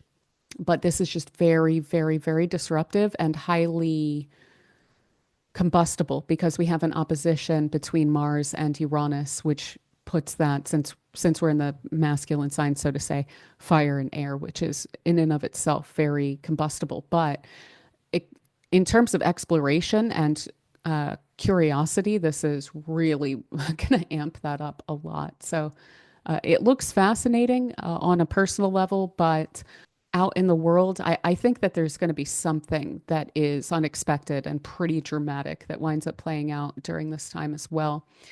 Now, then we wind up having on the 5th of November the full moon in Taurus, which is ruled by Venus, which is, again, fortunately still in Libra here. And I feel like there's a major orientation toward balance. There's a desire to create balance, but there's something else here that is really working against that. And so it's like there's a concerted effort that is needed to bring balance to the situation. Again, this full moon is ruled by Venus, which is in this T square with this. These two together would be very, very grandiose, whereas Venus in Libra is all about balance and reasonability within the context of relationships and society. So there's a lot that's going on here, but there's a desire for the integration of oneself and one's will and groups of people as well. So potentially also feeling at a bit of crossroads, just given all of the oppositions that we're dealing with here. So it's very dynamic. It looks fascinating, but also still like there is some inherent power imbalance that needs to be addressed within the situation here. Now, then a couple days later, we have Uranus move into Taurus, and that is disruptive, very disruptive of monetary systems, of working systems, of conservative ideologies, of food systems, of currency systems, more so broadly financial systems. I think we'll see a little bit more of the currency question arise with Uranus and Gemini specifically, but of financial systems and dealing with more of that we've been dealing with for several years as well, with the whole work from home thing and the inflation and so on and so forth that we were dealing with in recent years. Now, we also then have Mercury stationing retrograde in Sagittarius. And what's interesting about that is it's going to bring it back into opposition with this Uranus, but along the Scorpio Taurus axis here. So that'll also be a pretty disruptive retrograde of Mercury here. And additionally, then we wind up, I'll just say here, Jupiter also then stations retrograde in Cancer. So a little bit of what we've been working on, rolling it back a little bit, going a little slower with the growth, things like this that we're dealing with, feeling really internally quite comforted, but acting on it a lot less. And what's really interesting here, though, is that this opposition between Uranus and Mercury retrograde is that during the new moon in Scorpio here, we wind up with a Mercury cazimi with that. And and it's ruled by this new moon is ruled by this Mars that, again, notice no aspects. It's unaspected. So whenever they get to these middle degrees, they're not touching anything. And Venus is also in middle degrees, but it's adjacent. So it's not in a Ptolemaic or a major aspect to Mars here. They're not an aspect to each other. So we have a lot that is going on in the mind here, and we have a just an unbelievable amplification of this Mercury, which is retrograde and it's in Scorpio, and exactly aligned with the sun and the moon there. It's negative thoughts could definitely run wild during this time, and some really sharp statements probably made. On a personal level, please try to avoid that because it's probably going to be something that is regretful with the opposition with Uranus here, but just the power of ideas during this time and the impact that they have on people's behavior, the dogmatic beliefs of different groups of people are likely to have a pretty strong impact. And again, notice that there's no productive really outlet for the energy because this is ruled by Mars, which isn't making any aspects. So it just looks really sharp here. The closest thing actually that this Mars is even hinting at is that it will shortly square the nodes, but they can't cast aspects. They can only receive aspects. So Mars isn't receiving an aspect. Mars is casting one, and it's casting it eventually on the nodes, which looks to me like some sort of, again, when we're dealing with the nodes, we're dealing with consequential matters, and that would be related to action, which is probably ideologically driven and possibly based on argumentation or an unexpected outcome to an argument. So I would be careful around this time, but in terms of the direction of your own energy, again, when we're dealing with this kind of internally, it doesn't look so bad to me. It looks to me like the problem here, again, is ideas. And so, yeah, maybe we're grappling with some ideas on our own, but it's not like we're going to necessarily freak out on ourselves about that. It's more so when we're dealing with others that that'll arise. And otherwise, what we're dealing with is a couple kites, really. We're dealing with this is also considered a castle. So this is playing into this grand trine, and it looks to me like unbelievably creative.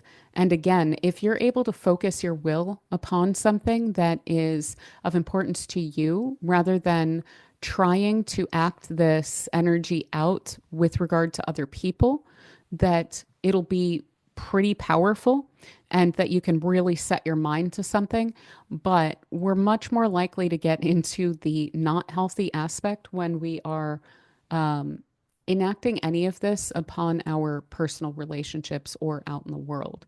And it's likely to be something that we see playing out in the world in a very unhealthy way. Now, also on that day, we have the exact sextile of Uranus with Neptune. So this is again playing into these major like cultural, ideological, belief-based questions. And with this playing out in Pisces and Taurus here, this is again much more with regard to our own personal beliefs. This can be pretty reactionary. It's also playing into this a little bit protectionist Jupiter, which can go overboard as well. So I see this being an emotionally based cultural reaction to something that is playing out, and this can be experienced as a bit of a renaissance of whatever we've been like the cultural manifestations of recent years in the face of what it has been new previously this year. So looking backward and trying to bring that back to life. But again, I don't think that this is going to be that effective long term. Then Mars squares the nodes. Again, if there's something that's been bottled up around this time, it could become a little bit more conflictual. And we could definitely see some developments along the lines of wars during that time when Mars is in that very consequential point of being in a square to the nodes. We then just have a couple of direct stations where Saturn is stationing direct in Pisces finally, and then Mercury is stationing direct in Scorpio as well. So finally, let's look at December. And in December, we also then don't have a ton of stuff going on here, but we do have some significant squares that we're going to be experiencing. It looks to me like we're kind of wrapping things up. Notice we have our lunations, and then we have some squares and Neptune turning direct, Mars moving into Capricorn. This definitely isn't the biggest month. When I was looking at it, I was actually pretty surprised at how little is going on other than these squares. So we have the full moon in Gemini on the 4th, which is here, and it is being ruled by Mercury, which is direct now, but it's still in Scorpio. What is interesting to me about this full moon is that it's happening at the exact degree of the square to the nodes. So I expect further development along the lines of the matters that arose during eclipse season that really stood out. But there's a need here to maintain control with this Mercury that is in Scorpio here. It's coming into these trines with Jupiter and Saturn trying to balance things out, and then Neptune causing a little bit of an imbalance emotionally. So try to keep your emotions and your thoughts under control. Try not to go too negative with them. But there's also just kind of a lot of weird little matters. I think that these aren't going to be like the details that come up around this time. I don't think they're going to be very consequential, but I think that they're going to be plentiful such that we feel a little bit overwrought by everything that's going on, even though most of it won't be of much consequence. What will be of consequence is the way that the people feel during this time about their leadership. That's what's important to focus on right now. And we have that sun square the nodes the exact following day. So yeah, significant events of leadership of consequence. Then we have a Mars square Saturn. And so some of these questions may be with regard to, you know, the conflicts that are going on either out in the world or with regard to our philosophy, because this is Mars in Sagittarius square to Saturn, which is in Pisces.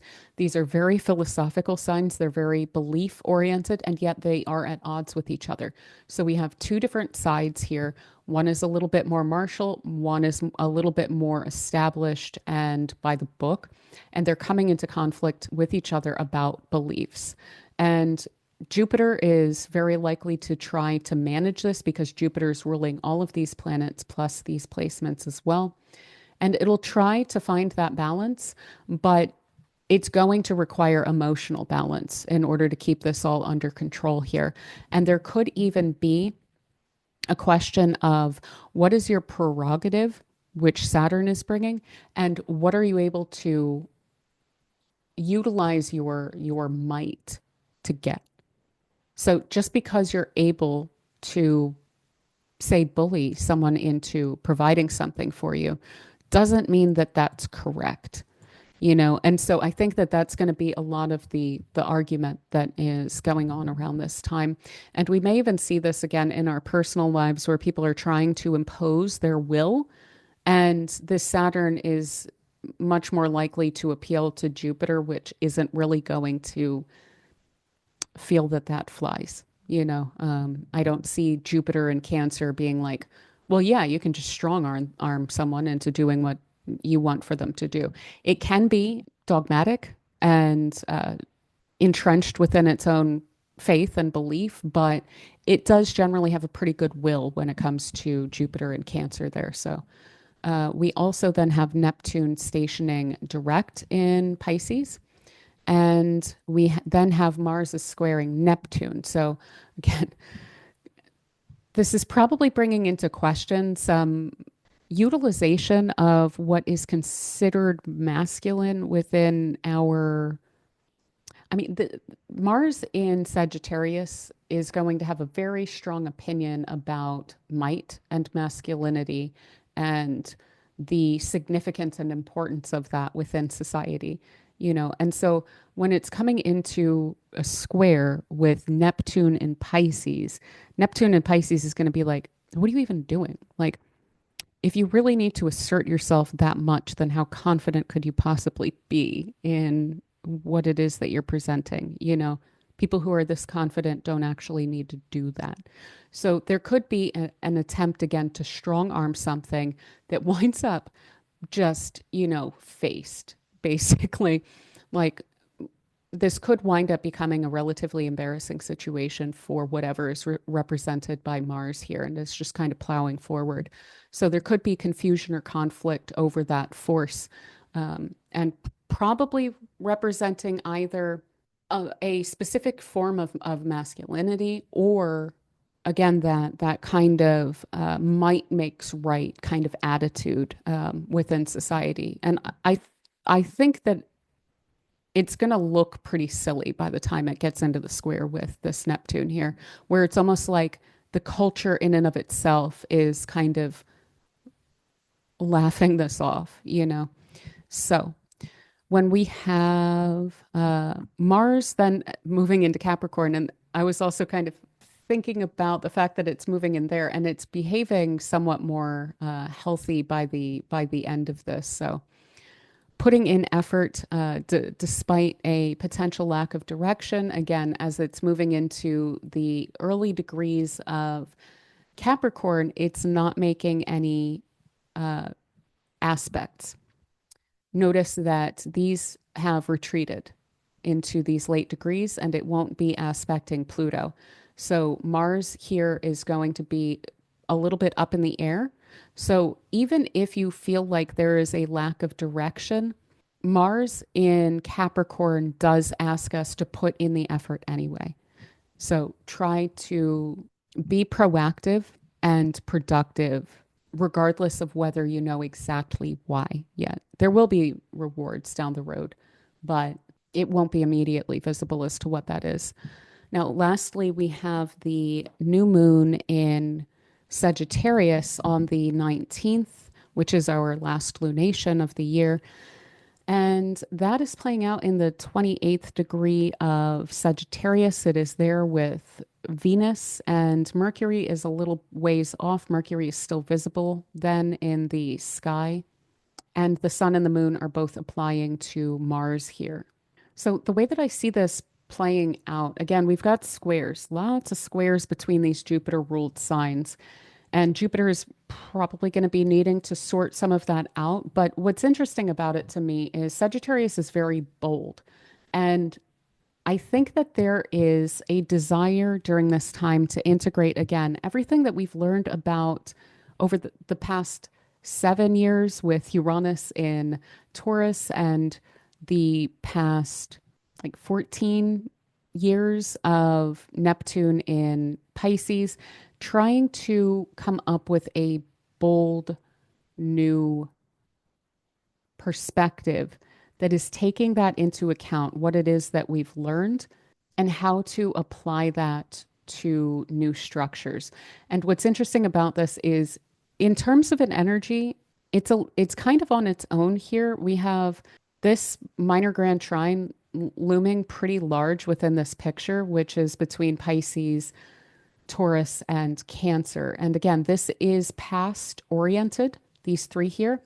And so I think that this is going to get put on ice, even though we're developing these ideas in December.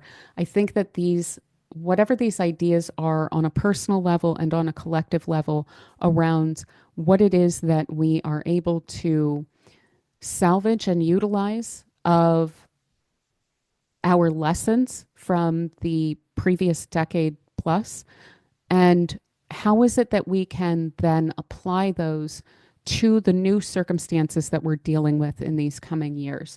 So this looks to me like a vision and perspective oriented new moon here that we can utilize to that end. That looks pretty decent as a way to close out the month. So with all of that said, that is going to be our year 2025. It's going to be a doozy. It's going to be a lot of new energy, a lot of new perspectives and ideologies and applications and new actions, new technologies that we're going to be dealing with, new alliances. And it's going to be just so different from anything that we've been experiencing in recent years. I am incredibly excited for it, despite a lot of the challenges that we're coming into the year with. These challenges were born under these older signs, and that's something that we need to keep in mind all throughout next year because we're moving back into those a little bit. But it is going to be sharply different. It's going to be more forward thinking. It's going to be more progressive. It's going to be more open minded and more active in this coming year than it has been in many years. So it looks very exciting to me. I do hope that you all enjoy it. I will shortly be uploading forecasts for the various signs to see how this year is likely to impact you personally.